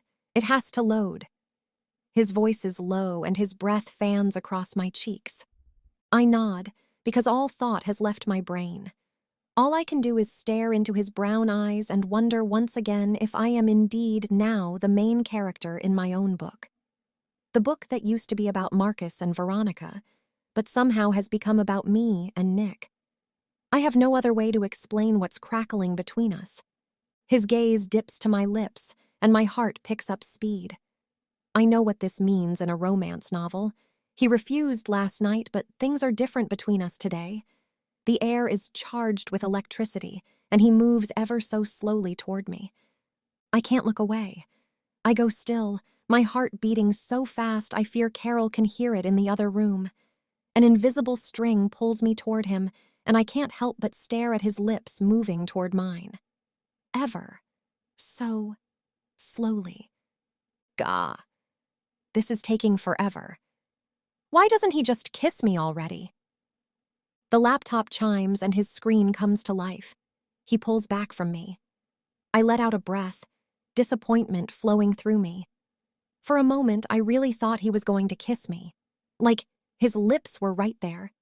But instead, it was a dumb almost kiss. I vow never to write another almost kiss into my books. That was torture. He opens the PowerPoint, and I look at the first slide. I shake my head to clear it from that ridiculous almost kiss. Focus. I need to concentrate on this horrible PowerPoint I'm looking at. I keep my face neutral through an act of sheer willpower. It's very... I search for the word. Bad, Nick says flatly. You can say it. It's very informational, I settle on. I click to the next slide. Dense columns of numbers, a pie chart that looks like it was made in 1993, and a clip art image of a handshake that I genuinely hope got here by accident. I hide a giggle, because when I wrote in my notes that Nick's slides were a disaster, this sure lived up to my expectations. I told you I was better with numbers than graphics. His voice cracks and his ears turn pink, which is the most adorable thing I've ever seen. I click back to the first slide. Okay, do you have access to a design program or just PowerPoint? Just PowerPoint. That's fine, I can work with that. I flex my fingers, already thinking through it. Clean fonts, white space, real data visualization instead of that pie chart. What's the core message you want investors to walk away with? Nick leans back in his chair, crossing his ankle over his knee. He talks me through it. The acquisition, the restructuring plan, the projected return timeline. And as he does, I start pulling apart the slides and rebuilding them. He has good instincts for the substance of it. The problem is purely aesthetic. His numbers tell a compelling story, but right now they're telling it in a font from 2 decades ago. 20 minutes in, a woman who I assume is his assistant appears in the doorway holding a large paper bag. It smells like Chinese takeout and my stomach comes to life. She sets it on the corner of the desk. Lunch. I have a feeling you haven't eaten yet. She smiles at Nick. Then she looks at me. It's a thorough look. Not unfriendly exactly, more like an assessment. It's the kind a doctor gives you before deciding whether to take you seriously. She takes in my blouse, the dark trousers, and the flats. She takes in the fact that I am sitting in Nick's chair. She takes in Nick sitting beside me in the guest chair, leaning in. If she's into rom-coms, she knows the importance of leaning. A knowing look crosses over her features. There's enough for 2. Thank you, Carol, Nick says and pulls the bag toward him. As she leaves, she mutters, doesn't look crazy to me.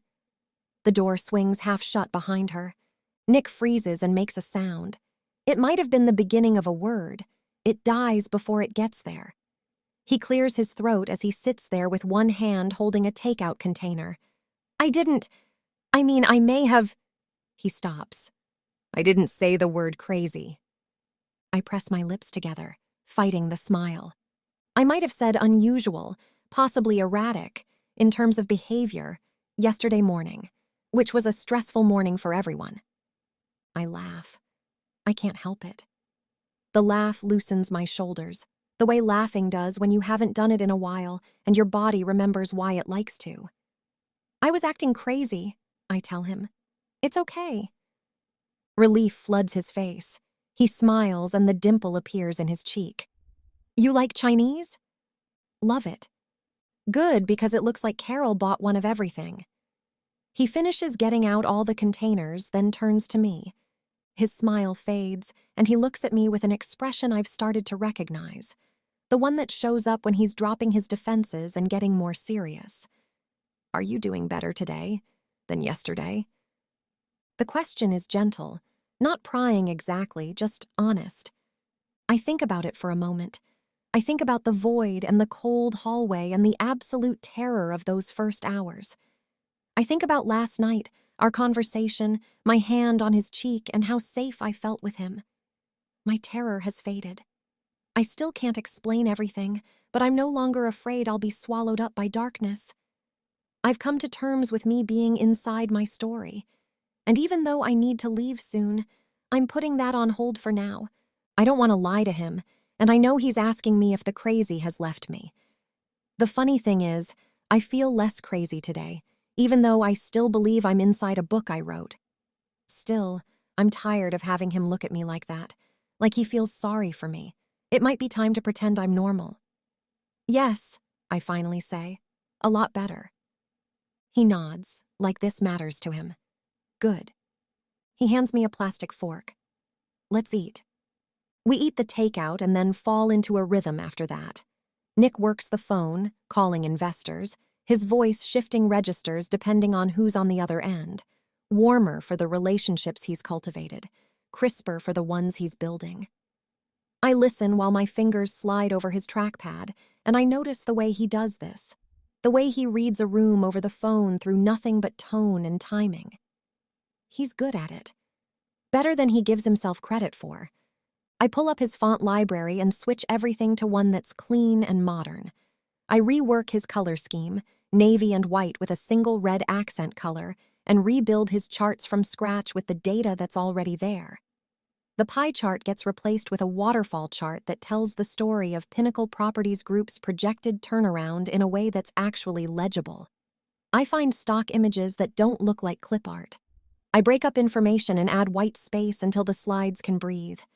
Outside Nick's office windows, the afternoon light shifts.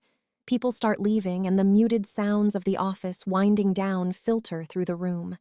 Conversations trail away, and the elevator doors open and close. Veronica shoots me a look as she walks by, and I get the impression she's trying to figure out if I'm still a threat or not. I ignore her, because she intimidates me.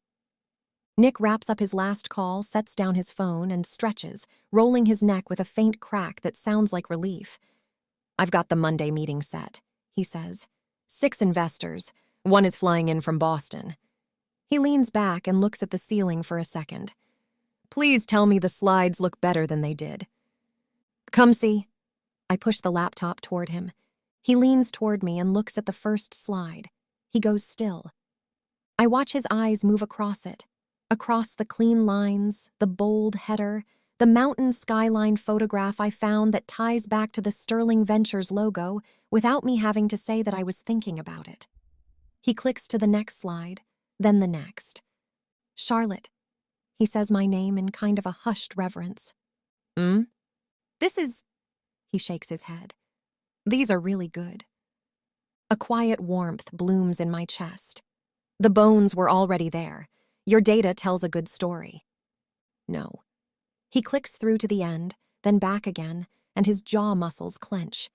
"Don't do that. These are good because of you." He turns and looks at me, and his expression is open and genuine, like he forgot to manage it.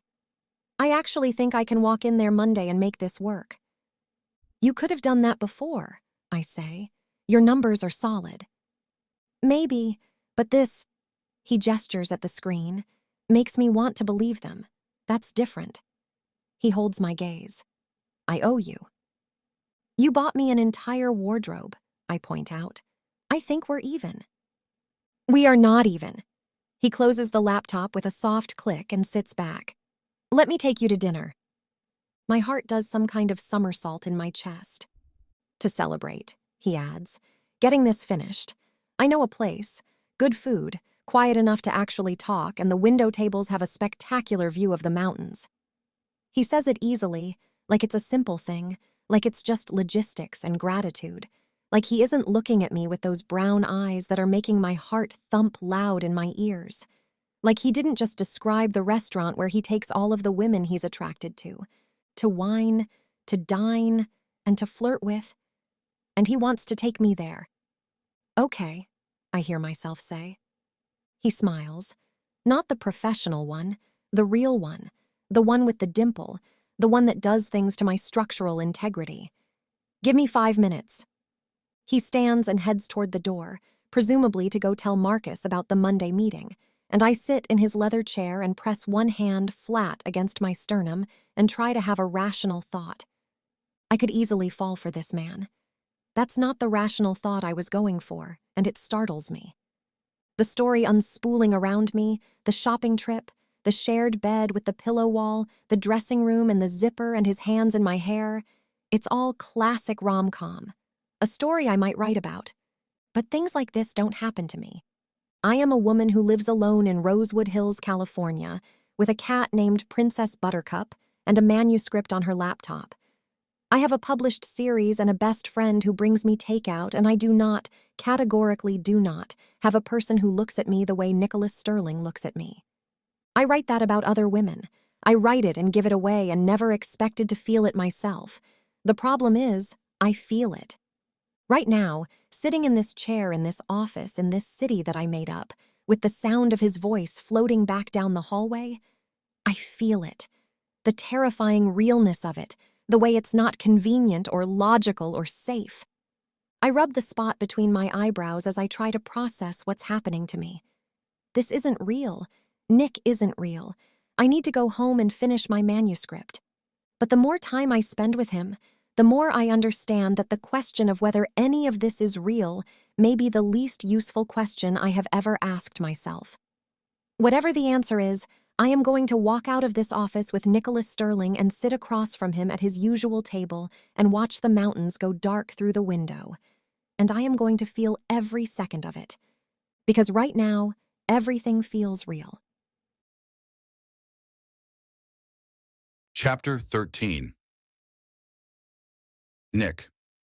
I open the door for Charlotte and we walk into my favorite restaurant, the Carver. It's busy because it's a Friday night, but not overcrowded. Recessed sconces hang along exposed brick walls and candlelight create soft lighting over white tablecloths. There's the low murmur of conversation keeping the room alive without ever being intrusive. The smell of dry-aged beef and wood fire permeates the air. I've been coming here for 3 years, and it still does the same thing to me every time. It slows my pulse. Reminds me that some things are worth doing correctly. Aldo spots me the moment we walk through the door. "Mr. Sterling?" He materializes from behind the host stand with that unhurried elegance that I'm convinced they teach at some exclusive school for maitre d's. He's kind but professional, the combination that makes this place worth every dollar. "Your usual table?" "Please." He leads us through the room. My usual table is the corner window, the one with the mountain view and enough distance from the kitchen that you can actually hear your dining companion. I've been at that table enough times that I'm reasonably certain it has my imprint worn into the back of the chair. Charlotte is quiet at my elbow, taking it in. I glance at her sideways. She changed into the dark green dress we got at Sage and Thread earlier, the one that looks amazing on her, and the navy blue pea coat I purchased. She's looking around the room, filing things away. It does something to me, that habit of hers. Most people walk into a room and look for a way to fit into it. Charlotte walks in like she's reading it. Aldo pulls out her chair, and she murmurs a thank you and sits, and I settle into the seat across from her. The candle between us throws soft light over her face. I look away before she catches me staring. I feel genuinely good tonight, which I don't take for granted. The presentation is done. It's clean and professional, and something I'd be proud to put in front of a room full of investors, and it's all thanks to Charlotte. She rebuilt it in an afternoon, made it look like I'd had a design team for a month. I owe her more than dinner at the Carver, but it's a start. But it's also, and I'm allowing myself to admit this privately, that she doesn't have a thing for Marcus anymore. She said it herself. The fog she had yesterday, whatever that was about, it's lifted. She's changed into someone who is talented and funny and perceptive in a way that I've found increasingly difficult to stop thinking about. I pick up the wine list and angle it toward her. "Do you have a preference?" She glances up. "My wine of choice is usually a Dr. Pepper. I'll trust you." I chuckle under my breath. "All right." I flag the sommelier, Celeste, who's been working Friday nights here for as long as I've been coming.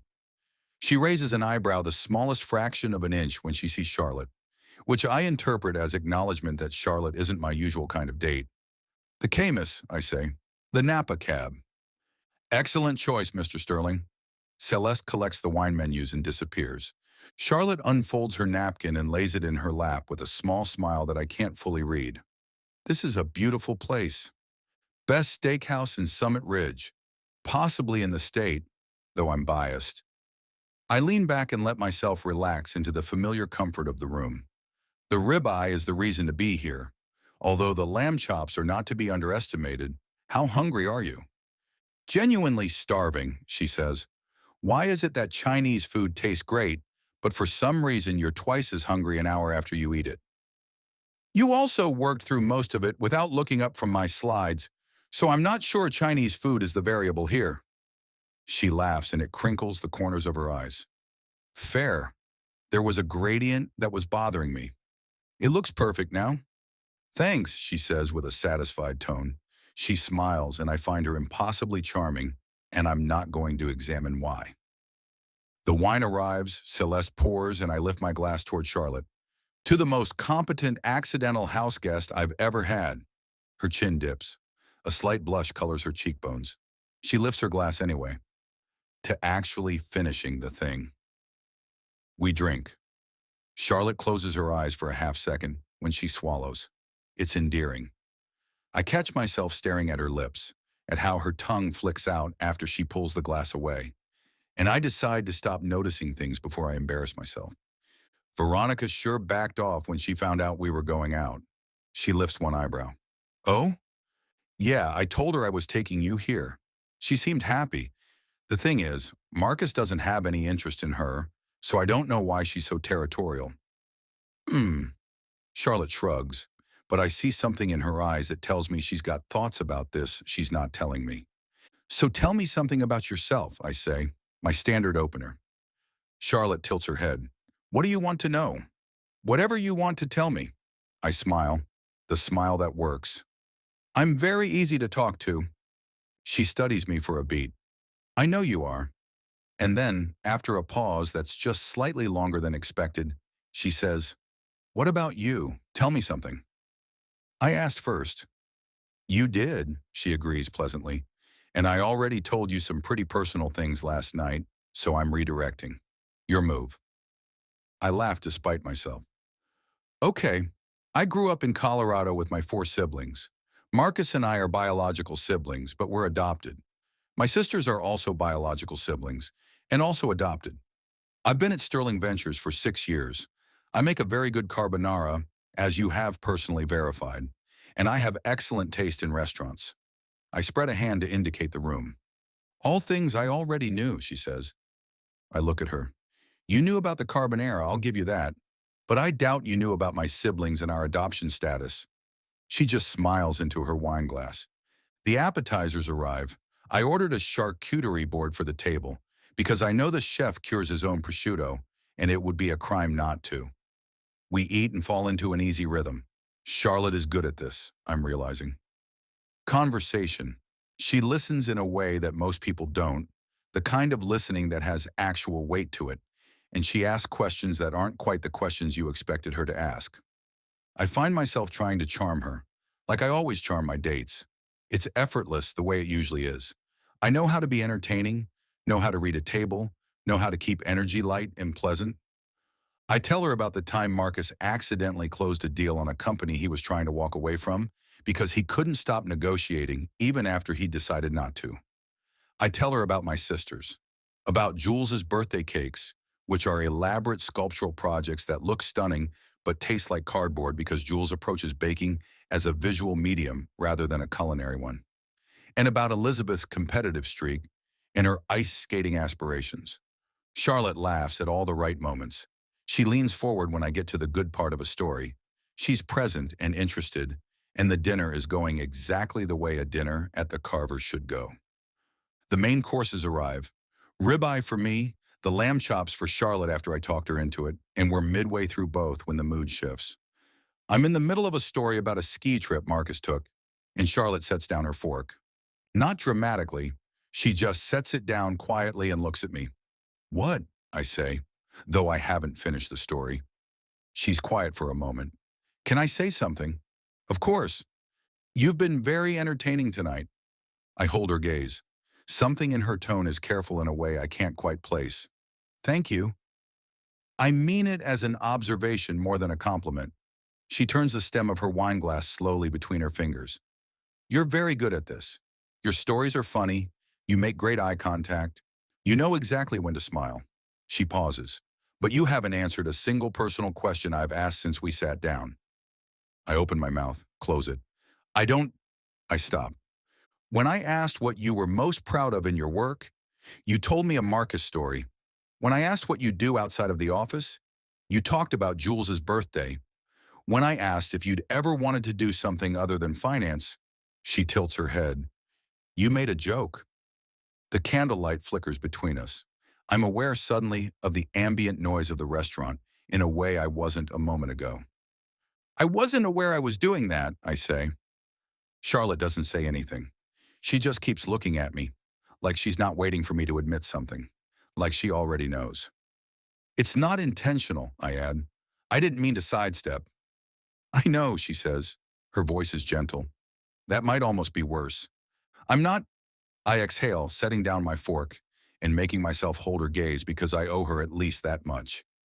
I don't know how to finish that sentence, so I let it hang between us, unfinished.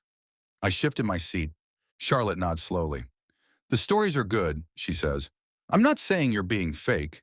I'm saying you keep the door open just enough that it feels like you're letting someone in without actually letting them in. I have a long sip of wine and think about arguing with her. I run through the conversational territory of the last hour, cataloging it, and I find that I can't argue with her. Not honestly, she's right, and I know she's right. And what's worse is I didn't even notice I was doing it. It was automatic, reflexive. I slipped into it the same way you slip into a coat you've worn so many times it hangs itself on your shoulders without any effort.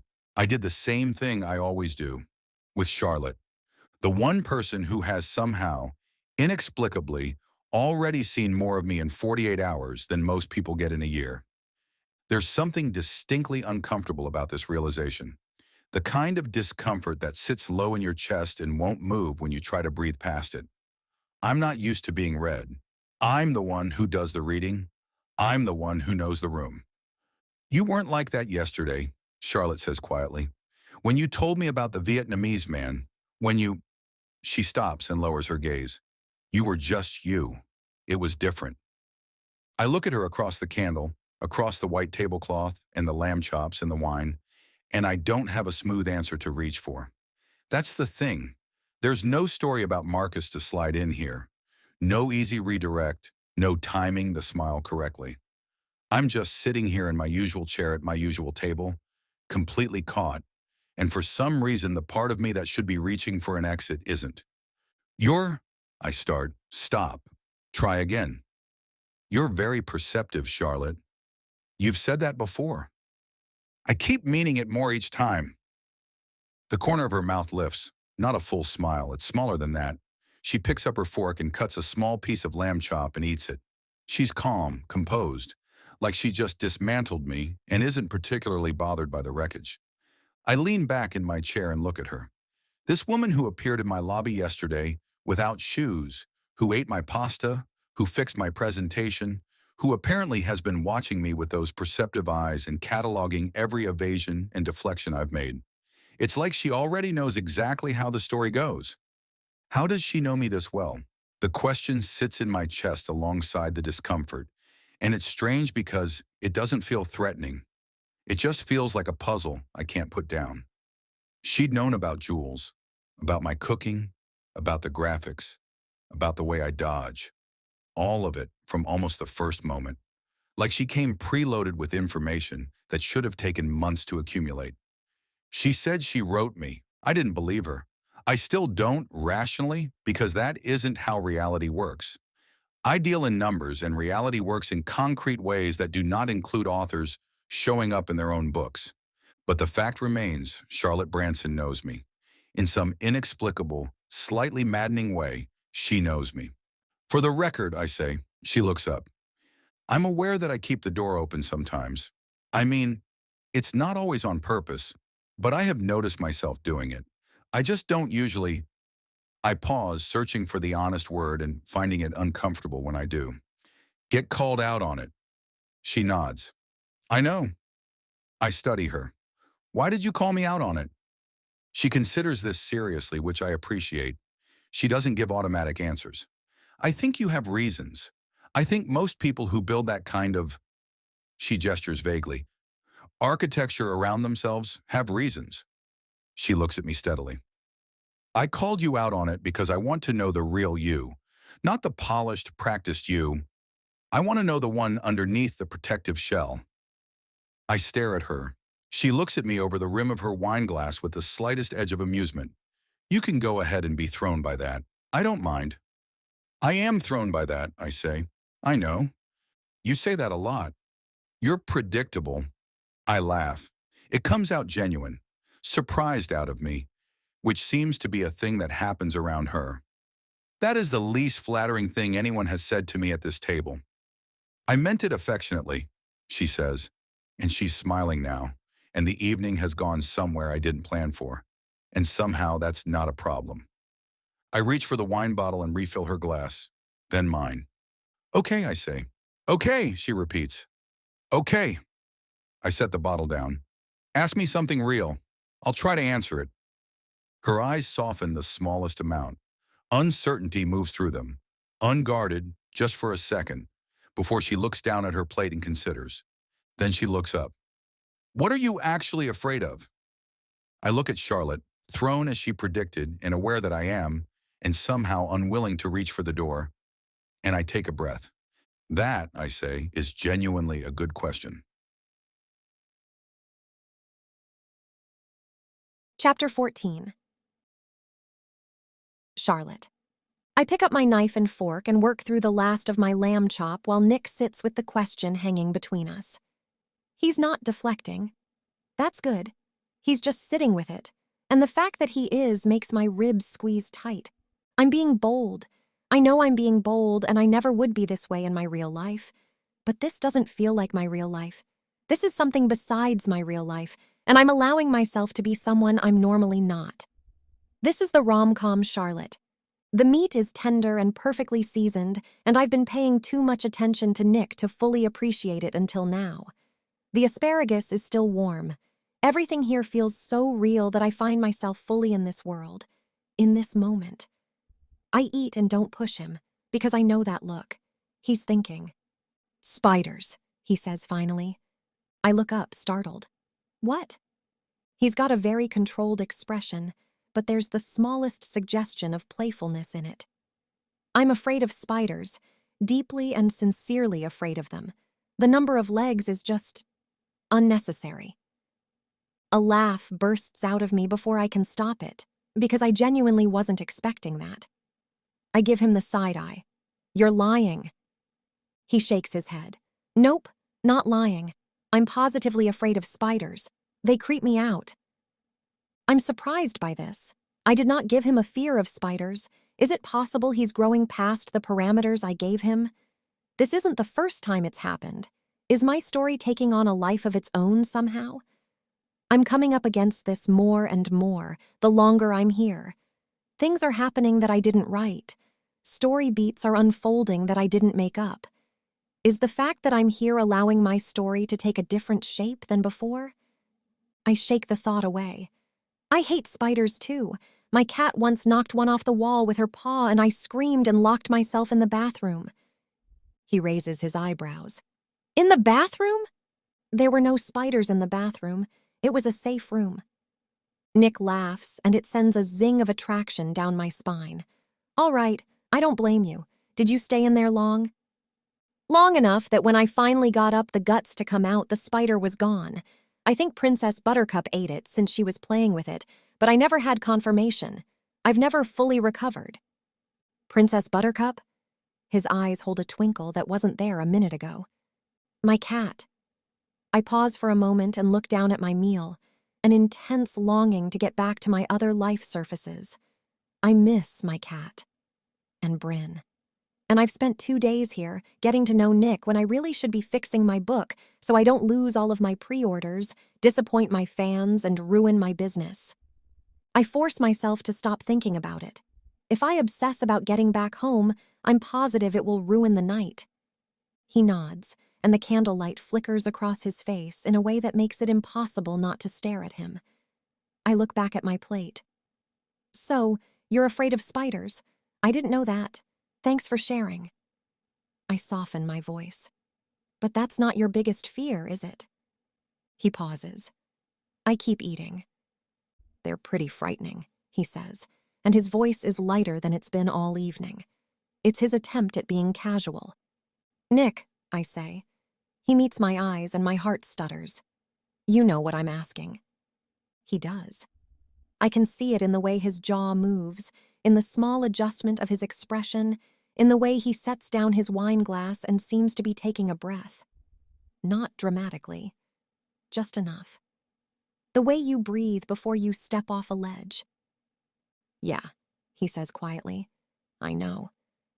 I let the silence sit. Our server, Renata, appears to clear our plates and leaves 2 small dessert menus without us asking.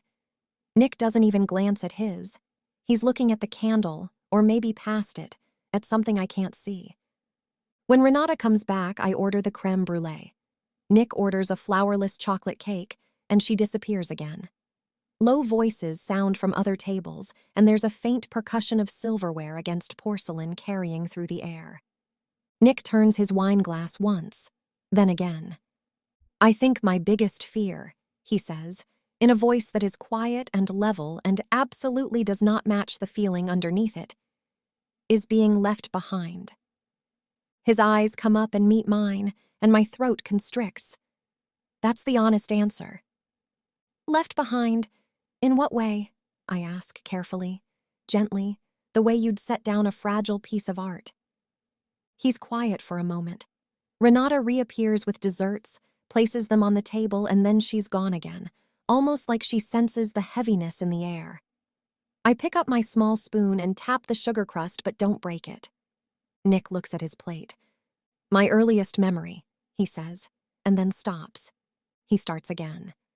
"My earliest memory is of my mother telling me and Marcus to wait by the elephant." I go still.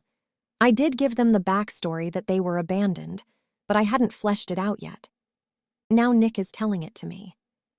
"The elephant?" I ask, and my voice comes out steady, which feels like a miracle. Whatever he's about to tell me, I know it's going to break me, because I give all of my characters wounds that break me. "We were at the state fair." He says it simply, without drama, like he's describing an incident at work. "There was a ride, these big mechanical elephants, the kind kids stand in line for 20 minutes to get on. Marcus and I had been on it twice already. There was this large elephant on a sign by the entrance, right beside a bench." His voice deepens, barely perceptibly. "Mom said she needed to run an errand, that she'd be right back. She said—" He stops, picks up his fork and sets it down again without using it. "She said to wait on the bench by the elephant, so we did." My throat tightens.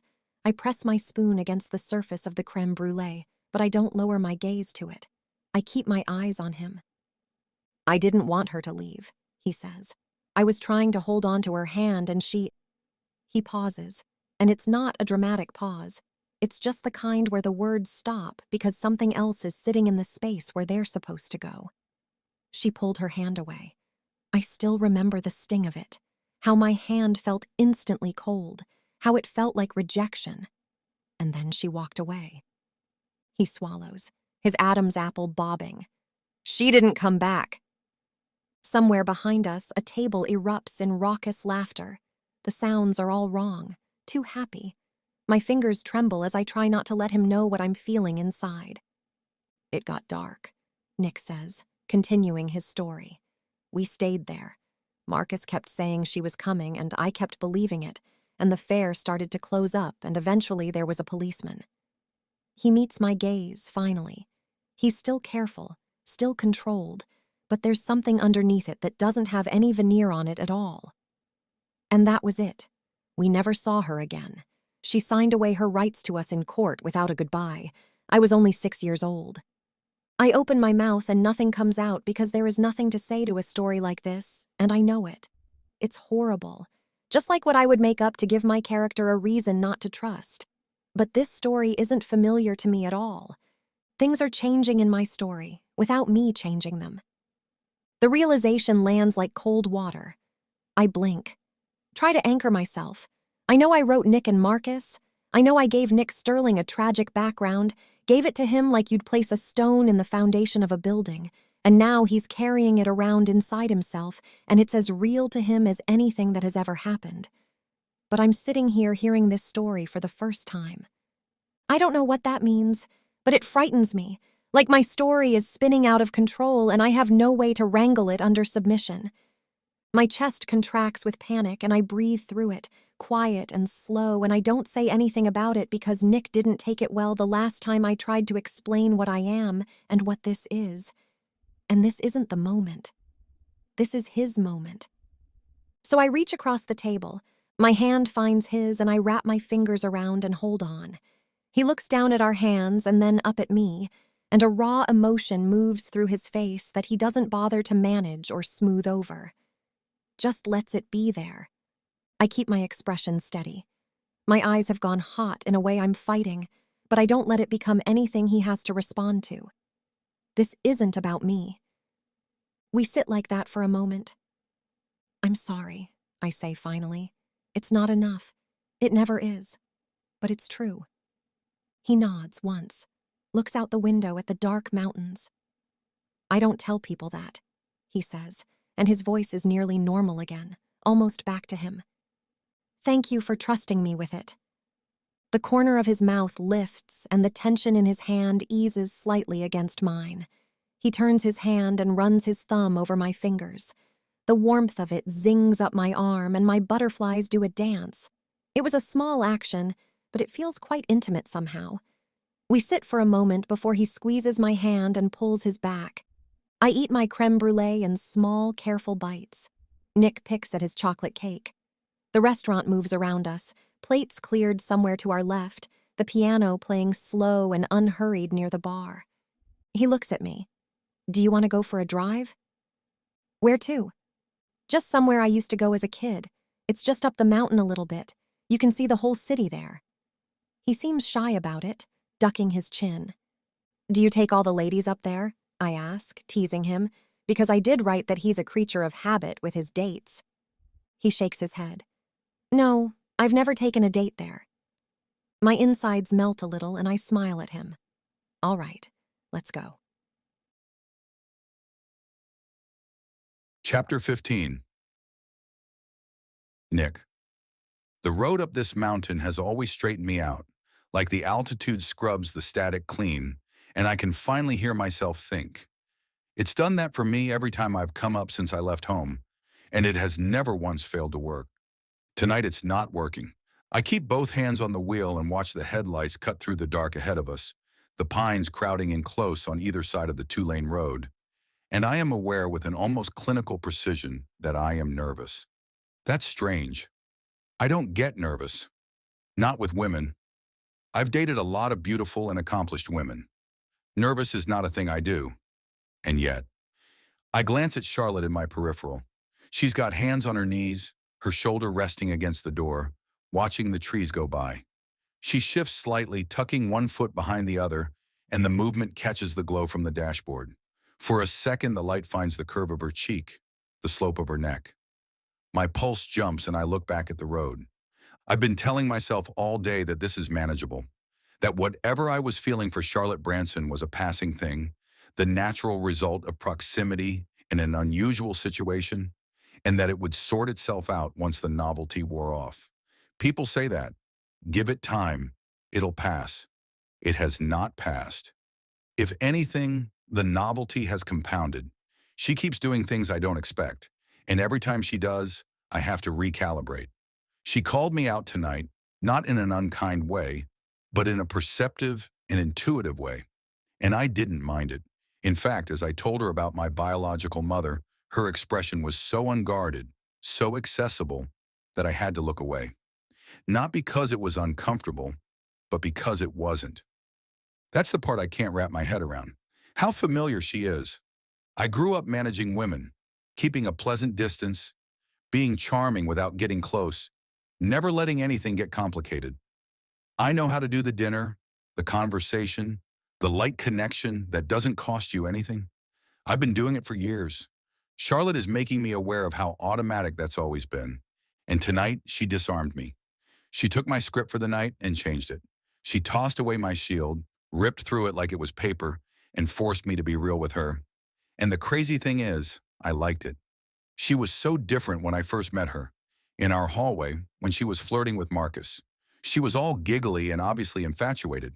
I registered her the way you register anything that might become someone else's problem. Filed her away, dismissed her as nothing notable, moved on. The woman sitting in my passenger seat right now is not that woman. I don't know exactly when the shift happened. Maybe the shopping trip. Maybe the presentation. Watching her work, the focused quiet of her concentration, the way she transformed my slides. Maybe even before that, in the lobby after her traumatic event. There's a mystery to her I can't resolve, no matter how long I look at it.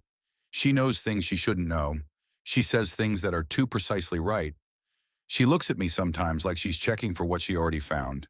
And it makes me feel known in a way that should be unsettling and isn't. The women I've been with have been easy to be with in a particular way. They said things I knew how to respond to. My responses were good ones, charming, attentive, exactly what the moment asked for. I was good at being what they needed, and I think I mistook that for connection. Charlotte speaks, and I don't know how to respond. Not because she's difficult, but because she's surprising. She'll say something dry and slightly absurd and completely precise, and I'll be halfway to a standard answer before I realize the standard answer won't work. She requires actual thought. I hadn't noticed until how long it had been since someone required that of me. She's perceptive to the point of being unnerving. She's thoughtful in a way that feels almost old-fashioned, like she's actually considered what she thinks before she says it. And she has this quality, I don't have a better word for it than down to earth, that sits completely at odds with the fact that her uncle is Hank Whitmore. I know Hank Whitmore. Not well, but well enough. He occupies a certain altitude of the world, the kind where people stop asking what things cost because the answer is no longer interesting. And Charlotte has clearly spent her whole life a very long distance from that altitude. She flinches at the prices in nice restaurants and tries not to let me see it. She was overwhelmed by the shopping trip in a way that wasn't performance. She does her own dishes, drinks Dr. Pepper instead of wine, and doesn't frequent nice restaurants. She is so unlike anyone I've dated. That's the thing I can't stop coming back to. I find somewhere in the dark between the trees that I like this more than I probably should. Where are we going exactly? Her voice is easy, curious.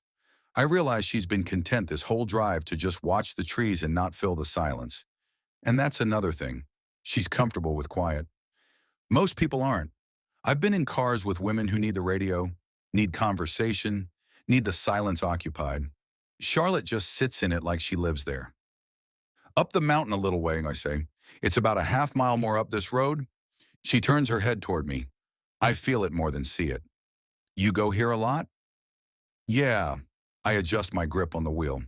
Marcus and I grew up not too far from here, actually. After we were adopted, I pause, not because the sentence is hard, just because I'm deciding how much of it to say. Our parents had a cabin up in the mountains. They still live there. That sounds like heaven. Yeah, it was, especially for us as kids. We'd only lived in the city, in small apartments before the adoption. When Don and Susan took us in, suddenly we were in a cabin in the mountains with a creek out back and about 40 acres of forest to get lost in. The memory surfaces. We spent hours out there, finding trails, turning over rocks, eating granola bars on boulders, and convincing ourselves we were explorers. Charlotte laughed softly. That sounds wonderful. It was. Marcus was better at the navigation. I was better at getting us into situations that required navigating out of. That tracks, she says, and I hear the smile in it. We had this phase where we were convinced that you could live off the land if you had to. I shake my head. We'd find these bushes with berries on them and spend 20 minutes debating whether they were edible. She goes still beside me. Please tell me you didn't eat them. No, I grin. We didn't eat them. Mostly because my mother told us, with significant force and some very clear eye contact, that we were not to eat anything we found in the wild. This was after. I pause for effect because the story deserves it. The pie incident. I hear her shift in the seat, turning toward me more fully. The what? The pie incident. I keep my voice solemn. We were maybe 9 and 11. We'd been out for hours and we came back with this absolutely disgusting mash of random berries we'd collected from about 6 different bushes. We decided we were going to make a pie out of it. Charlotte makes a sound. A small, delighted, horrified sound. Yeah, we went into the kitchen and threw stuff into a bowl. It was disgusting. Mom came in and found us in there, covered in flour and mashed berries. Oh dear! It was a nasty mess. Poor Mom. I think I even had mashed berries in my hair. Charlotte bursts out laughing. It fills the car, and I feel it in my chest. I glance at her. Her head is tipped back, her eyes bright, and she looks so unguarded right now that it makes my pulse race. She cleaned us up, tossed out the mess, and helped us make a real pie.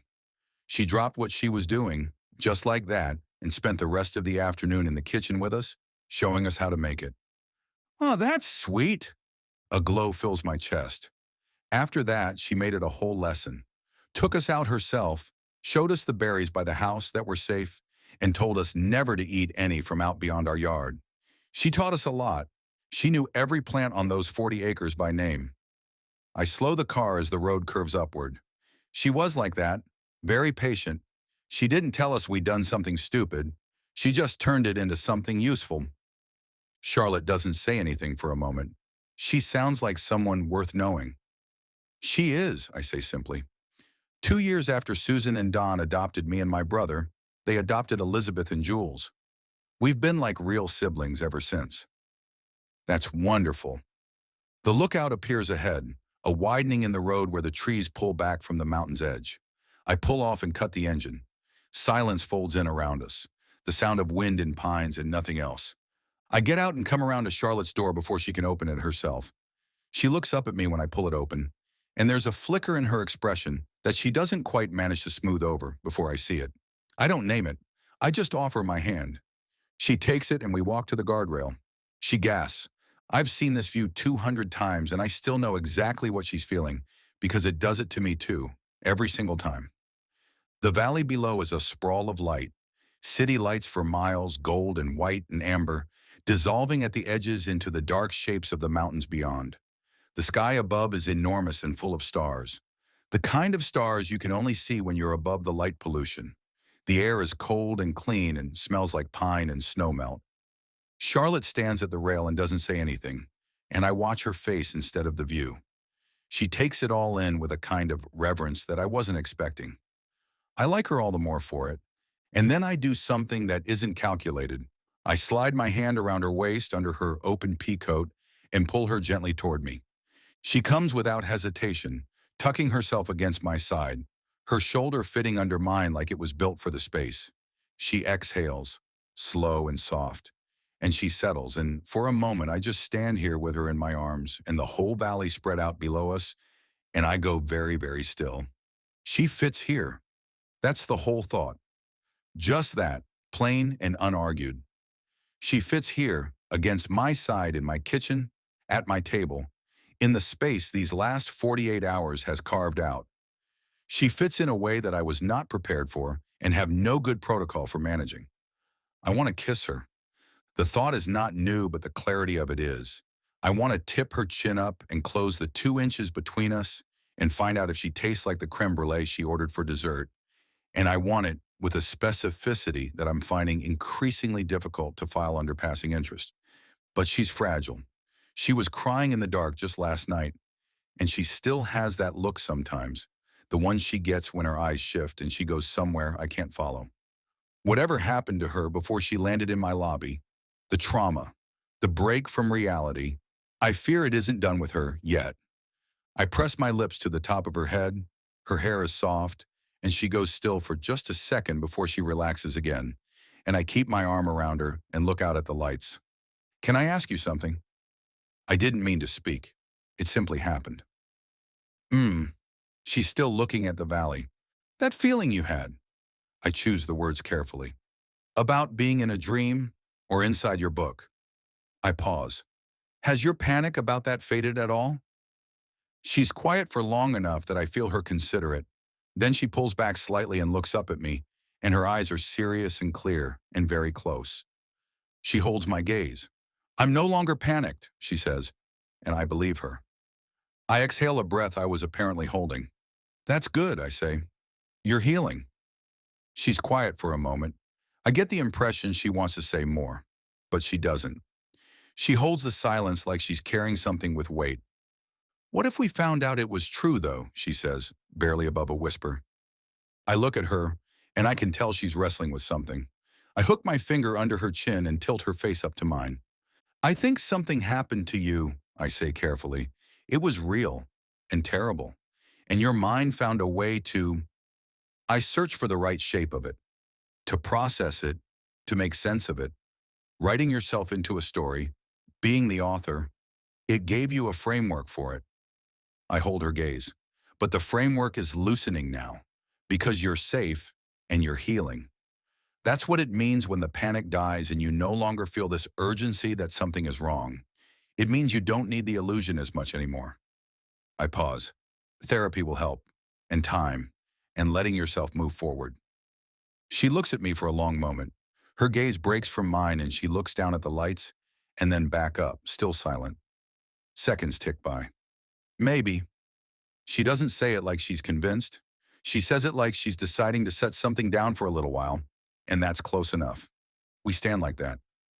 Her in my arms, the valley below, the cold air moving through the pines. The lights of Summit Ridge shimmer somewhere far below us, and the stars above are making me feel simultaneously very small and very clear-headed. I look down at her, and the wanting hits me so cleanly it almost knocks the air out of me. It's her mouth partially, the way she's looking up at me, her lips slightly parted, her face tipped toward mine in the dark. But it's also everything else.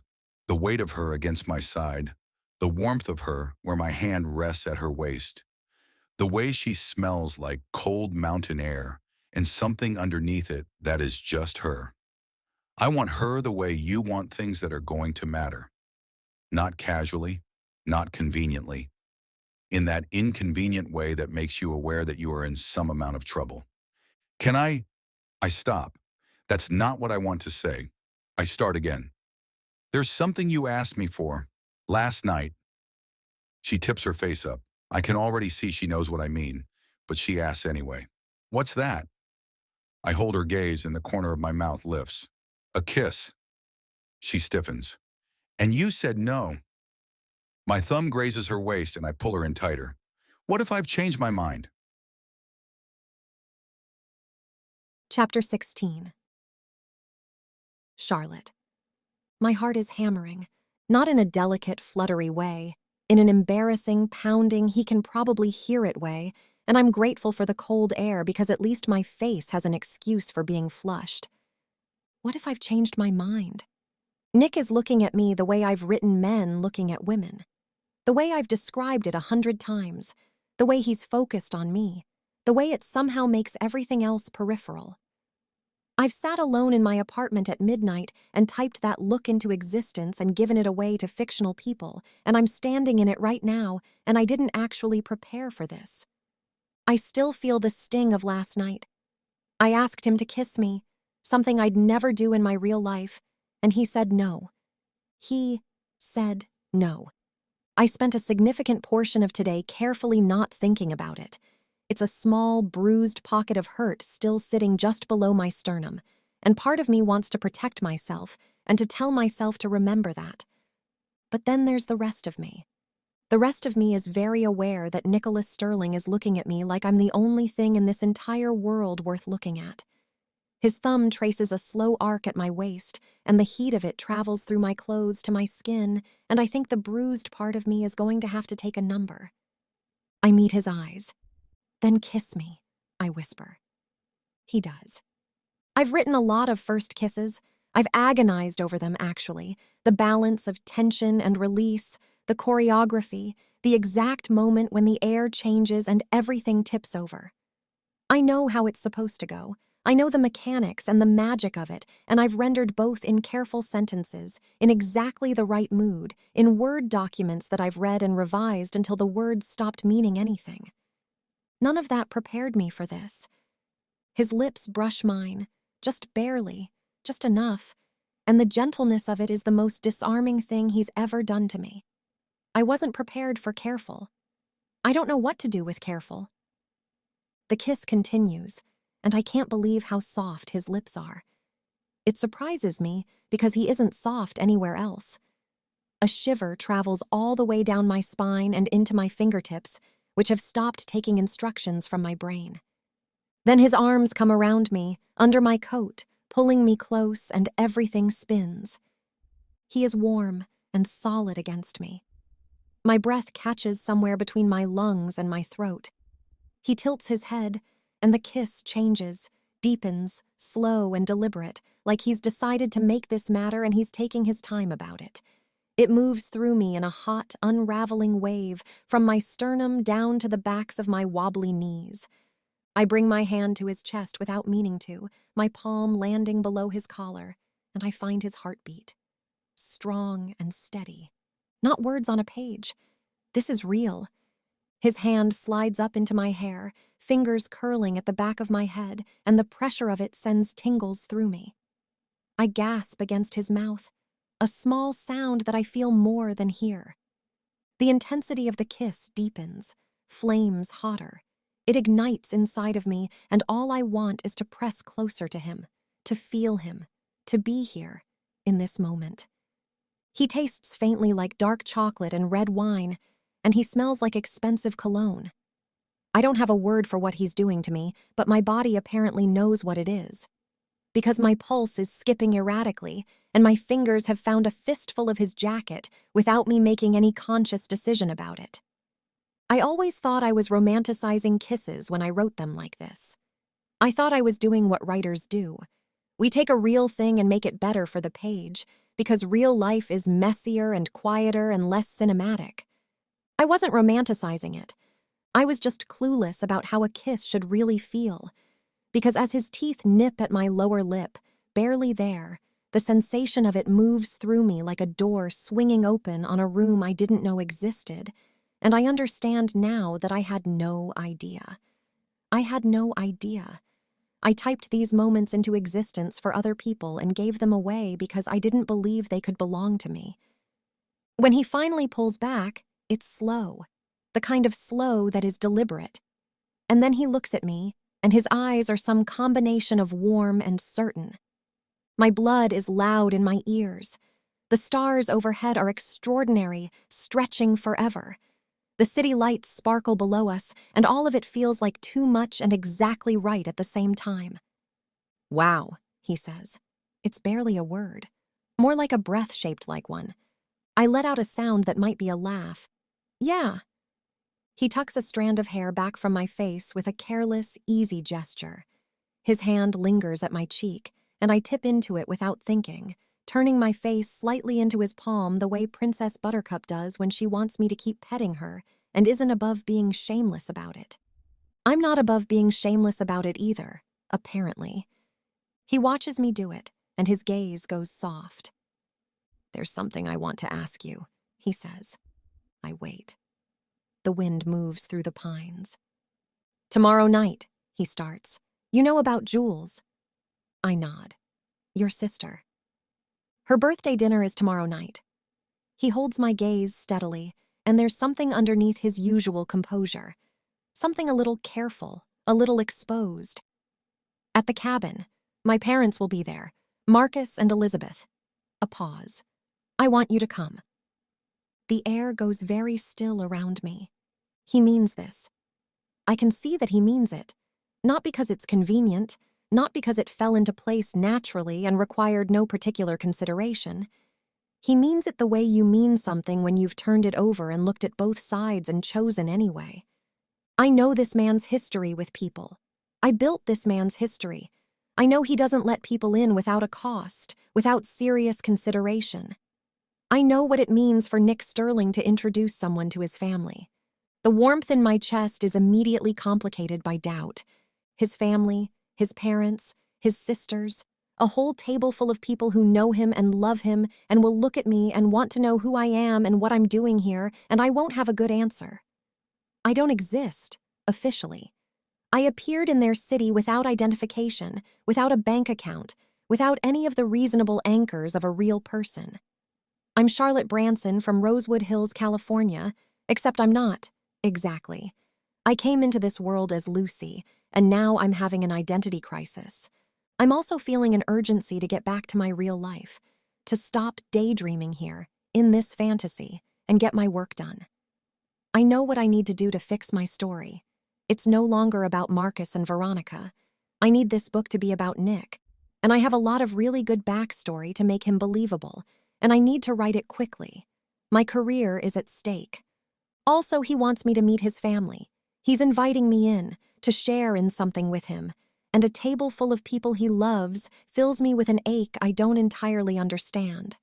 An ache that is maybe about belonging, and maybe about the fact that I'm not sure I do, and maybe about the fact that I want to anyway. He is still watching me.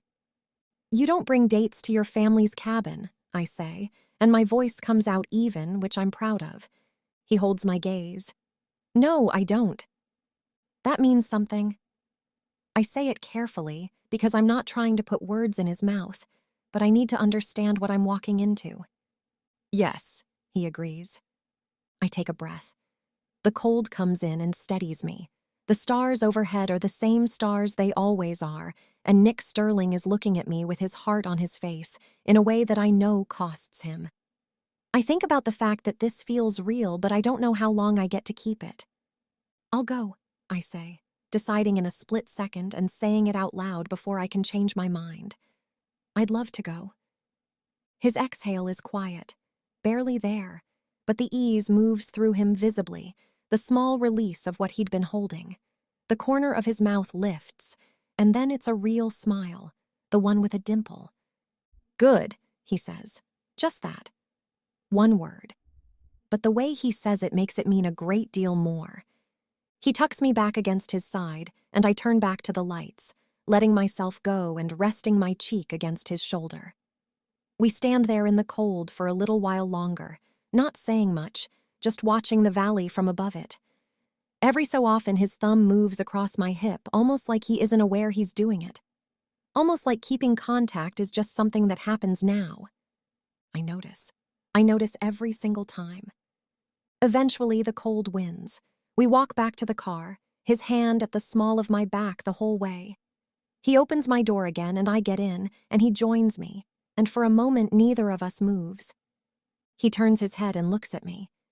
Then he leans over slowly, giving me every chance in the world to see it coming, and kisses me again. This one is different. Not smaller exactly, just slower, quieter. The first one was charged and inevitable and full of the weight of everything that came before it, the almost moments and the tension wound and released. This one is like a question being answered, like punctuation at the end of a sentence that has finally figured out what it wanted to say. His hand cups my cheek. His thumb traces along my jaw.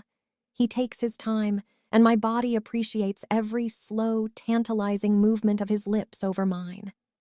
I close my eyes and let him kiss me, and it undoes me in a way I can't describe. Slowly, piece by piece, I let him undo me. When he pulls back, he stays close for a moment. The warmth of his breath tickles my lips. My own heartbeat thrums everywhere in my body, in my throat, my fingertips, the backs of my knees. I've kissed guys, but I've never felt like this before. It's new and exciting. But there's still a piece of me that is screaming not to get used to this. This will all be over soon. Ready? He asks. I take in a deep breath. I'm not sure I'm ready for any of this. I'm not sure I have ever been less prepared for anything in my life. Ready, I say. Chapter 17. Nick, I follow the winding road up to the cabin, the same road I took last night, only this time it feels weighted. Like this means more. Charlotte is in the passenger seat looking amazing in a cream sweater, jeans, and her peacoat. I keep my eyes on the road, the light coming in sideways through the pines in long slanted columns that make the whole mountain look like it's lit from the inside. Last night was amazing. I connected with Charlotte unlike I've ever connected with anyone. And today I feel like a teenager with a major crush. It zings through me like balled up energy with nowhere to go. I turn on the radio and start tapping the steering wheel to some pop song that was popular 10 years ago. I like your hoodie, she says simply. I glance at her. She's looking at me with an expression I've come to recognize as playful. It's subtle, and I missed it for a while, but there's a little amusement hiding behind her eyes. I say. I've never seen you in a hoodie before. I own several. I know. Her lips twitch. Barely. She looks back out the windshield. It's strange. Strange, I repeat. Strange, she confirms. Her tone is entirely neutral and somehow says everything. I let that sit for a second. Do you like it? She takes her time answering, long enough that I know she's doing it deliberately. I'm deciding, she says finally. Really? It's very... She pauses, and I see the twitch again at the corner of her mouth. Casual. I look at her. She still won't look at me. She's staring at the middle distance right now, concentrating, like she's deeply interested in the tree line. You're doing that thing where you want to say something, but you're not coming out and saying it. I'm not doing anything. I raise one eyebrow. Charlotte. She bites down on her lower lip, and I watch her not smile with genuine appreciation before she finally turns to me with an expression of great and patient dignity. It's possible, she says carefully, that I haven't quite decided which version of you is more. She stops. I wait. More, she finishes, like that's the end of it, and looks back out the window. I feel the smile coming and don't bother fighting it. More what exactly? She clears her throat. Nothing, never mind. It's a good hoodie. Charlotte, pay attention to the road. I'm paying excellent attention to the road. I can drive this road in the dark with my eyes mostly closed and we both know it. More what? A pause, the pause of someone running low on exits. Appealing, she finally says. She turns to me, composed and direct. Your button-down shirts are extremely, she weighs the word, professional. You always look like you belong in a boardroom. That's the idea. But the hoodie is, another pause. I cannot decide which one is sexier, and it's honestly a little annoying, she blurts out. I sit with that for a moment. Sexy. She called me sexy, and I absolutely love it. The road curves. The trees open up briefly on the right, and the mountains come into view. Snow-capped, enormous, bright against the late afternoon sky. A little annoying, I say slowly. A little, she agrees. Her chin is up. She is absolutely not going to give me anything else. I appreciate your honesty. My lips quirk, but I don't let the smile come. You asked. I did. I adjust my grip on the wheel and look straight ahead and let my smile do what it's going to do because there's no stopping it now. For what it's worth, the hoodie is very comfortable. She makes a small sound that might be a laugh she's suppressing. Good to know. I could get you one. I have hoodies. My hoodies are very soft. I know. The image of her standing in my kitchen wearing one with my boxers comes unbidden to me. Just offering. She goes quiet, but it's the quiet of someone who is smiling at the window and hoping I can't tell. I can tell. I file this conversation away somewhere I'll probably think about later. We climb another quarter mile, and then the trees break and the cabin driveway appears, and I turn in.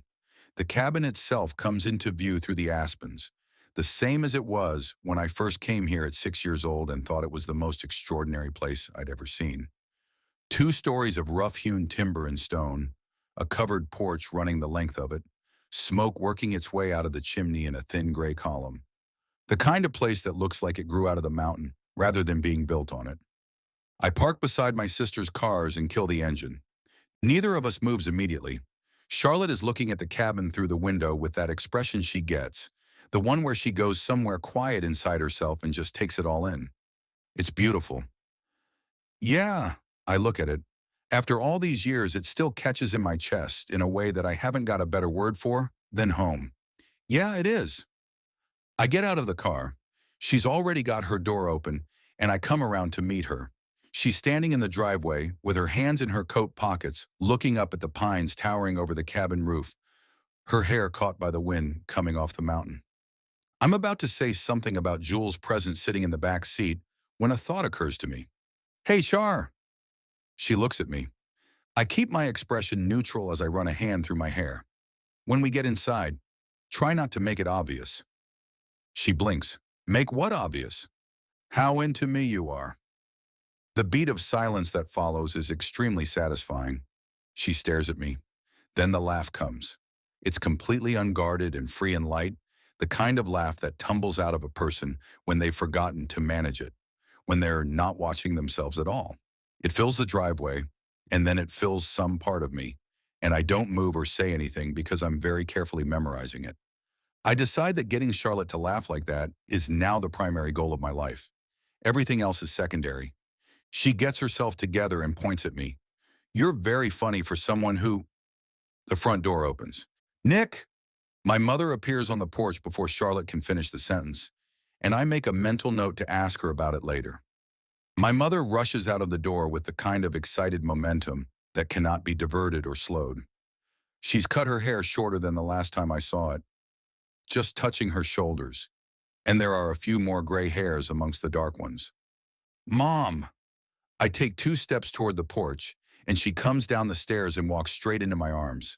Her hug is fierce, her hands gripping the back of my hoodie in a way that, embarrassingly, makes me feel about 12 years old.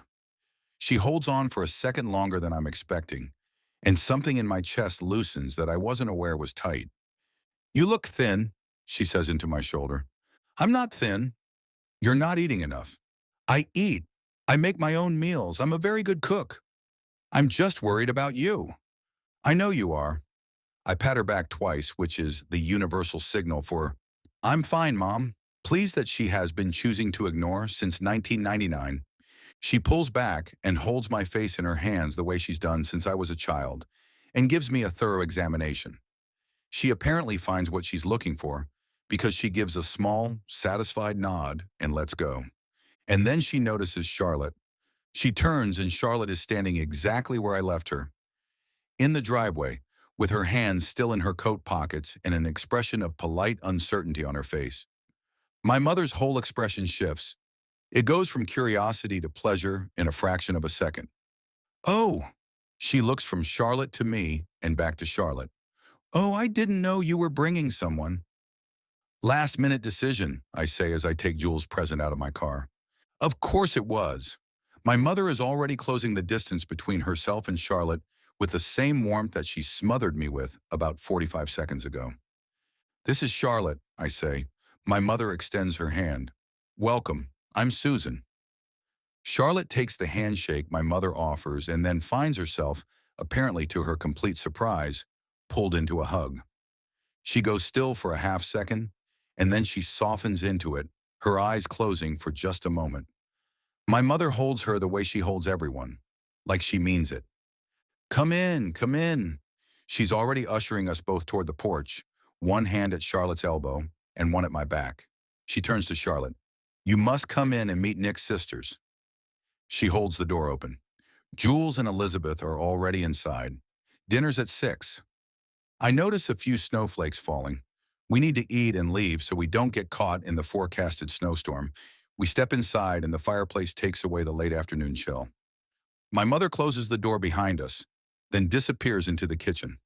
The cabin ceilings are vaulted, crossed with timber beams, and the fireplace takes up most of one wall, a massive stone affair that my father built himself the first summer after they bought the place. The furniture is old and comfortable and familiar. Antler lamp on the side table, a watercolor of the Rockies over the mantel that Jules painted when she was 16, and which my mother refuses to take down no matter how many times Jules says she can do better now. It smells like fire and food cooking in the kitchen, and it reminds me of my childhood. I turn to Charlotte. She's looking up at the ceiling beams, then at the fireplace, then at the bookshelf along the far wall, and I know she's filing every detail. It's bigger inside than I expected, she says softly. Most people say that. But still cozy. My mother has a gift. From the couch by the fireplace, a familiar voice sounds. Nicholas, is that you or am I hallucinating? Jules doesn't get up from the couch. She's lying across it with her feet over one arm, wrapped in a fuzzy blanket, her auburn hair piled on top of her head in a manner that suggests she stopped caring about it several hours ago. She's holding a book flat against her chest and looking at us almost upside down. Her gaze lands on Charlotte. She sits up. Hi, Jules says with delight, like she'd just received an unexpected gift. Who are you? This is Charlotte. I give her a warning look that means, behave. She ignores it completely and her smile widens. I'm Jules, Nick's favorite sister. Elizabeth is my favorite, I say, teasing her. Elizabeth is your favorite athletic sister, Jules says. That's different. She's already leaning forward, feet on the floor now, blanket pooled around her. She directs her attention at Charlotte, cheerful and unguarded. Jules has never in her life met a wall she didn't immediately walk through. Are you Nick's girlfriend? Heat floods to my face. Jules! What? I'm asking. Charlotte's expression shifts. The polite uncertainty is gone, and something softer has taken its place. A suppressed amusement she's not quite hiding. I'm She glances at me for approximately half a second. I'm a friend. My stomach drops. She called us friends? And why does this make me feel like she kicked me in the gut? We haven't defined what this is yet. I shouldn't be upset, but I have to admit I've never kissed a friend like I kissed Charlotte last night. A friend. Jules weighs this with great consideration. A friend, I confirm, although it pains me to say the words. Her gaze flicks back to me. Nick doesn't bring friends to the cabin. Charlotte simply smiles to herself. I know, she says quietly, and then doesn't add anything else. Jules tilts her head. She's intrigued now, which is somehow worse than just curious. How did you two meet? Charlotte was, I start. Through work, Charlotte says at the same time, and I'm relieved because I had no idea where I was going with mine. Jules looks between us. I can see her categorizing. Footsteps sound on the stairs, and then Elizabeth appears. Her blonde hair is pulled in a low ponytail, and she's wearing a simple crew neck. She takes in the room in one quiet sweep, and her eyes land on Charlotte and stay there with calm, direct attention. Hi, she says simply. I'm Elizabeth. Charlotte.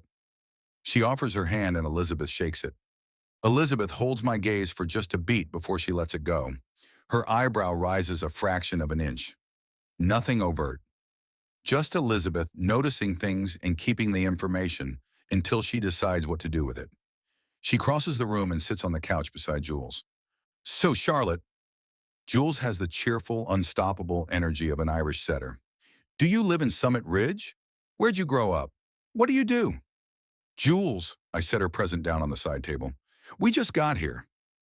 I slip Charlotte's coat off and hang it in the closet, then cross to the couch and sit on the arm of it, close enough to intervene if needed. Jules shrugs. I'm just asking questions. You're conducting an interrogation. I'm making conversation. She looks at me with wide, entirely sincere eyes. Those are different. Charlotte walks to the love seat and sits on the edge, angled toward Jules. She picks the last question and leaves the others. I'm a writer, she says. And you're an artist, right? A sculptor? Jules blinks. Then she lights up the way she always does when someone asks about her work. The subject pivot barely registers. Yes, I love sculpture, but also painting and jewelry. I've been doing a lot more wearable work lately. I keep going back and forth between sculpting and jewelry, but I think I've decided they're really not that different. They're both about, she pauses. Did Nick tell you I'm a sculptor? Yes, she says. Nick told me. Jules nods. You'll never believe what happened this week.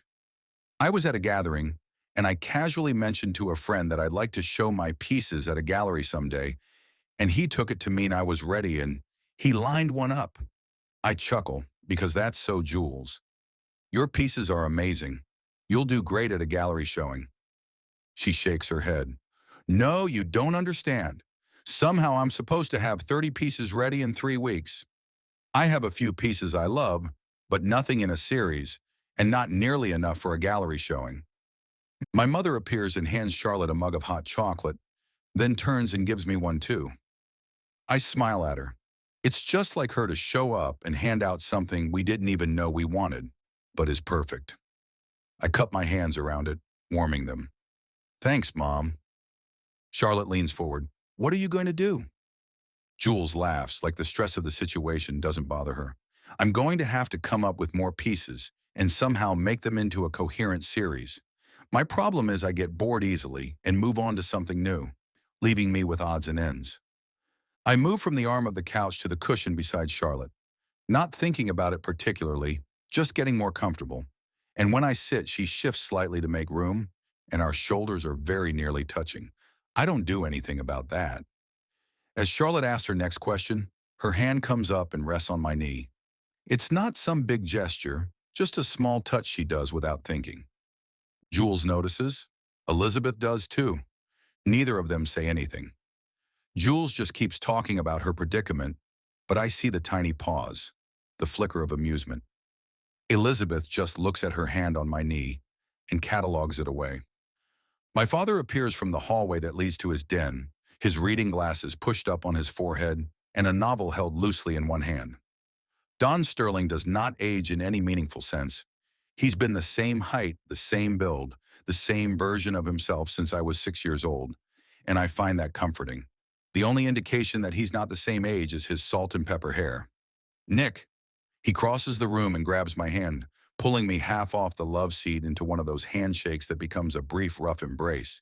He smells like wood smoke and the pine-scented soap. Dad, he releases me and looks at Charlotte.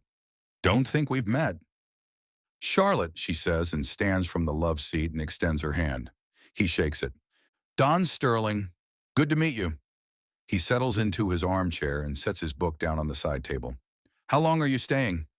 Just for dinner, I say. We need to leave to beat the snow.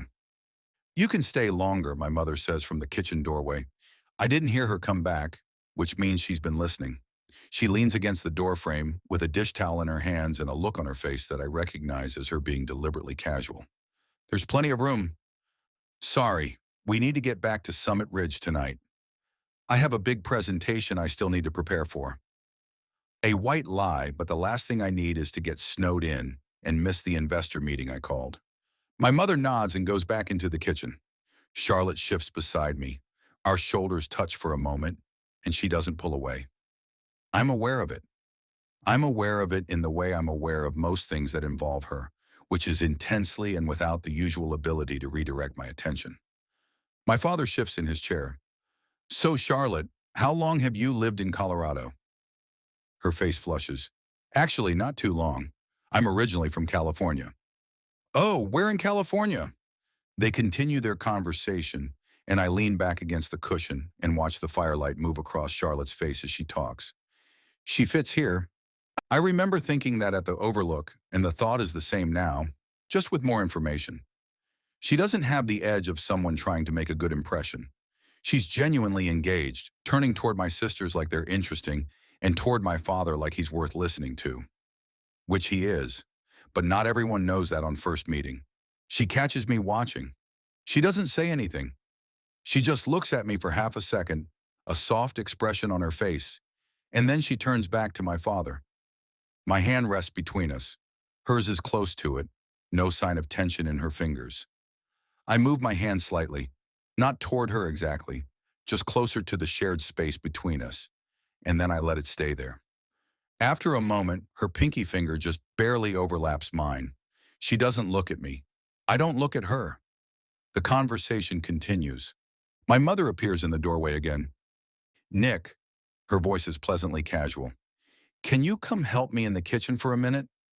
Elizabeth is quietly observing and pretending not to smile. My father keeps talking about the time he spent in California. Jules is looking at me with enormous, cherubic innocence. I know exactly what's waiting for me in that kitchen. The particular form of love that comes dressed as needing help with a pot or checking on the rolls, but is in fact a very thorough and affectionate cross-examination. My mother won't stop until she has what she needs, but I don't mind. It actually makes me smile because she can sense there's something different about Charlotte. She's not wrong. I get up from the love seat. Charlotte glances up at me, and there's a flicker of humor on her lips.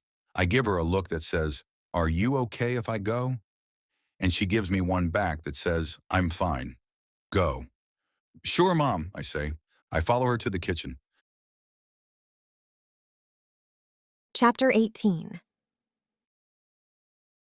Charlotte. I lean forward and curl my hair behind my ear. How much time do you spend training for something like the Grand Prix of figure skating? Elizabeth is sitting on the couch next to Jules with her legs tucked beneath her. 6 to 8 hours on the ice most days. She says it the way you might say you prefer your coffee black, like it's simply a fact about herself. More when I'm working on a program, which right now is always. Every day, I ask. Every day. She tilts her head slightly. Sundays I sometimes cut it to 5. Jules, sitting with a throw pillow in her lap, snorts and hits her sister's knee with the back of her hand. Slacker. I laugh as I absorb this. 5 hours on a Sunday is her day off. Walking into the kitchen to get a snack is my daily workout. I suddenly feel like a major sloth. And you're waiting on the Grand Prix assignments right now? Something moves across her face.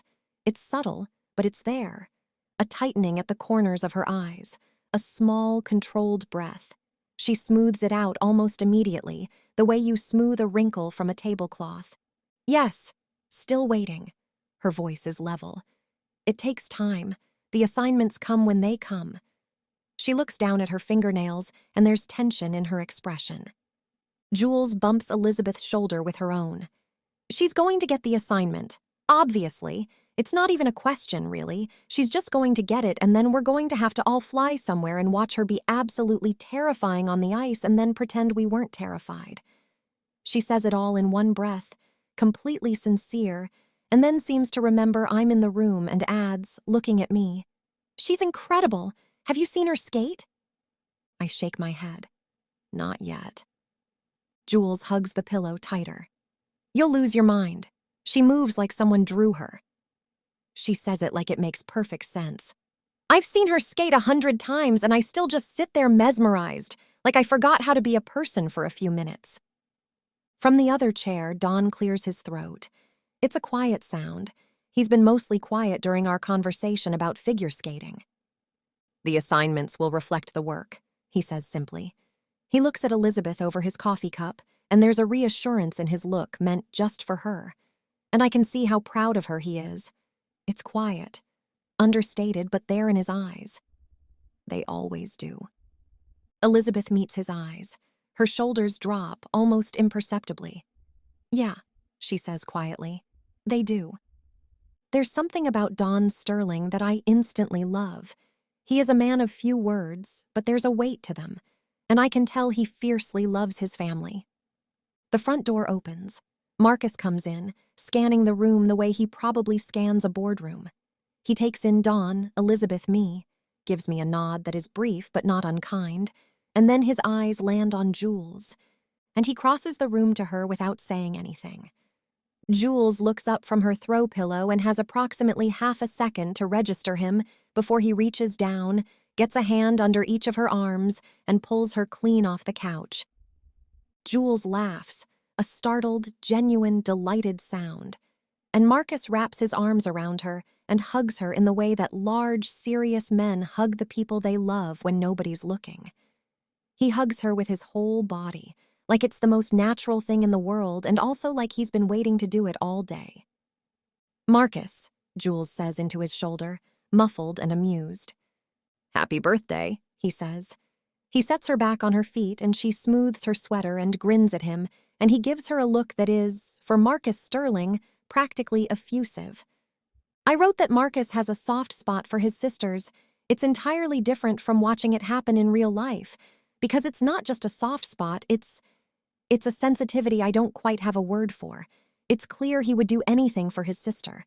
It's the one crack in the armor that isn't a vulnerability but a choice. He chose to let her in. My throat gets tight, and then I look away because it feels private, even though it happened in a room full of people. I blink as Jules gushes to Marcus about how she accidentally signed up for a gallery showing, and we all laugh. Marcus turns to Elizabeth and pulls her up for a hug too. This one is softer somehow, quieter, but no less intense. Jules keeps talking while the hug extends into "I've really missed you" territory. "Liz," he finally says, pulling back, "I'm glad you made it." "I got up early to get all my practice hours in." He nods. "Any word yet?" Her lips tighten. Not yet. Nick appears in the doorway from the kitchen. He's got a dish towel over one shoulder, which is dismantling my general composure. "Dinner's ready." I join Nick and we walk together into the dining room. A deep casserole dish sits in the middle of the table with mac and cheese, the real kind, golden and bubbling. Freshly baked bread is in a basket, sliced thick with steam still rising from it. A pot of tomato soup is situated beside it, and to the side, a salad with apples in it. I sit next to Nick. The moment everyone's chair scrapes in, I lean toward him, keeping my voice low. "How did it go?" "In the kitchen." He reaches for the bread basket and sets it in front of me before taking a piece for himself. "Fine. Fine, like actually fine. Or fine like a thing you say when you don't want to go into it at the dinner table." He glances at me sideways, a small curve at the corner of his mouth. "She doesn't buy that we're just friends." Heat rises to my cheeks. I panicked and didn't know what to say. I don't really belong here. I'm just here until I figure out how to get back home. We can't really be dating. Nick's just a character I made up, right?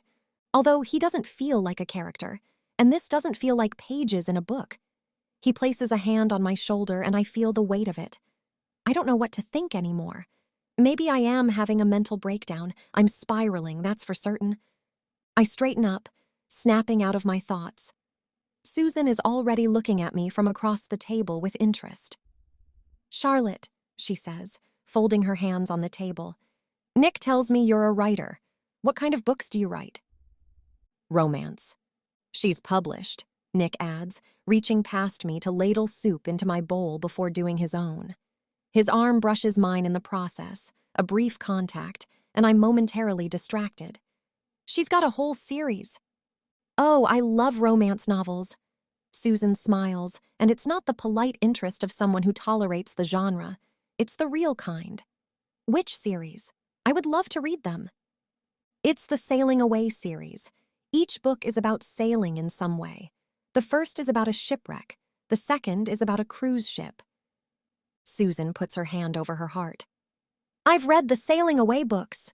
You wrote those?" Shock rings through me before I remember in my notes about Susan that I wrote down she loves reading romances, and she'd read the Sailing Away series by Charlotte Branson. I'd forgotten all about that. I thought it was funny at the time, but now it's surreal. I clear my throat. "I did." "We read those in my book club," Susan says, ladling soup into her bowl. "We spent an entire meeting on the third one. Deborah cried." She pauses. "Deborah never cries. She always says she doesn't have the emotional bandwidth." "The lighthouse scene," Jules says from down the table, completely unsurprised. "Gets everyone. I had to put the book down and take a lap around my studio." I look at Jules. "You've read them too?" "I did not include that in my notes." Jules tilts her head like the question is a little strange. "Nick has them in his apartment." I turn to look at Nick. Nick is very focused on his soup. "Anyway," he says. "You have my books," I say. I can't get over my shock. "Moving on." "In your apartment." "The soup is excellent, Mom." I store this information in the part of my brain labeled things that require further examination later and return to Susan, who is watching the two of us with a knowing, pleasant look. She doesn't say anything. She just picks up her spoon. "So tell me," she says, "where do your ideas come from? I always wonder, with writers." It's the question every writer gets asked, and I've answered it 100 ways depending on who's asking. But sitting here, in this room, with Nick's family, I find that the usual answers don't quite fit. "Mostly from wanting to feel things I don't know how to feel in real life," I say, and then I hear how honest that is and add quickly, "and also from general observation of human behavior. Both." Across the table, Elizabeth sets down her bread. "That's actually really interesting. The feeling things you can't feel part. Do you find the books satisfy that? Or do they just make you want the real thing more?" The question lands squarely in the middle of my chest and stays there. I don't want to examine it too closely. "Both," I say after a pause, "depending on the day." She nods, slowly, like she understands that, like it tracks for her. Don passes me the mac and cheese without being asked, and I take it, and when I look up, he gives me a small nod. It's a kind gesture, and for some reason reminds me of my own father. I spoon the mac and cheese onto my plate and try not to think about it. I am not successful. It gets harder as the meal goes on. Dinner when I was growing up was just me and my dad at the kitchen table with the radio on. He made the same things every week: spaghetti, chicken, sandwiches, soup from a can, and we talked about whatever was on his mind. Usually books he was reading or an interesting thing that had happened at work or a question he'd been thinking about and wanted my opinion on. He treated my opinions like they mattered. He listened when I talked. He was a good man. He loved me, and dinner with him was the best part of my childhood. And then he was gone, and there was no more dinner at my father's table. There was foster care where everyone fended for themselves, which usually left me with just the tuna. And then there was an apartment with books stacked against every wall, and dinner became a thing I ate with Bryn because she wouldn't let me skip it. I have never sat at a table like this. I have written it over and over again because I understood what it was supposed to feel like. The familiarity, the noise, the easy intimacy of a family that has eaten 1,000 meals together. I knew how to write it. I did not know that being here would feel like this. Marcus is telling a story about a meeting that went sideways. He talks with brevity, giving only the facts and the outcome, but even that is oddly funny. Jules is laughing at the right moments, and Elizabeth is adding a dry observation from the far end that makes Dawn's mouth twitch. Susan is watching them with that open, unguarded expression that she seems to wear freely, like she decided years ago that she was never going to pretend she didn't love her family loudly, and she has never looked back. I watch all of it. I can feel pressure building in my chest, pressing at the back of my eyes. I blink it back because I am not going to cry at Jules Sterling's birthday dinner over macaroni and cheese. I absolutely am not. Under the table, Nick's knee bumps mine. It might be accidental. It is not accidental. It stays there, warm and steady. He doesn't make anything of it, just keeps talking to Marcus about quarterly projections, and I look down at my soup bowl and breathe. He reaches across and passes me more bread. His fingers brush mine and linger for just a half-second longer than they need to, and when I look up at him, his eyes meet mine with an intensity in them that zings all the way down to my toes. I look away. Across the table, Susan is not looking at the food. Susan is looking at me with a small, quiet smile that says, "I see exactly what's happening, and I'm very pleased about it." I put butter on my bread and say absolutely nothing. Later, Nick tilts his head toward me while Jules is mid-sentence about something and says, low and close, "You okay?" "Yes." I look at him, and my heart does this crazy thing in my chest. I think so. It's a lie. I'm not okay. This whole situation is not okay. I have to leave soon. I'm going to be in so much trouble if I miss my deadline. I have a life back home, a cat, a best friend. Being here is only making it very apparent what I don't have back home. He looks at me for a beat, reading whatever's on my face, and then he nods. Just once, that same small nod his father uses, and he turns back to the table. But his arm comes to rest along the back of my chair and his hand settles at my shoulder. He knows something is happening with me. He doesn't know what it is, but he's putting himself next to it anyway. He's just here. Close. Real. I'm glad he has this. This table. These people. This warm, ridiculous, imperfect, genuine family that chose each other and kept choosing each other. And I am terrified of how much I'll miss this when I leave. Susan brings out the cake after Dawn clears the dishes. It's chocolate, homemade with 24 candles, all lit and flickering. Jules makes a wish with her eyes squeezed shut, and the kind of sincerity that only someone who has never been jaded can pull off. After we eat the cake, Dawn produces the stack of wrapped gifts from the side table. Jules tucks her knees up under herself on the chair and tears into the paper like she's been looking forward to this part. Nick's gift is first. Jules rips off the paper and opens the box. She pulls out 2 pairs of knee-high, wildly patterned socks.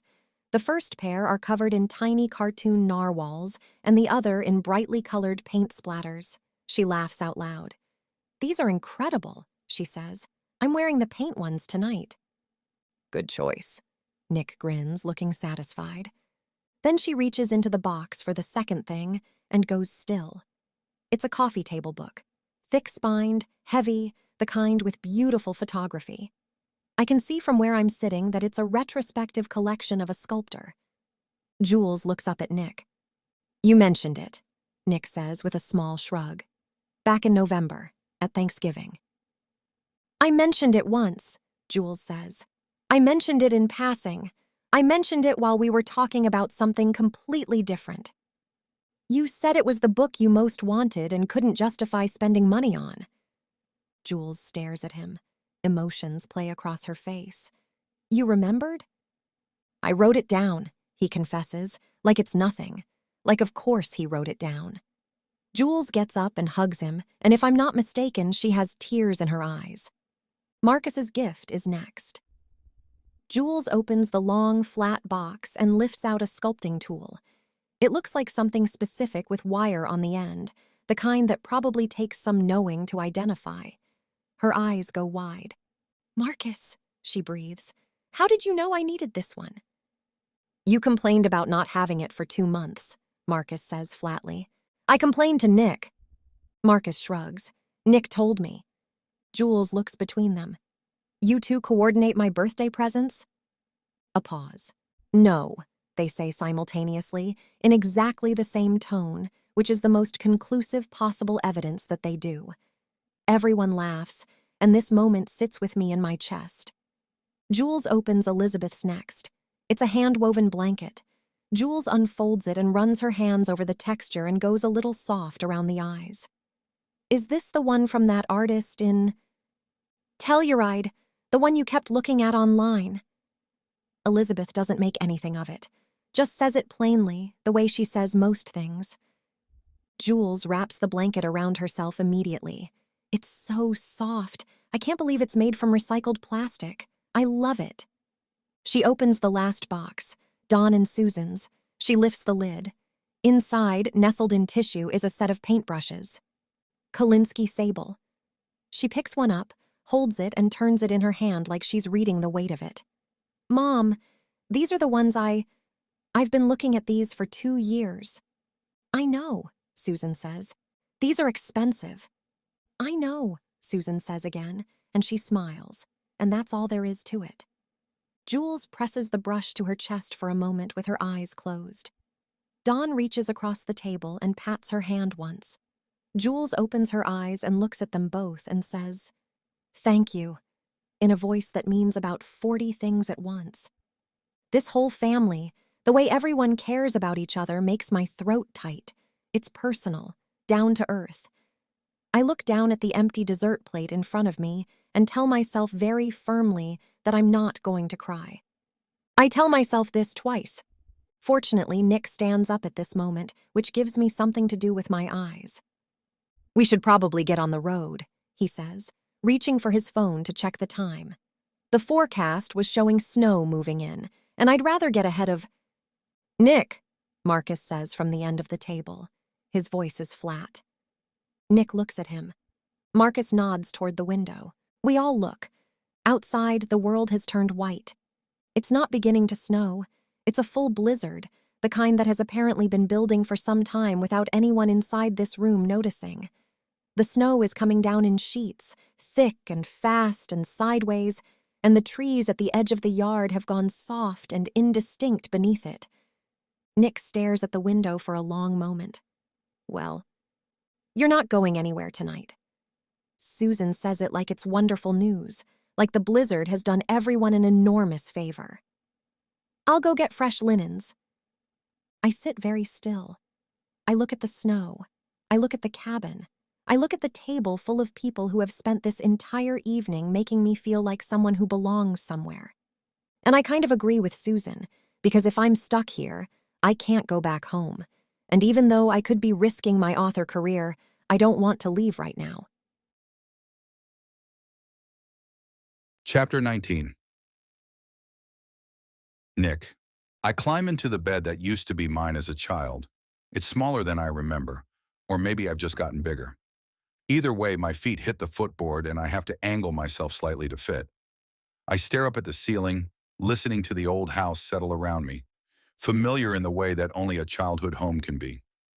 My wall still holds the One Direction poster I thought I got rid of. It's slightly curled at one corner, faded enough that Harry Styles looks vaguely impressionistic now.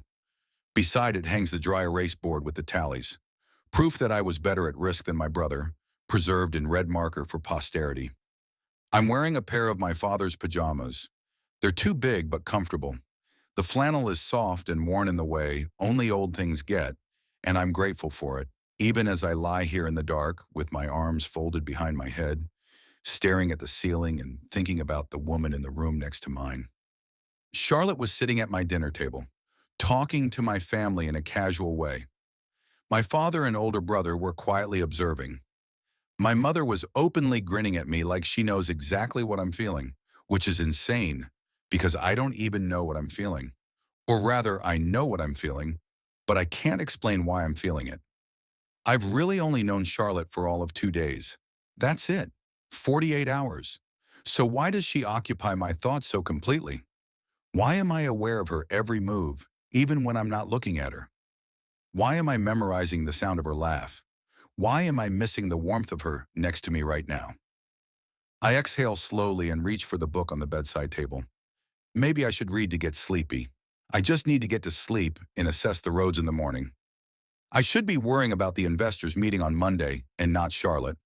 I manage approximately one paragraph before a screech comes from the room next door, and I leap out of bed. The book hits the floor.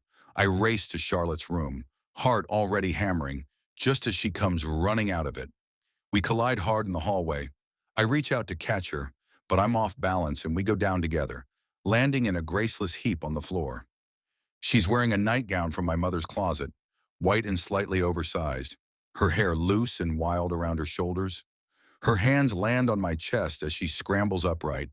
Her eyes are impossibly wide as she looks down at me. "What's wrong?" I ask as my heart tries to get back under control. My pulse is racing. It takes a second to recognize its fear on her face. "Spider!" She moves away from the open door to her room. I stand and peer into the guest bedroom and see a black dot on the ceiling above the bed. I turn on the light and look closer. Wolf spider. Large, hairy, and it looks like it could eat a small dog. A shiver runs through me, and I back away a step. Good luck with that.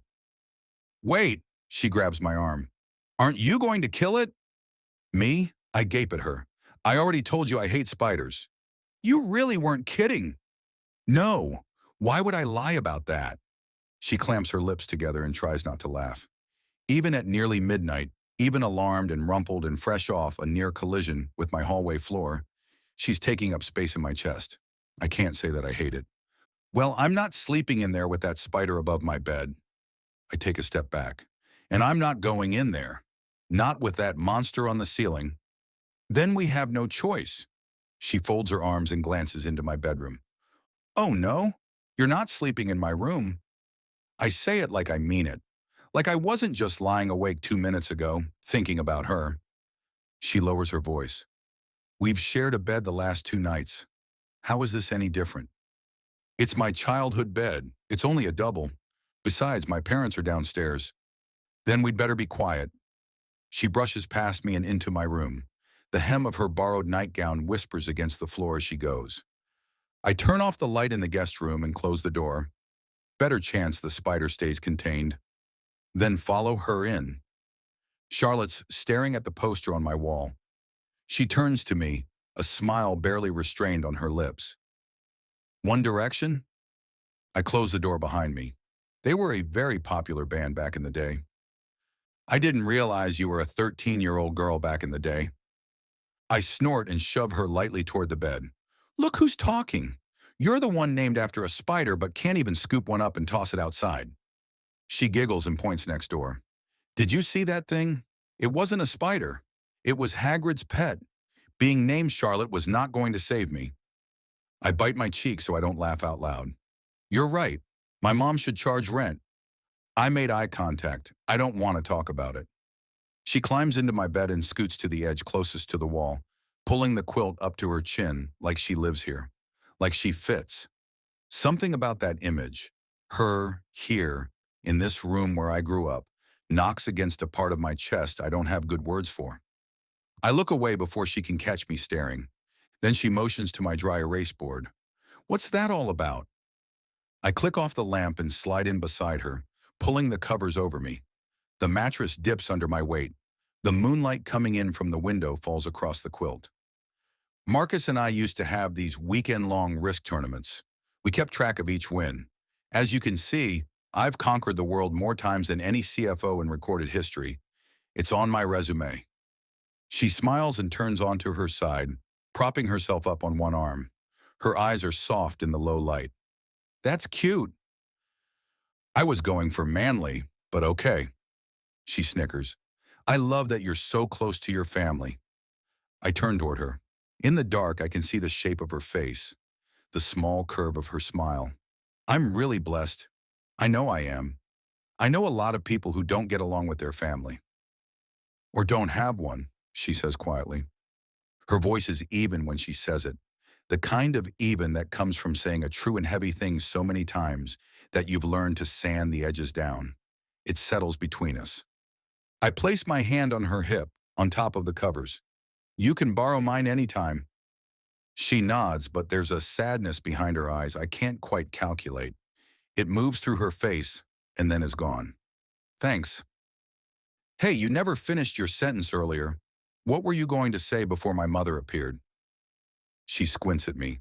I don't know. You said, you're very funny for someone who, but you didn't finish. Recognition lights up her eyes and she clamps a hand over her mouth. Then she whispers, for someone who talks in his sleep. I gasp. Lies. I don't talk in my sleep. She laughs and I can tell she's trying to be quiet but not quite able to. You do too. What did I say? Incoherent stuff, mostly. I poke her in the side. Mostly? Oh, come on. Now you have to tell me. My favorite one was, that's not how turtles work. We both dissolve into silent laughter. It takes a few moments for us to recover. I clear my throat. I don't even know what that means. Me neither. I gaze at her for a moment. There's something I've been wanting to ask since dinner. Something that's been quietly nagging at me through the whole evening. And in the dark and quiet of this room, it feels like the right time to say it. You told my family we're just friends. A flicker crosses her face. Yes, she says carefully. Is that really how you see us? She chooses her words carefully. I wasn't sure how to define what this is. I've never done this before. I squint at her. Done this? You've never dated anyone? I've gone on dates, yes, but this is different. I know what she means, but still, I have to ask. Different how? She sighs and breaks eye contact, and the moonlight catches the planes of her face. Her brow furrows. Men don't like me. I've been on dates, mostly with people Bryn sets me up with, but they don't go well. No one chooses me. I'm never the main character. I stiffen when she says it and lands differently than I expect. I think of all the ways I've spent my career being good at what I do while Marcus gets the headlines. The way I've learned to be fine with that. The way you can be fine and still feel it. She doesn't know that. She's just telling me about her own life. But I understand believing you're someone the story happens around rather than to. I reach over and cup her cheek, and she leans into my touch, just slightly, like she doesn't realize she's doing it, or doesn't mean to let herself. I choose you, I say softly. I know, and that's why it's so different for me.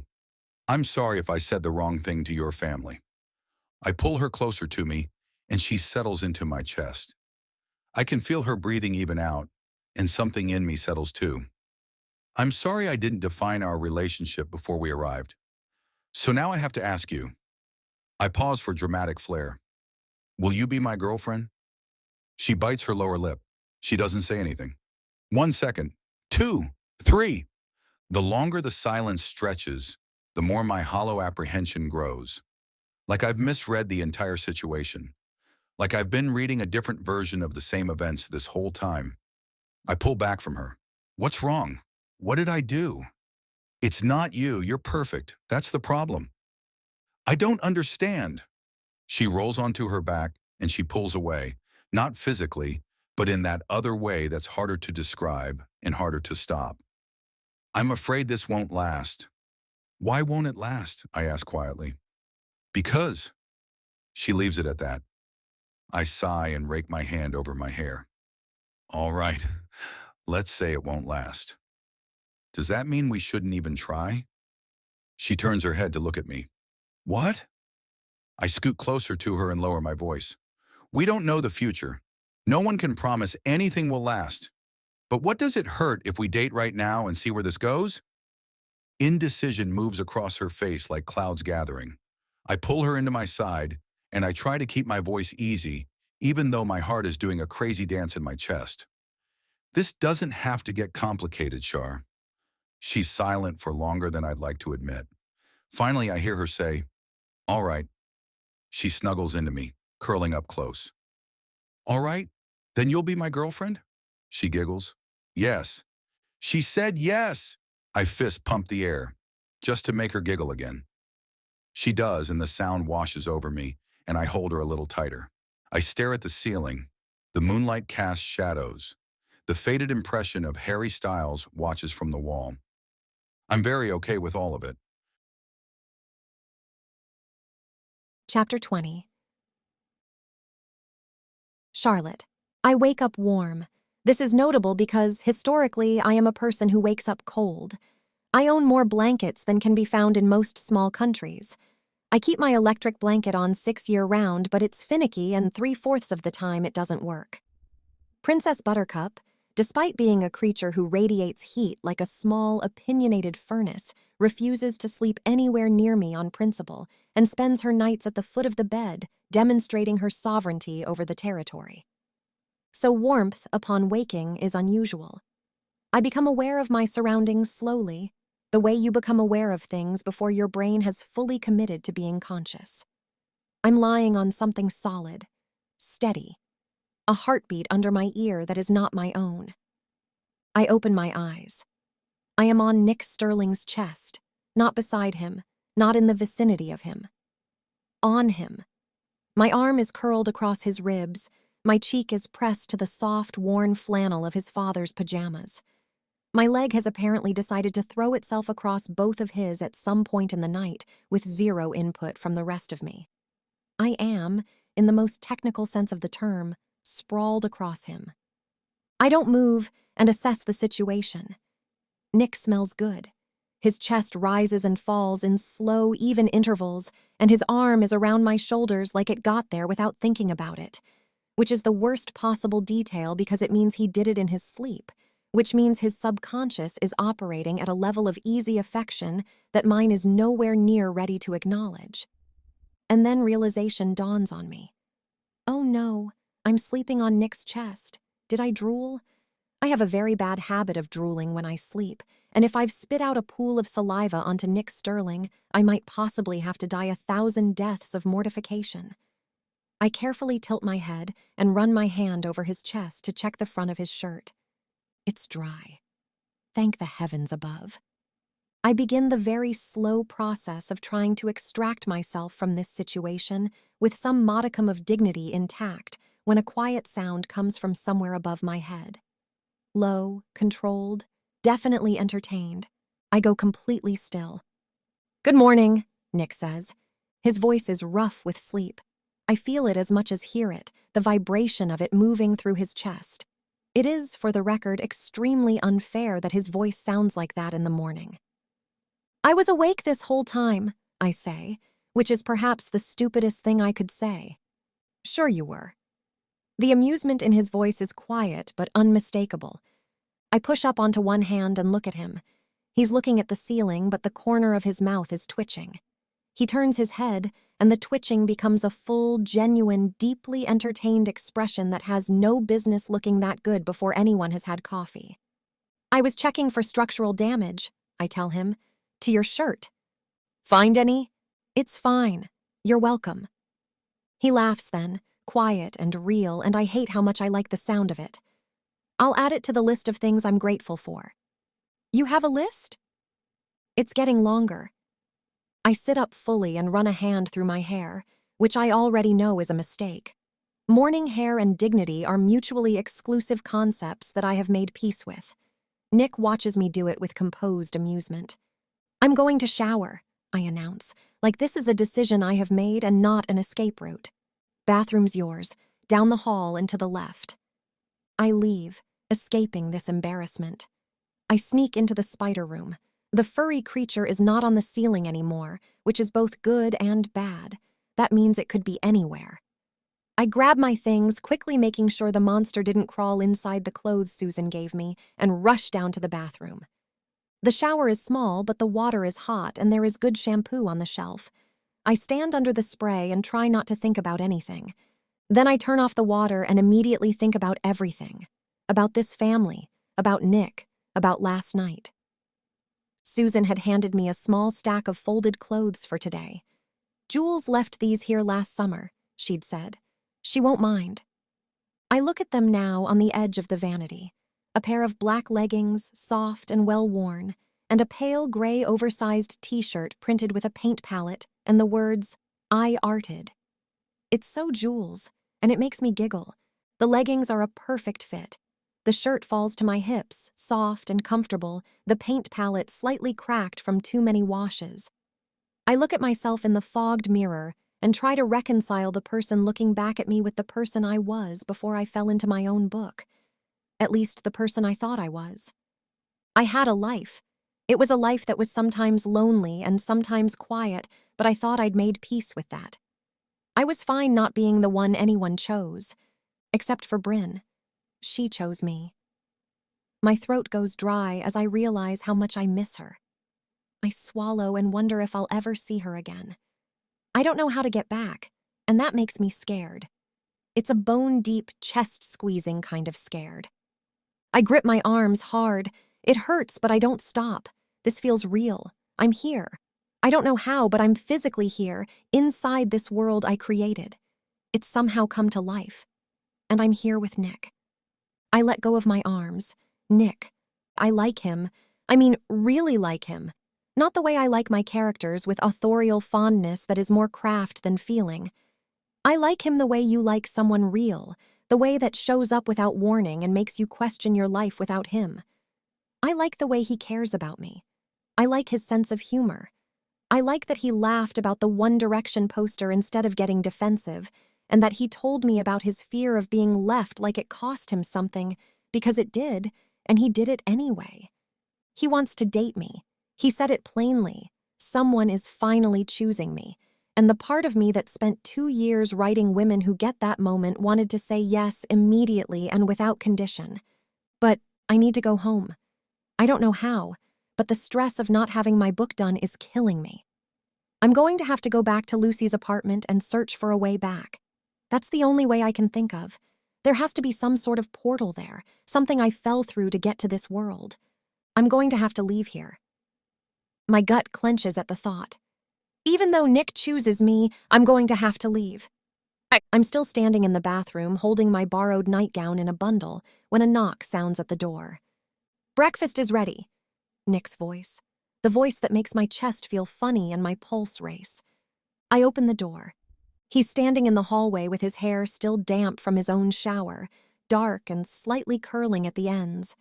He's wearing jeans and a heather gray cable-knit sweater that looks like it's been here since college, and he's looking at me in a way that melts me. He takes in the I-arted shirt and his mouth curves into an easy smile. Jules will be honored. I look at him, there in the morning light of a mountain cabin hallway, rumpled and completely himself, and my throat burns. I like him. I need to leave. These two facts will not resolve themselves no matter how hard I try. It sits like a cold ball in my stomach. This cannot last. The words hit me and I blink them back. I don't want to think about reality. I want to live in this fiction for a little longer. For now, there is breakfast. "Lead the way," I say. I follow him down the stairs and into the dining room. His mother is in the kitchen, and I catch her turning pancakes like she's done it 1,000 times. Dawn is moving around the table, pouring the orange juice. Marcus is in a fresh suit, this one black. It makes me smile because that's so Marcus. It's Sunday morning and he was stranded at his parents' house, and yet he somehow produced another suit to wear. I wonder how many he keeps here for just such occasions. Jules is in an oversized flannel, her hair still in an I don't care bun, eating a piece of bacon. Elizabeth sits beside her in athletic wear, and I swear she probably got up early to run 6 miles. Nick steers me toward the table, and I sit down in the chair beside his. The chair I sat in yesterday that's suddenly become my chair. Susan comes in and sets a plate in front of me. Blueberry pancakes, a pat of butter melting at the center. They smell amazing. Dawn helps her carry in plates until everyone is served, then they sit down. I take a drink of orange juice. Dawn picks up his fork. "How did you sleep, Charlotte?" A significant amount of the juice goes somewhere it should not. I cough. Nick, to his extraordinary credit, doesn't say anything. He simply pats my back twice and holds in his smile. Fine, I manage, when I am once again a person with functional airways. Really well, thank you. Don nods, apparently satisfied. Susan passes the bacon my way. The sounds of forks scraping against plates fill the room. Roads are still down, Marcus says. Plows were out at first light, though. Should be clear enough to drive home by this afternoon. Good, Nick says, and I hear the relief in his voice. I eat a bite of pancake and taste the sweetness of the blueberries. I have mixed feelings about the roads opening. The sooner we leave, the sooner I'll have to deal with going back to my real life. I eat my pancakes and drink my juice. I let the noise of the family wash over me. Jules and Elizabeth are arguing cheerfully. Susan is asking Marcus if he wants more bacon and then handing it to him without waiting for his answer. Don is working his way through his stack of pancakes like it's his mission in life. I hold this moment carefully, the way you hold something you know you can't keep. After breakfast, I help Susan clear the table. She shoos me out of the kitchen, telling me that guests don't do the dishes even after I insist on helping. Don picks up a newspaper and tucks it under his arm, then motions to me. Charlotte, come with me a minute. I follow him down the short hallway off the kitchen, past a row of family photos I vow to examine later, and into his den. The den is a small room with a low ceiling and bookshelves on 2 walls and a set of wingback chairs. A desk sits in the corner, and a floor lamp makes the room a soft amber. It smells like old books and shoe polish. Don goes to the desk, sets down the newspaper, and opens the bottom drawer. He takes a small wooden box out and sets it on the surface between us. It's hinged, dark-stained, the kind you find at the back of an antique shop and run your fingers over without meaning to. He opens it. There are coins in it. Not a coin collection like my father's, all organized, the kind that accumulates over years of going places and picking things up. A 2-franc piece. A large copper coin with a design I can't immediately place. 3 or 4 small silver ones clustered at one corner. A Roman-looking coin worn almost smooth. A Mexican centavo. A handful of others. I don't breathe. Don shifts his feet. Nick tells me you collect coins. Yes. My voice is surprisingly even given that my entire chest is in a vice. He looks at the box for a moment, then at me. Picked those up over the years. Before Susan. Before all this. A small gesture that takes in the cabin, the family, the fullness of his life. Used to travel for work. Not glamorous travel, tile work mostly, wherever there was a contract, but I always came home with a coin in my pocket. He closes the box and holds it out to me. I want you to have them. I look at the box in his hands. I look at his face, which has a gentle expression. I think about my own father. I think about Saturday mornings at flea markets when I was 7. He would hold my hand in the crowd and we'd look at all the coins. He'd pick up an old coin and say, "Imagine where this has been, Charbert." I have not thought about him in this way in a long time. I have kept the memory like I keep my coin collection, hidden away, only to be pulled out at certain times. But standing here, in Don Sterling's den, I stare at the man who has that same quiet stillness that I remember from my father. And I blink back tears. I take the box, and then I step forward and throw my arms around him. He goes still for just a moment, and then his hand comes up and pats my back. It's not a big gesture, but it affects me anyway. "Thank you," I say, against the shoulder of his flannel shirt. My voice is not what I would call steady. "Thank you." "Sure," he says and clears his throat. "They're not worth anything." I step back and look down at the box in my hands. I run my thumb along the edge. "They're worth something to me," I say quietly. Chapter 21. Nick. We're all sitting in the living room, waiting for the roads to clear, Charlotte and I on the love seat. The room is quiet from a lull in conversation. "Charades," Jules says, from her spot on the living room floor, where she's been pretending to sketch in her notebook, but has actually been napping for the last 20 minutes. She sits up and looks around like she's just solved a problem no one asked her to solve. We should play charades. Elizabeth's eyes light up, which means someone is about to suffer.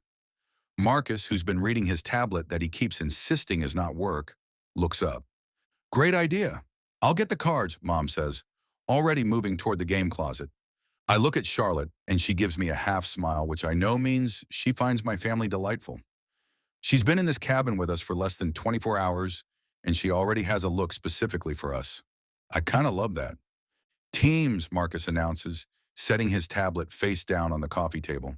He straightens his collar. We need teams. You and Elizabeth and Jules, I say, because Mom and I can usually guess each other really well. Marcus sizes up the proposed arrangement. That's unbalanced. You'd have Charlotte and Mom and Dad. You afraid you're going to lose? I raise an eyebrow in a challenge. It's how I always win against Marcus, although I don't think he's caught on.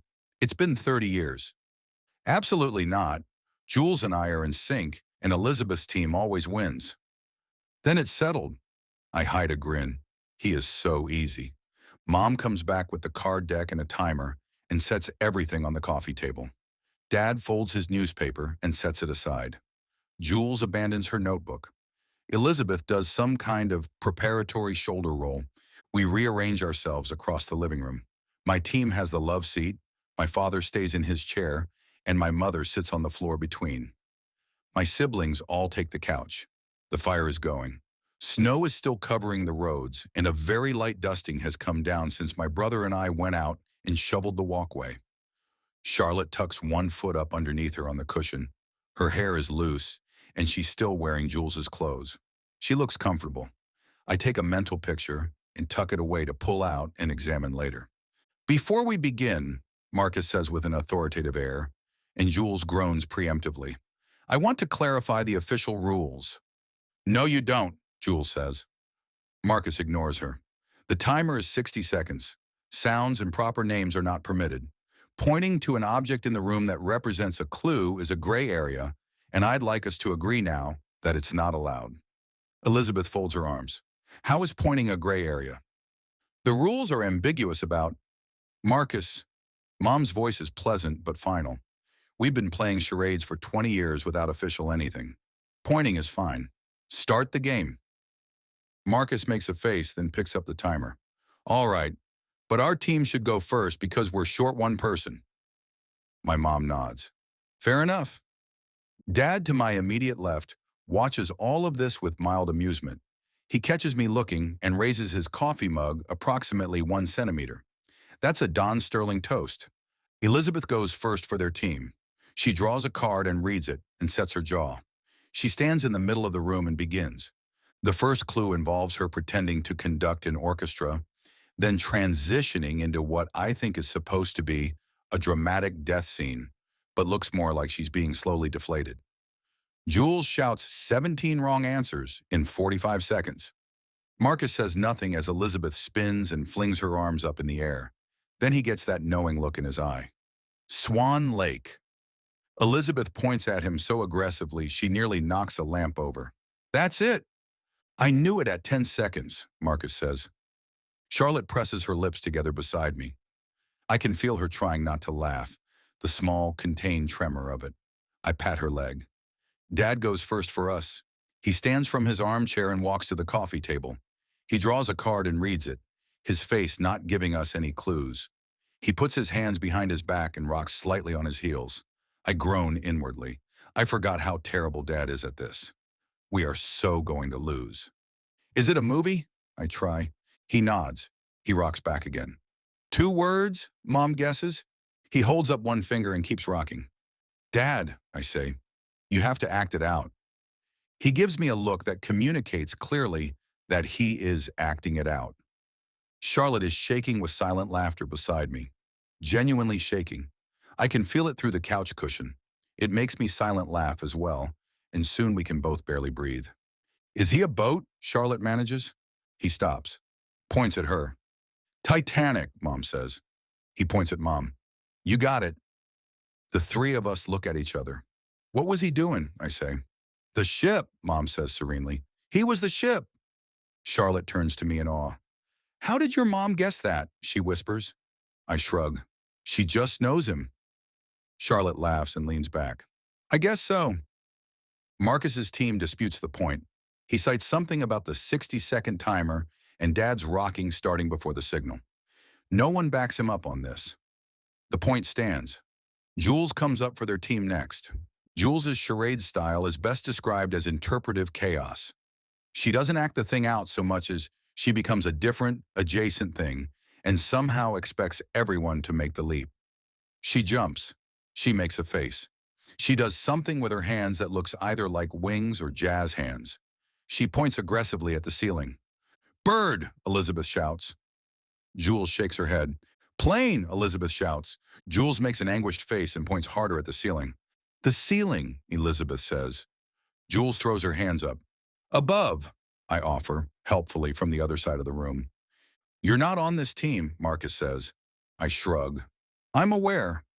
Jules abandons the ceiling, spins, and then freezes in a wide-legged stance with both arms out. Kate Winslet, Elizabeth says. Everyone stops. Jules turns to look at her. In Titanic, Elizabeth adds. On the bow, the I'm flying thing. Jules erupts. Yes! She points at Charlotte with both hands. The movie is Titanic. That was our movie, I say. You picked up our card. Elizabeth still got it, Jules says, which is not a defense, but she says it with enough confidence that it almost sounds like one. Marcus is already looking up on his tablet whether it would count as valid points. No one waits for his answer. 2-1. Your turn, Charlotte, Mom says, nudging her knee. Charlotte draws a card, takes 2 seconds, then steps into the middle of the room.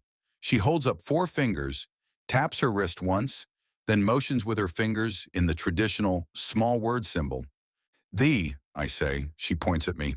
Second word. She pulls her mouth wide, points at her teeth, then the opening itself. Smile, Dad says. She shakes her head. Mouth, I try. She snaps and points at me, then gestures for more. Third word. She walks to the window and gestures at everything outside. The snow, all of it. Cold, Mom says. Outdoors, I try. She freezes and points at me. The mouth of the outdoors, Dad says. Everyone laughs. Charlotte's mouth twitches, but she plants her feet, taps the floor, and starts skipping. The mouth of the outdoors ground skip, Dad says. She gives me a look of gentle despair. I am not immune to it. The timer goes off. She shows me the card. The sound of music. Sound, I say. You were doing sound. The window. The mountains, she says. The Alps. I was trying to show. Julie Andrews doing the whole running thing, Mom says. I see it now. I didn't get any of that, I say. You got mouth, Dad says. Everyone laughs. Charlotte grins, unrestrained. There's a flush on her cheeks from standing up and performing, and it's making my pulse race. She's not embarrassed. She's delighted just to be here with my family, and I think I'm falling hard for her. I don't even care that we didn't get the point. I thought she was a happy dentist, Jules says, which kicks off another round of laughter. Charlotte sits back down beside me, close enough that our arms press together. I put my hand on hers, no longer caring if my family sees. She's terrible at charades, but I think it makes me like her even more. Marcus goes. He indicates it's a movie, then he stands there stiff, his arms by his side the entire time while people guess bored, stiff, dead, unmoving, and the timer goes off. What was it? Elizabeth asks. Stand by me. Marcus goes to sit down, and we all dissolve into another fit of laughter. My turn. I draw a card and read it. I stand in the middle of the room, and for a moment I just look at the card, because I need a second to commit to what I'm about to do. I hold up 2 fingers. 2 words, Charlotte says. I nod. First word. I hold up 1 finger, then start running in place. Just running, in the middle of the living room, with complete and total seriousness. Jules makes a sound and clamps a hand over her mouth like she knows it, but doesn't want to give us the point. Running, Mom tries. I shake my head without breaking stride. Jogging, Dad says. I shake my head. I keep going. I'm not looking at anyone except Charlotte. She has her head tilted, watching me, concentrating. Marathon, Mom says. I shake my head. Charlotte is watching my face now, not my feet. Forrest Gump, she says. I stop running and point at her. Yes. Jules absolutely loses it. I knew it. I wanted to shout it out so badly. How did you get that? Mom says, and she sounds genuinely impressed.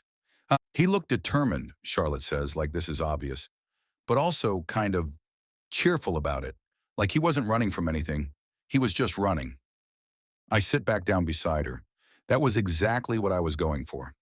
I know. You two have a system, Jules says. We don't have a system, I say. She watches your face.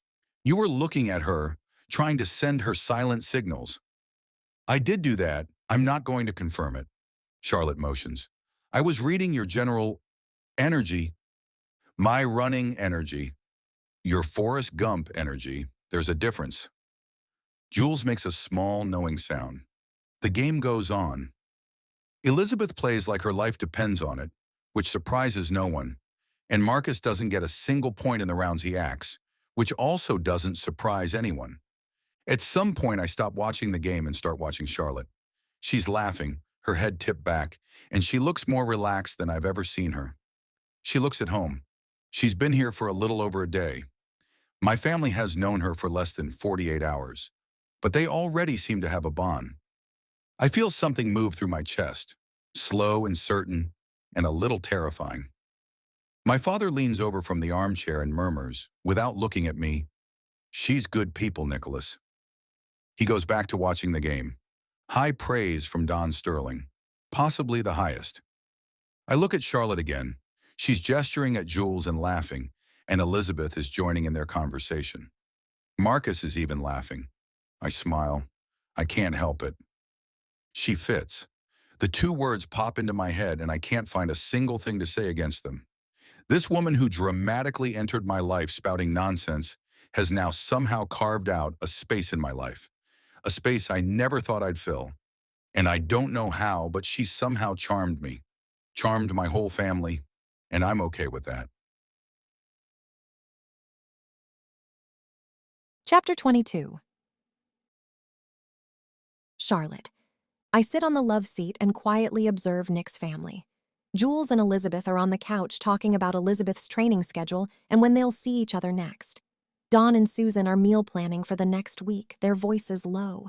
Nick and Marcus are arguing about the roads and if they're cleared yet, and I can't help it. I even like the sound of that. I'm sitting, taking it all in, memorizing it. The way the cabin smells like coffee and pine and last night's fire. The way everyone talks at once, but it's not chaotic, it's almost musical. I don't want to leave, I've never had this. Family. Not like this. It was just me and Dad for so long, and then he was gone. And it was me, trying to figure out how to survive in foster care. I was given a bed and a roof over my head, but I wasn't looked after. I wasn't cared for. I wasn't loved. Jules turns to me. Mother's Day. She says it like I should know what she's talking about. What? She blinks. If we all get together for Mother's Day, can you come? My heart twists. Mother's Day is like a knife in my heart. I usually don't leave my apartment. I turn on some loud pop music, curl up with a romance book, and try to forget what day it is. Try to forget that there's a whole holiday built around a thing I've never had. But now I'm being invited to come back, to celebrate Mother's Day with the Sterling family, to feel the love and warmth that resides here. I open my mouth to say yes, and then I remember. I won't be here on Mother's Day. I can't stay any longer.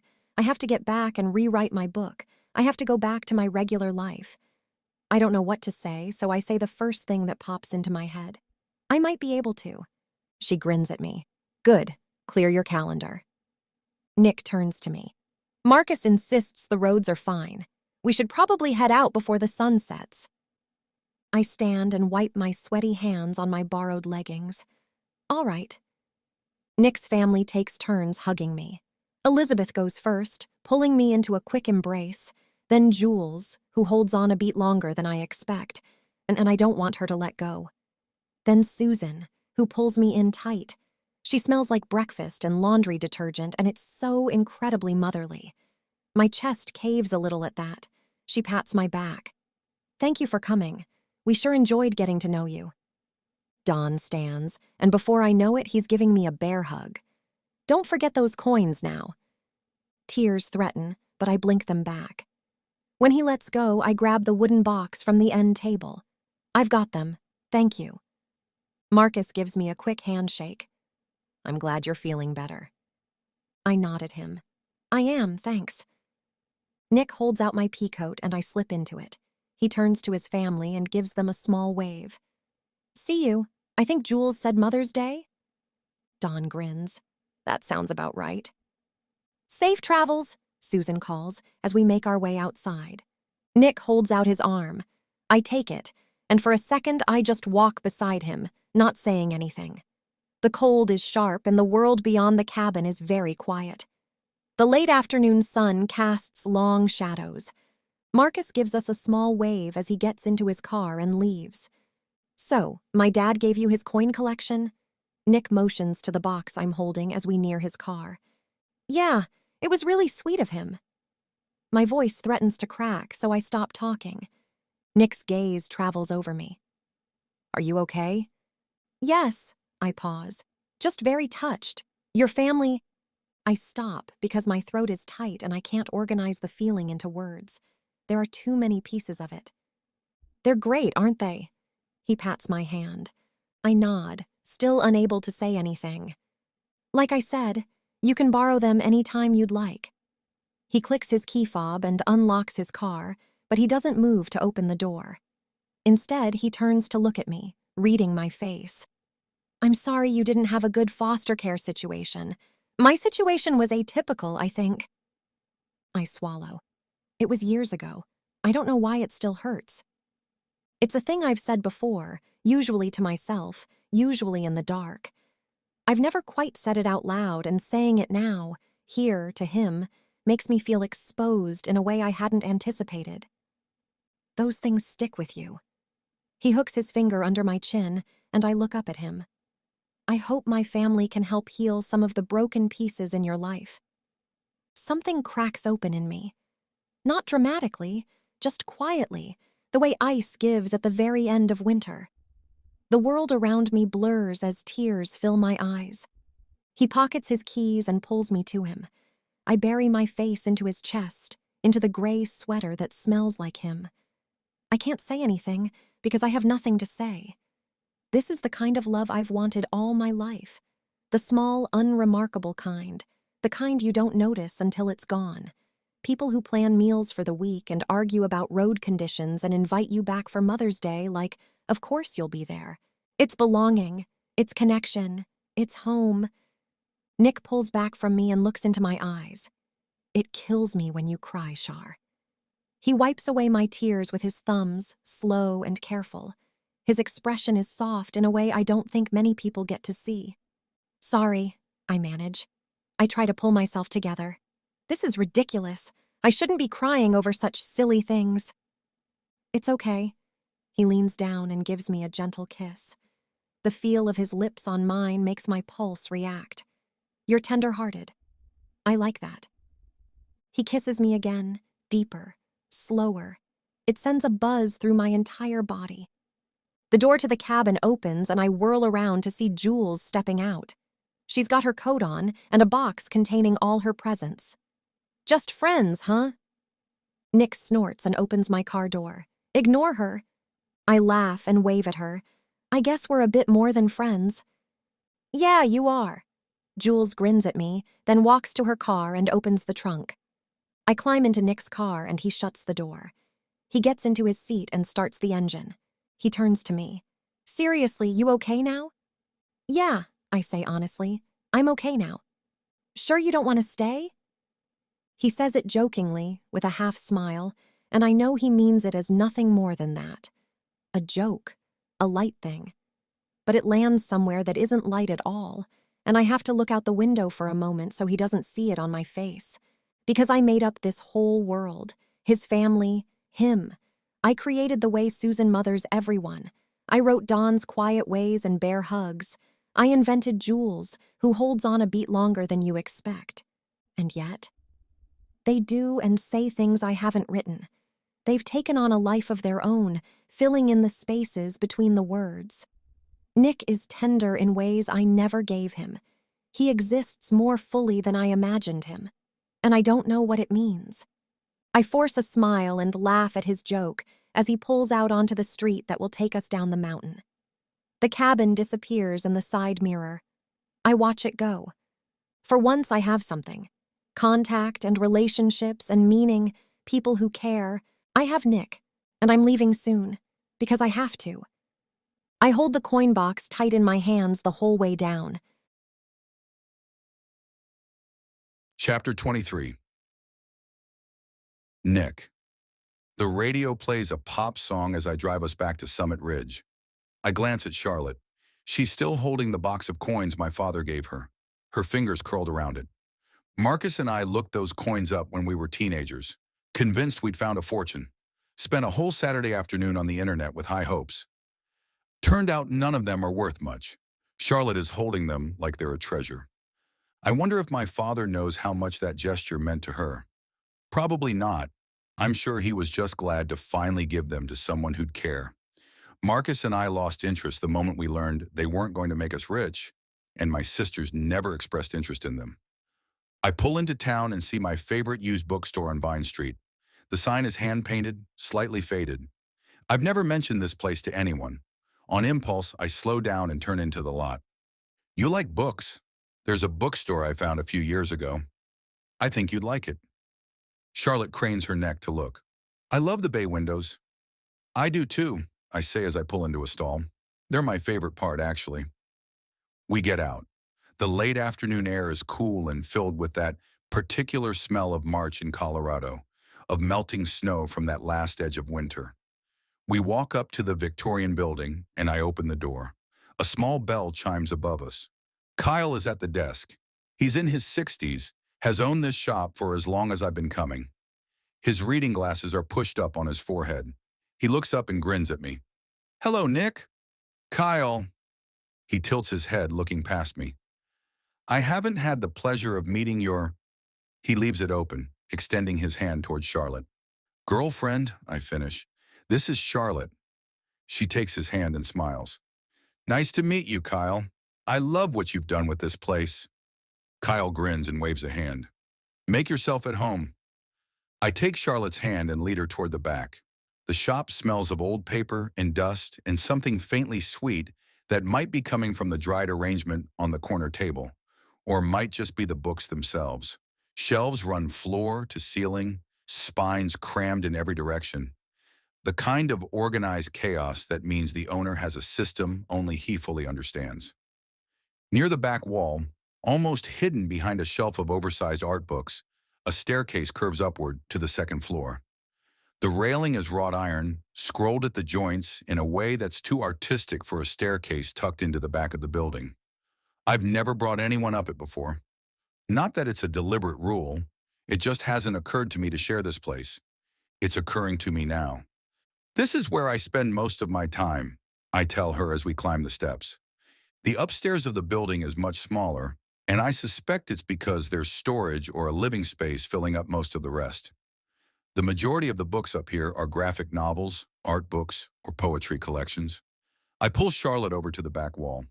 Kyle has built a reading nook at one of the bay windows that overlooks the parking lot. Pillows line the sides, fabric worn soft with use. A velvet cushion runs the length of it, faded to a deep, dusty blue. The street lamp below is just beginning to glow in the late afternoon light, casting a halo through the glass. The space up here is quieter than downstairs. I motion for her to sit. She does and runs her hand over the cushion. You come here and read? Yes. I love how she adjusts to the space, taking it in. She closes her eyes and inhales. The smell of books, I say. I know. She opens her eyes, smiling a little. There's really no other smell like it. She picks up a photography book from the rolling cart beside the window and turns it over in her hands, then opens it to a random page. The spine cracks softly. We sit in companionable silence. I notice that the space feels different with her in it. That's the only way I can put it, like she softens it somehow. I place my hand on her knee. Books helped me escape when I was going through a hard time. She sets the book in her lap. Yes, for me too.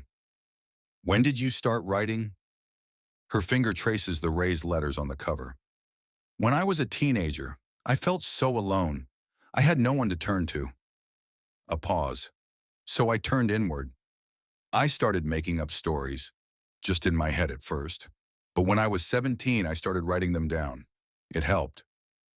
I nod. The parallel isn't lost on me. I've always read to escape. I've never thought about writing, though. I look at her. I think that's a remarkable thing. Her gaze lifts to mine. When did you start reading romance novels? Embarrassment creeps up my neck. I was kind of hoping you missed that. She just watches me, waiting. Yes, I admit. I read your books. Her expression changes. Subtle, but there. A flicker I can't name. Not embarrassment. Not surprise exactly. Quieter than either of those. But I didn't write that about you, she whispers. What? She looks back down at the book. Nothing. Her finger resumes its path along the letters on the cover. I let it sit, then I sigh and run a hand through my hair. I thought we were past this. We'd been in such a good place all weekend, and I don't know what I thought, that whatever this was had run its course, that she'd gotten over her trauma. Char, I say softly. Yes. She doesn't look up. Will you go see a therapist? Tomorrow? For me? A long pause. She breathes in slowly, then out. She stands, sets the book back on the rolling cart without looking at me. We should go. Chapter 24. Charlotte. Nick stands, grabs my wrist. Wait! I turn to him, trying to hold it together. I know you think I'm crazy. My voice cracks, and luckily, no one else is in this part of the bookstore. That's not it. He swallows, and I can see the conflict on his face. He lets go of my wrist. I think you've been through something traumatic. I know you think that. I close my eyes and rub the space between my eyebrows. I've put off this conversation long enough. It's time to deal with it, to make him understand. Can we talk about this at your apartment? Yes. He tugs at the collar of his sweater. Let's go talk about this somewhere private. I follow him down the spiral staircase and out to his car. The car ride to Grandview Apartments is silent, and the tension of what's coming tightens in my shoulders. When we get inside Nick's living room, he slips my coat off and places it in the closet. He points to the couch. Please sit. I glance down at his impossibly hard couch and then back at him. I'd rather stand. He lets out a tense laugh, then scrubs a hand over his face. All right, I don't blame you. We can stand. I place the box of coins his father gave me on the coffee table and take in a deep breath, my mind going over all of the things that I have been wrestling with, everything I've been pondering over. What actually comes out isn't what I thought would. You don't remember what your mother looks like, do you? He blinks at me. What does that have to do with...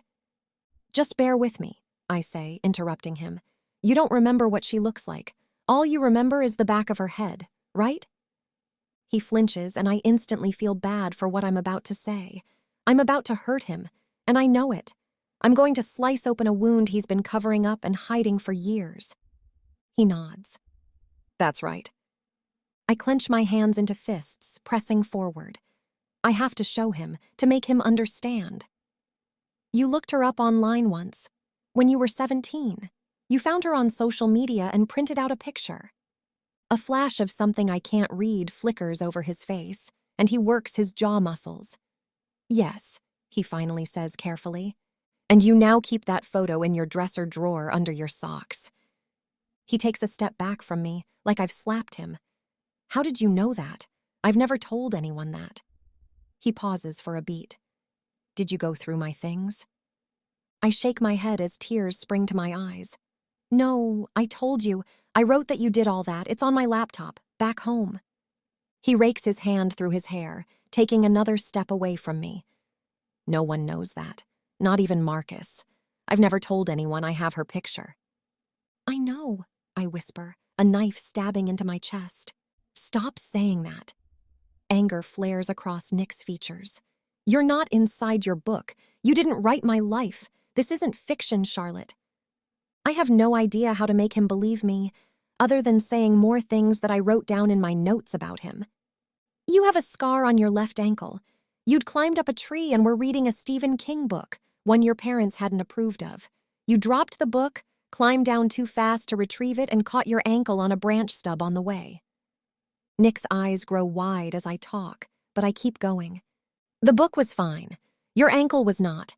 You sat on the ground for 10 minutes deciding if it was bad enough to tell your mother, concluded it was not, and you bandaged it up yourself. You never told anyone. His face is flushed. How did you— Nick, you're not listening to me. Freshman year in college. You were homesick and called your mother every single night for the first semester, not for long, just to hear her voice. You'd wait until your roommate was asleep and sit in the hallway outside your dorm room with your back against the wall.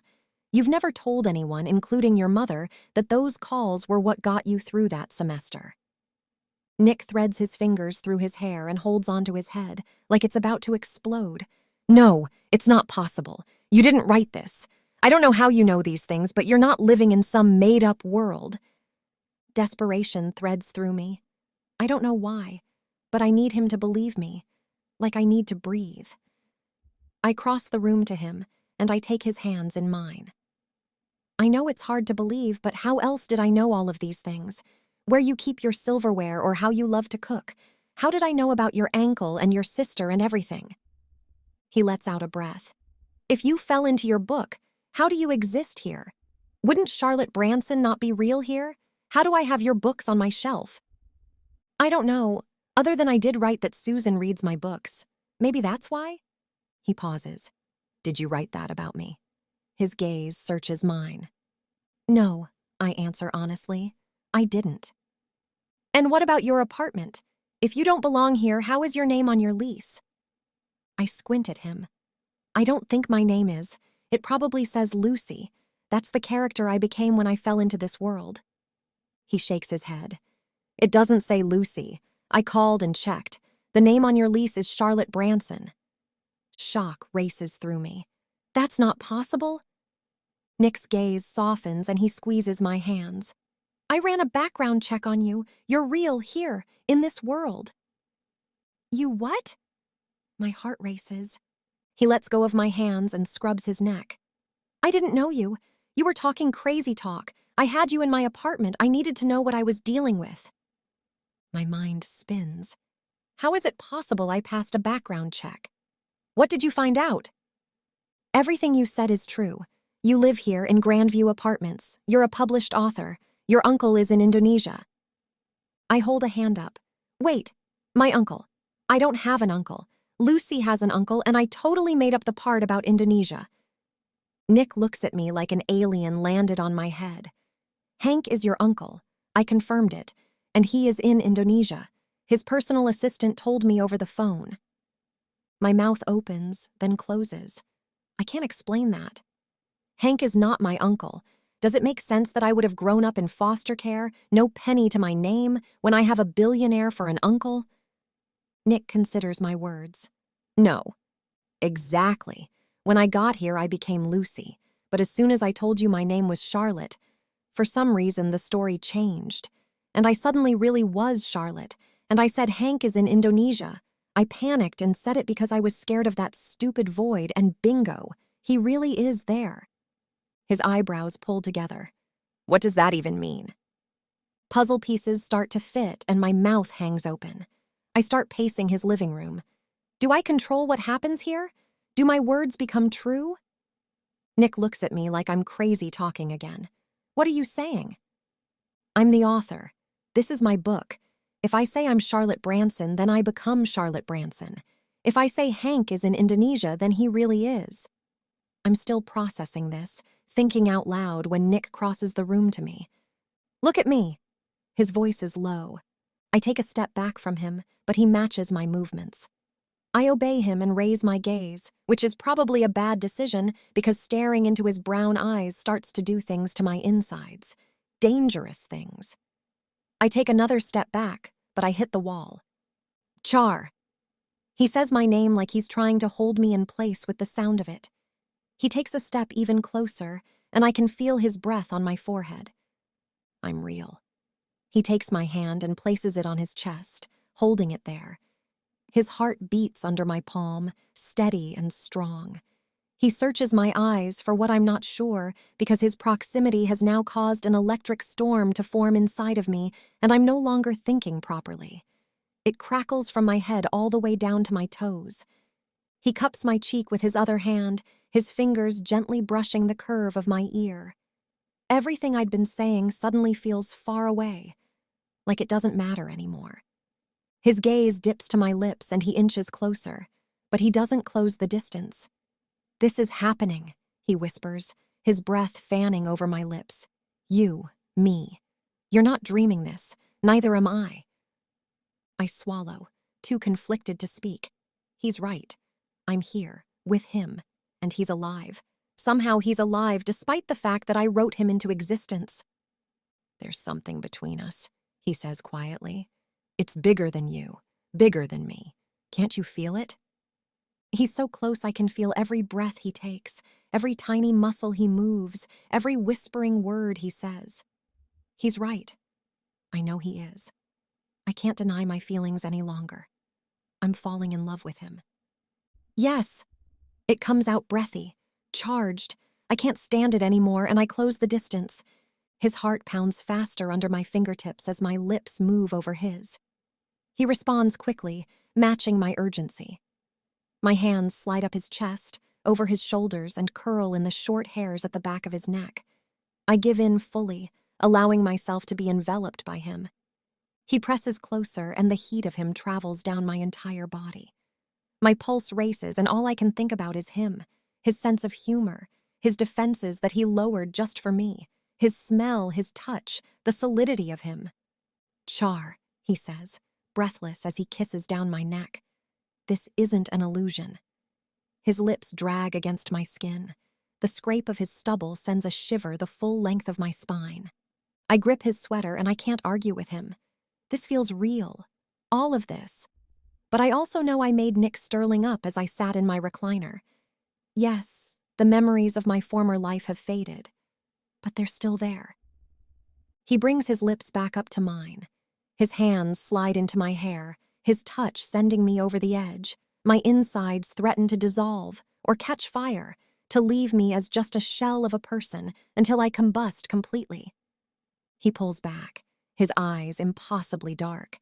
He places his hands on the wall on either side of my head as he tries to catch his breath.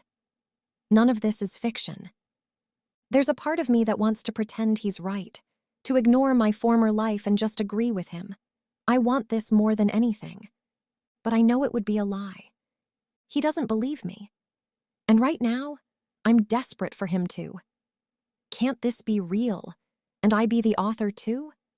Can't those two things both be true? He exhales and takes a step back from me. There's pity in his gaze, and it cuts through me. No, they can't. Nothing I say will matter. He will never believe me. My throat goes dry. No matter what I tell him, no matter how many tiny details of his life I know, he will not believe me. And this breaks me. Chapter 25. Charlotte. Tears spring to my eyes and I brush past Nick. "Thanks for your vote of confidence. I really appreciate how much you trust me and my judgment." My sarcasm makes my words sharp, but I don't care. No, don't. I turn to him, my hands shaking. Embarrassment courses through me, hot and humiliating. He doesn't care about me, not really. He pities me, the poor, insane woman who was traumatized. My breath comes out in ragged gasps. I get it. I sound crazy, but I thought we'd gotten to know each other. I thought maybe you'd realize that I'm a rational person, that maybe some of the evidence I've given you would give you pause. My voice cracks. Nick scrubs a hand over his jaw. You just don't believe me, that's all. I'm too upset to think straight. I stalk toward his door, not knowing where I'm going, just that I want to get out of here. "Charlotte, wait!" Nick reaches out a hand, but I give him a death glare. "I don't belong here." I jerk open his apartment door and leave, slamming it behind me. I walk down his hallway, almost running, needing to get away from him, needing space. I don't even know where I'm going. I just want to leave. The marble floor of the hallway stretches out ahead of me, and the faint smell of lemon cleaning product lingers in the air. I wrote this pristine hallway. I wrote this whole building as beautiful, and somehow I still managed to be miserable in it. As I walk toward the elevator, I realize I have nowhere to go. I don't know anyone else here besides Nick's family, and I can't go there. I'm completely alone. The thought should probably be more devastating than it is. But right now, it just lands like a fact. I don't belong here. Not because Nick told me to leave, but because he never really made space for me. He wasn't ever going to believe me. He feels sorry for me. Poor, crazy Charlotte. Now I'm back to being all alone here. At least I have shoes on. I approach the elevator, still not knowing where I'm going. I press the down button anyway before I realize exactly where I need to go. Home. The yearning to get back to my own apartment, to be with Bryn, overwhelms me, and I press the button again. The only problem is, I don't know how to get there. Footsteps sound from down the hallway. I know the sound of his footsteps by now. Of course I do. I've been sleeping in his apartment and eating at his table and letting myself believe against every reasonable instinct that knowing someone from the inside of your own head was the same as actually being known by them. It was not. I wrote a man who doesn't trust people. I know exactly why he doesn't. I built the reason in from scratch, and somehow I still managed to be surprised that he doesn't trust me. That's humiliating. Masterful characterization, Charlotte. My face heats, thinking of him and how he looked at me with such pity. I can't wait for the elevator, so I pull open the door to the stairs and start down them. The sound changes. The Grandview's hushed elegance drops away, and I'm in concrete and metal railings and my own footsteps ricocheting off the walls. I grip the railing and take the stairs too fast. I'm halfway down the first flight when it hits me. I control this world. The full force of that fact slams into my chest. What I say becomes reality. I slow to a stop on the landing, my hand white-knuckled on the railing. The stairwell is silent except for my own breathing, loud and uneven. I can create my own portal to home. I make it down one floor and leave the stairwell, heading to Lucy's apartment. I left the door to Lucy's apartment unlocked, I say out loud. This is it. This is the way back home. Tears blur my vision as it sinks in that I'm actually leaving. I'm going home. I reach the apartment and yank on the handle. It gives way and the door easily opens. I flick on the light. The apartment looks just like it did before, when Nick and I were last in it. Empty walls, bare floor, everything still and quiet. The memory of how kind Nick was to me that day flashes into view, and my tears come even faster. The doorway to my world is here, I say out loud, pacing the floor, frantic to think of how to get back. I glance wildly around. There's nothing. No doorway, no portal to another world. Probably because I have no idea where this portal should open up. All I know is I can't face Nick right now. I'm in love with him. I let myself fall in love with him. I should have known better. But he never believed in me, was never going to. And that means we don't have a real relationship built on trust. We have nothing. I walk through the apartment, a mirror image of Nick's with a spacious kitchen. My gaze lands on the refrigerator, hulking and stainless steel and completely ordinary. It's stupid, but I say it anyway. The door to my world is in the refrigerator. Nothing happens. I almost laugh. Of course nothing happens. I'm a woman standing alone in an empty apartment shouting at a kitchen appliance about portals. If someone walked in right now, Nick's belief that I'm crazy would be entirely justified. But still, I should check. A knock sounds on the door. It startles me, and I rush over, flinging open the double doors of the refrigerator. There are no shelves, no little light coming on, just an empty void. I hate that void, but I'd rather go into the nothingness than face Nick right now. I close my eyes and dive into the blackness. Chapter 26. Charlotte. Complete darkness. I'm in the void. I take a few stumbling steps and imagine a door before me. A door to my world. I need it more than anything now. I'm emotionally drained. All I want is to be back in my apartment. I call out, "I will walk out of my closet back home." A pinprick of light appears, and it expands into a rectangle shape. A door materializes. Relief floods through me, and I grab onto the doorknob and yank it open.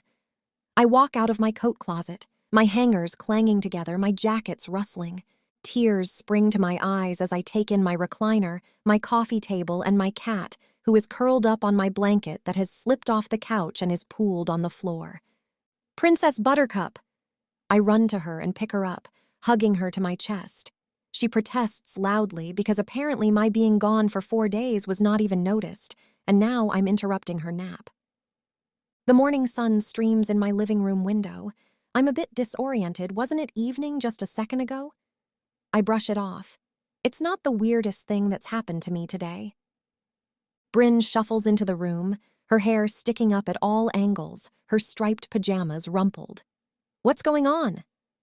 I set down my cat and run to her. I pull her into a hug. "I'm back. I'm so sorry I didn't call. There was a situation. Please don't hate me."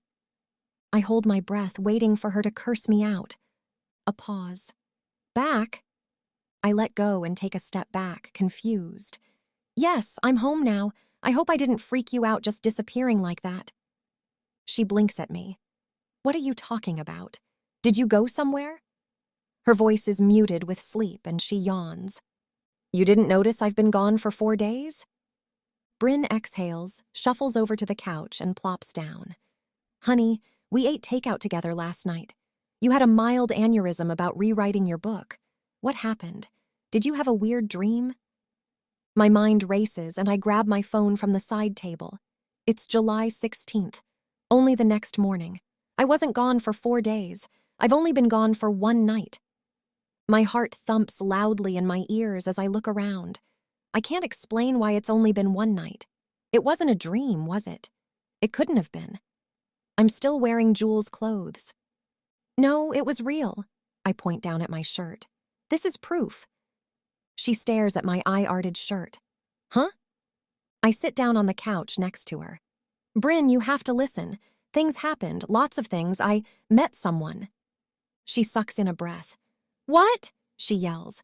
Her sleepy voice is gone. She's wide awake now. "A guy?" "Yeah." She whacks my arm. "You dreamt about a man?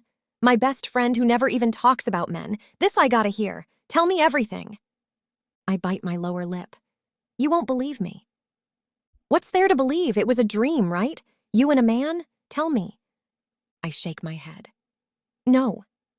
She leans back on the couch. "No? I don't understand." I pull in a deep breath. This is going to take a while, but I don't know how to start. This will sound weird.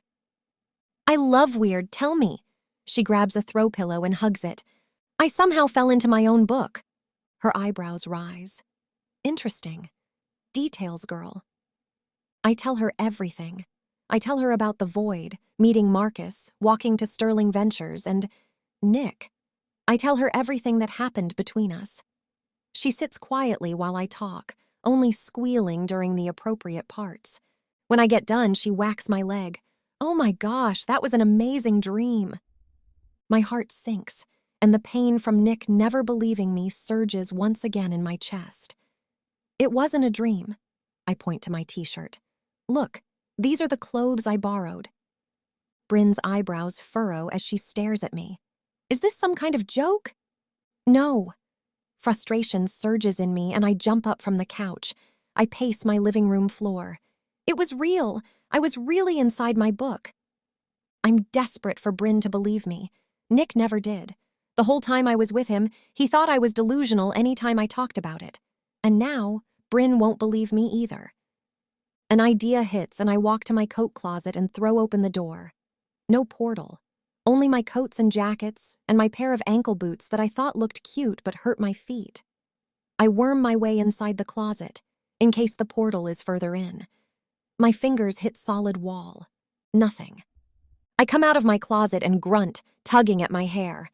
"The portal is gone and no one believes me. Not Nick. Not you. I thought you of all people would." Bryn rushes over to me, stopping me with her hands on my shoulders. Hey, I'll believe you. You've never lied to me before. It's just a little out there, all right? Tears prick at my eyes and emotion swells inside of me. I know. But if you say it happened, then it happened. Bryn pulls me into a hug. I can't help it. I bawl my eyes out. I knew you'd believe me. She lets me cry, patting me on the back until I get myself under control. When she pulls back, concern knits her eyebrows. I just have one question. If all of this really happened and you found an amazing guy, why did you leave? I sink down onto the couch, the terrible empty feeling in my chest engulfing me. Because Nick never believed me. Bryn squints at me as she brushes her hair out of her face. She joins me back on the couch. Is that the real reason? What do you mean? She picks at some lint on her pajama bottoms. The whole time you were telling me what happened, you kept saying you thought it was a dream, so you flirted, or you asked him to kiss you because you thought it wasn't real. I'm not sure what she's saying, so I prod her. Yes. It's just that you always keep men at a 10-foot distance, and this was the perfect way for you to still do that and have some kind of relationship, because it was safe. She peers at me through her red curls. I gape at her. Safe? What are you talking about? I don't keep men at a distance. Bryn frowns, and something about her expression hits me deep. You do, though. Every date I've set you up with, you go into it already believing it will be a disaster. You always tell me how it's never going to work. You never give anyone a chance. Me? What about them? They never give me a chance. She places her hand on my knee. Honey, Ted called you 10 times after your date. You ignored all of his calls. Well, that was different. I was on a tight deadline. I bite the inside of my cheek. Is she right? Did I push him away? And then there was Leon. He wanted to take you to that basketball game, remember? Ugh, I hate sweaty basketball games. But she does have a point. Maybe I did push some of my dates away. Yeah, I say quietly. But we really had nothing in common. Just think about it. So he didn't believe you. Why did you run from him? When he knocked on the apartment door, why did you jump into the portal? You could have just shown it to him, right? My heart stops. She's right. I ran instead of thinking of a solution to my problem. I scrub a hand down my face, my heart sinking in my chest. Maybe I was afraid of letting myself fall in love. A cold ball forms in my stomach. It doesn't matter now. The portal is closed. How convenient for you. Her words cut through me, even though she didn't mean them to be cruel. She stands up and motions for me to give her a hug. I obey, pulling her tight to me. Honey, I know you're afraid. I've known it for years. I think it's time to stop being afraid of men. Not every man will leave you like your father did. I suck in a breath. Is that what I've been doing? I gave that very same fear to Nick. Was it because it's my own? I cling to her, my throat tight. I messed up, didn't I? She pulls back from me. Hey, it's okay. You'll figure it out. I know you will. Thanks. I'm going to go shower. Are you okay? I nod, even though I don't feel okay. Yeah. All right, I've got to run errands and do some filming today, but tonight maybe we can do something. Just you and me. Maybe. I say what I always say. This is just how we are. She invites me out and I never go, but she loves me for it anyway. She leaves the room and I sit back down on the couch, Princess Buttercup totally ignoring me. I shouldn't have left Nick at the door of Lucy's apartment. I should have shown him the portal, and now it's sealed and I don't know how to get back. Chapter 27. Nick, I tug my ties straight and tell myself that's the last time. It isn't. The conference room at Sterling Ventures seats 14, which means today's 7 investors have room to spread out, and they've used it, angling their chairs, setting their portfolios at a comfortable distance, signaling in the language of men with money that they are not squeezed into anything. They are comfortable, and they are waiting to hear what I have to say. I know every number in this deck. I built it.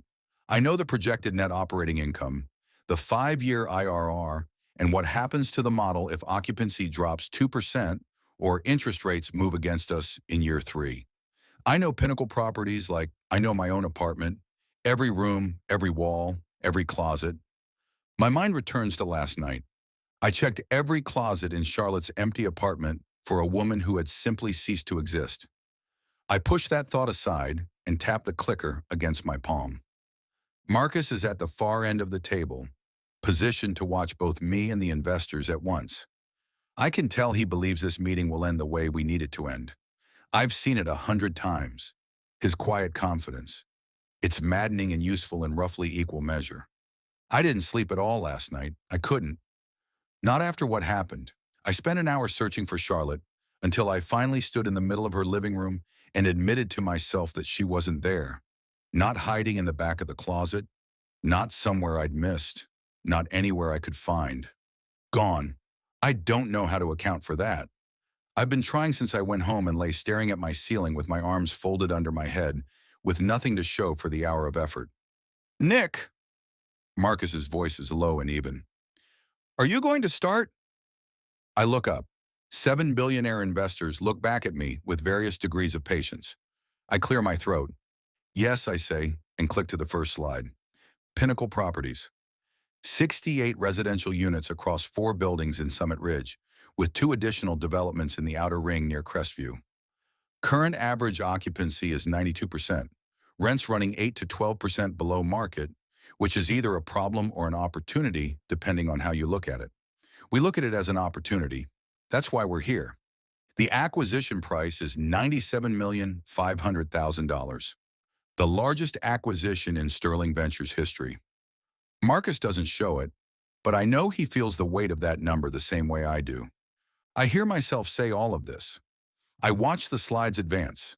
I correctly answer a question from Morrow sitting on my left. I know it's correct because I built the model that produced it. My mind, meanwhile, is somewhere else entirely. She knew about the scar. I've turned that over approximately 40 times in the last 12 hours, and I'm not any closer to a reasonable explanation. The scar on my ankle, I got it when I was 10, when I'd climbed the old oak to sneak a book I wasn't supposed to be reading. I hid the injury, never telling anyone. Not even Marcus knows, but Charlotte knows it. I advance to the next slide. Comparable properties, valuation model, the clean, persuasive version of the numbers, and I deliver it the way I've practiced. But I keep returning to the photograph, my biological mother. I have one picture, printed on copy paper, folded up, kept in the back of my sock drawer. I've never shown it to anyone. I've barely acknowledged it exists. It's just there, in the drawer, in the dark. Charlotte described it. She described the way I printed it out, when I did it, and why. She knew it all in detail. I don't have a good explanation for that. I've been trying to build one since 4 in the morning, and I've got nothing. I advance the slide. The deck is clean. Better than clean, actually. It has a polish to it that I'm aware I didn't accomplish on my own. The structure is mine. The numbers are mine. But the design only materialized after Charlotte sat in my office and worked through the whole thing. She understood what was clear and what was muddled, and she fixed the muddled parts without making a production of it. I look professional standing here. Persuasive, put together. She did that. And I stood in my living room last night and told her she needed professional help. The thought stabs in my chest and stays there. Morrow asks about the management transition timeline. I give him the protocol.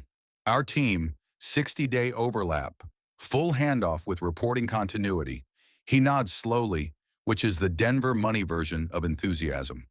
The man across from him asks about the rent stabilization risk. I walk him through the municipal ordinance landscape and the buffer we've built into the conservative case. He writes it down. People don't take notes on presentations they're dismissing. I move to the exit strategy. 5-year hold. Projected return range is 14 to 19%, depending on rate environment. I've run the downside scenario 3 different ways and it holds. I explain why on autopilot. She knew about the phone calls. Freshman year. I wouldn't have made it through that year without those calls to mom. I haven't told anyone. There's not a version of that story that makes me look particularly collected, and I have an image to maintain. Charlotte told me about it. She'd said it and then looked at me, with hope in her eyes. She was waiting for me to believe her. I didn't, and that makes me feel like scum. I still don't know if I believe her. But what other explanation is there? How did she just disappear? What if she was telling the truth? I click to the final summary slide. The room is quiet, and I just have to hope the numbers have done their job. This is the temperature I've been working toward for 3 weeks. They're attentive. The stillness of men who are running the figures in their heads and arriving where I need them to arrive. I close my laptop. The questions begin in earnest. The good kind. It takes 40 minutes to get through them. Marcus handles the last few, and I know the signal, the way he leans forward to take control. I step back because this is the choreography we've worked out without ever discussing it. The way you learn to move around someone when you've been doing it long enough. I stand near the window and watch the mountains while he talks. The morning haze has burned off. The peaks are sharp and clear. I think about Charlotte standing barefoot in my kitchen the first night, asking questions she shouldn't have known to ask. The way she moved around my family at the cabin like she already knew them. The way she'd held my father's coin box on the drive home, her fingers curled around it like it was worth $1 million. I think about her face when I told her she needed to see someone, the hurt on her face. I did that to her. By the time Marcus shakes the last hand, this realization has settled in my chest like a rough stone. You can stay, I say, keeping my voice even. I need to go. He looks at me. Marcus has a talent for saying nothing in a way that asks a complete question. I'll explain later, I say. He holds my gaze for a moment. Then he gives a single nod. That's a whole paragraph in Marcus speak. I pick up my clicker and I leave. The drive to the Grandview takes 11 minutes. I sit in the parked car for approximately 30 seconds before I give up on sitting still. Last night I searched that apartment the way you search when you're looking for someone hiding in small spaces. I checked the closet. I checked behind the bathroom door. I checked the kitchen, the bedroom, the pantry. I stood in the middle of the empty floor and said her name twice, which felt exactly as foolish as it sounds. She wasn't there. She wasn't anywhere. Tonight is different. I can feel it as I take the elevator. Clinging to the rational has failed me, and I've run out of attachment to it. I need to try to accept the impossible. Charlotte was telling me the truth. Her apartment is on the 3rd floor. The door is unlocked, same as last night. I push it open. The same quiet. The same bare floors and unmarked walls. The only difference is the afternoon light streaming across the hardwood. Charlotte, I say to the room, because I need to. Nothing. I walk through it anyway. Kitchen, living room, bathroom, the closet. I move the same way I moved last night, covering the same ground. And I know I'm not going to find her standing in any of these places. She isn't here in any version I can see, but I saw her go into this apartment. She didn't come back out. I came inside and she was gone. Not in another room, not hiding, not anywhere. As if the floor had simply taken her. She told me she came from another world. I didn't believe her. I go back to the kitchen and press my palm flat against the wall beside the refrigerator. Solid drywall and paint, ordinary and immovable, telling me nothing useful. I try the other walls, the long expanse of white plaster in the living room, the wall beside the bathroom door, the narrow stretch near the front entrance. Each one is exactly what it looks like, a solid wall. Each one immovable under my hands. I press harder, like pressure will change the answer. It doesn't. I go back into the kitchen, my head spinning. She knew things. She confided in me, and I told her she needed a therapist. I have not felt this terrible about anything in a long time. I turn and notice one of the refrigerator doors is slightly ajar. Was it that way last night? Maybe. I might have noticed it and dismissed it as unimportant. I cross the room and open the refrigerator doors. A blackness so deep that it sucks some of the light from the kitchen stares back at me. It's impossible, yet I'm staring at it. The void. There's nothing else inside the refrigerator. Only darkness, the kind so black it doesn't show distance or depth. I should be afraid. I'm aware in some peripheral way that a rational person would step back. I don't, because I have to find her. And if I have to travel through some weird portal to get to her, I will do it. I allow myself to fall forward into the void. Chapter 28. Charlotte. I stand in my shower, letting the hot water hit the top of my head, run down my face, and blend with my tears. I'm tired and I can't stop crying. Bryn was right. I am afraid, terrified, because what I was feeling for Nick wasn't fleeting. It wasn't superficial. It was real. And that scared me. I've worked for a long time to cover up my fears, to stay inside my house and pretend I'm content with my laptop and my cat, to tell myself that men don't like me, and that's why I'm alone. But Bryn's words sliced through me. She could tell I have the same fear that I gave Nick. My father left me, like his mother left him. The only difference is mine didn't leave by choice. I shut off the water and grab a towel. How could I have never seen it? It makes sense. I had a horrible existence after my father died. Of course I would be afraid of that happening again. So I push everyone away. But when I woke up in my book, it wasn't real to me. It was just a fantasy. I was able to be close to Nick because I wasn't afraid, because I didn't really believe it was real. At first, I wrap my hair in a towel and walk to my closet. I rifle through my shirts. Ugh, why are all my clothes drab? Am I that boring that dark gray and light gray are my choices? I grab a light gray hoodie and my leggings with tiny elephants. They're my favorite pair, but well-loved and have a hole in one knee. Guess I'm no longer in a rom-com. I don't get to look cute anymore. I pull on my clothes and a pair of pink fuzzy socks. A hollow feeling envelops me as I stare at the socks. I miss Nick. I miss his wry humor, his warmth, the way he protected me. A bone-deep sorrow courses through me. I left him, literally ran from him. He asked me to wait. I didn't listen. Bryn was right. I could have shown him the portal. I could have let him into that apartment and convinced him I wasn't crazy. Instead, I left. I did the thing that he told me he feared the most, people leaving. And now I regret that more than anything. My cat howls at my bedroom door. It's amazing how important I become when it's time to eat. I step out of my room and into the kitchen.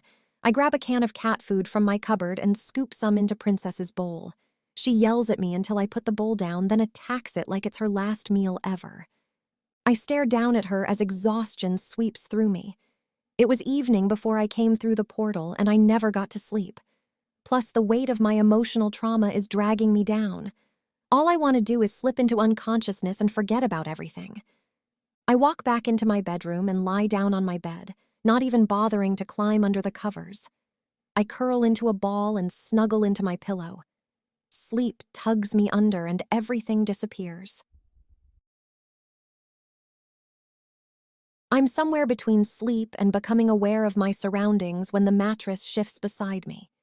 This has happened before, me feeling a presence when I knew I was alone in my bedroom, so I've done a little research on the phenomenon. It's called hypnopompic hallucinations. They're common, and I'm no longer frightened by them. In fact, I usually can control them, and sometimes I can conjure up my father during one. It gives me comfort to see him and talk with him. This time, however, the shift in the mattress is accompanied by the distinct smell of Nick's cologne mixed with his fabric softener, and my chest aches. It's cruel for my brain to hallucinate Nick into my dreams, but I can't help it, and I turn to him anyway. "Char," he says softly, and my heart shatters into a zillion pieces. His hand cups my cheek. "You're here," I say, snuggling into him. He's solid and warm, and I pray that this dream will last forever. "Hold me," I whisper. He obeys, pulling me close, and I sink into him with a small, involuntary exhale, like a breath I've been holding since I climbed through the refrigerator. His suit jacket is warm from his body heat, the lapel firm under my cheek. I admit, this is one of the more realistic hallucinations I've had while in the space between sleep and waking up. I slide my hand over his dress shirt. It's smooth under my fingertips. "I'm so sorry I didn't believe you," he says, his voice low and rumbly. It reverberates through his chest, and I melt at the sound of it. I breathe in the scent of him. "You smell good." He chuckles, the vibration of it tickling my spine. "Do I?" "Yes." "That's good. I was nervous today with my meeting. It went well, though, thanks to you." That's more than my hallucinations usually talk, but I'm happy my mind decided his meeting went well. I so desperately wanted it to. I haven't had the chance to write that into my book. I'll have to do that later tonight when my brain is functioning again. I'm glad, I say quietly. I press my ear into his chest until I can hear his heartbeat. He slides his hand over my hair, threading his fingers through it. He continues, the pads of his fingers moving slowly over my scalp, and my shoulders drop without my permission. Something loosens in my chest, some knot I didn't realize I was carrying, and I stop thinking in sentences for the first time since I landed back in my own world. This is the best dream, I mumble. He stills, then removes his hand from my head. This isn't a dream, Shar. I jolt awake and sit up, my heart loud in my ears. The room settles around me the way it always does after I wake up. Familiar ceiling, familiar walls, except nothing about this is familiar because he is still somehow in it. I stare at him. He's propped up on one elbow, wearing a red tie with a black suit, his dress shoes still on. He looks like he's real, but I poke him in the chest to be sure. Solid. You're actually here? He smiles, and that one dimple undoes me. Yes. I searched your apartment until I found the portal. I'm incredibly happy he's here, with me, but my mind suddenly remembers that before I got into the shower, I just stripped off my clothes and haven't picked them up off the floor yet. And I left the empty can of cat food on the counter in my kitchen, and here I am wearing my faded elephant leggings with the hole. Oh, he sits up next to me. Did I startle you? Kind of. I look down at my ratty leggings. I'm sorry. He takes my hands in his. I just needed to tell you how sorry I am for not believing you. Tears spring to my eyes. And I shouldn't have left. I felt terrible afterwards, but the portal closed and I couldn't get back. He squeezes my hands. It's okay. I understand why you left. I was angry, but also scared, I confess. He studies my face, his gaze softening. Scared? I nod, feeling miserable. I don't want to say it, but I have to. I was falling in love with you and it terrified me. He freezes. You're in love with me? I look into his brown eyes, my heart beating so loud I can't hear anything else. Yes. His lips quirk, and he scoots closer to me. Good, because I'm so in love with you I can't think straight. The butterflies in my stomach decide now is a good time to have a party. Really? Yes. He brushes his lips over mine and I close my eyes. His kiss is slow and unhurried, nothing like the urgent, desperate kiss from yesterday that I've replayed over and over in my mind. This is deliberate, patient. His hand cups my jaw like I'm something worth handling carefully, and my heart doesn't race so much as it simply opens, the way a window does when the latch finally gives way. He takes his time, and I let him. When I finally pull back from him, he presses his forehead to mine. Don't leave me again, Shar. Can you promise me that? I don't know. I have bills to pay here, I say, teasing him. I still have to pay my rent. I will buy this entire apartment building if you'll come back with me today. I jerk back from him. You'll what? I don't care how much I have to spend. I want you in my world, with me. I laugh because the notion is absurd. You have no money here. You don't even exist here. He thinks about that for a moment. Well, if you come with me to my world, you won't technically exist here either. If you don't exist, you won't have any bills to pay. He grins at me. I reach over and touch his dimple. You're cute when you're trying to get me to move to your world. He takes my hand and kisses my fingertip. Am I cute enough to convince you? What about my cat? And Bryn? I try to think of any other ties I have to my world and I come up blank. Bring them with. I smile. The thought of pulling Bryn into my book world is delightful, but her whole social media platform is here, in reality. I highly doubt Bryn would want to come, but I'm pretty sure I can convince Princess Buttercup if I bribe her with treats. Then you'll just have to come back to visit Bryn every once in a while. He tugs me closer, tucking me against his chest. I curl into him. There may be a slight problem with that. What's that? I wasn't able to find the portal here once I got back. Nick traces the hole in my elephant leggings. Don't worry about it. If you want it badly enough, I believe it will be there. I grin at him. Look at you believing in the unexplainable. I've been converted. I chuckle at him, but he's made me think, and I pause. I did come through the first time when I was desperately wanting to change my book, and I was desperate again, coming back. I wonder if you're onto something. Maybe it's kind of like the room of requirement. You're a Harry Potter fan. Of course. He laughs and kisses my forehead. Oh, I should probably mention there's a time shift thing between our worlds. I was in your world for 4.5 days, but it had only been like 12 hours here. You mean, I've only been here 30 minutes, but back home it's been hours? Yeah, probably. Crap. I giggle. Why? Do you have something to get back for? He nuzzles my neck, his jaw faintly rough against my skin. Marcus has probably been trying to call to tell me how many investors we got and if we reached our goal. That's right. Knowing how I wrote Marcus, he's probably been calling Nick repeatedly. But I have a hard time caring right now as Nick kisses along my jawline. It's driving me crazy.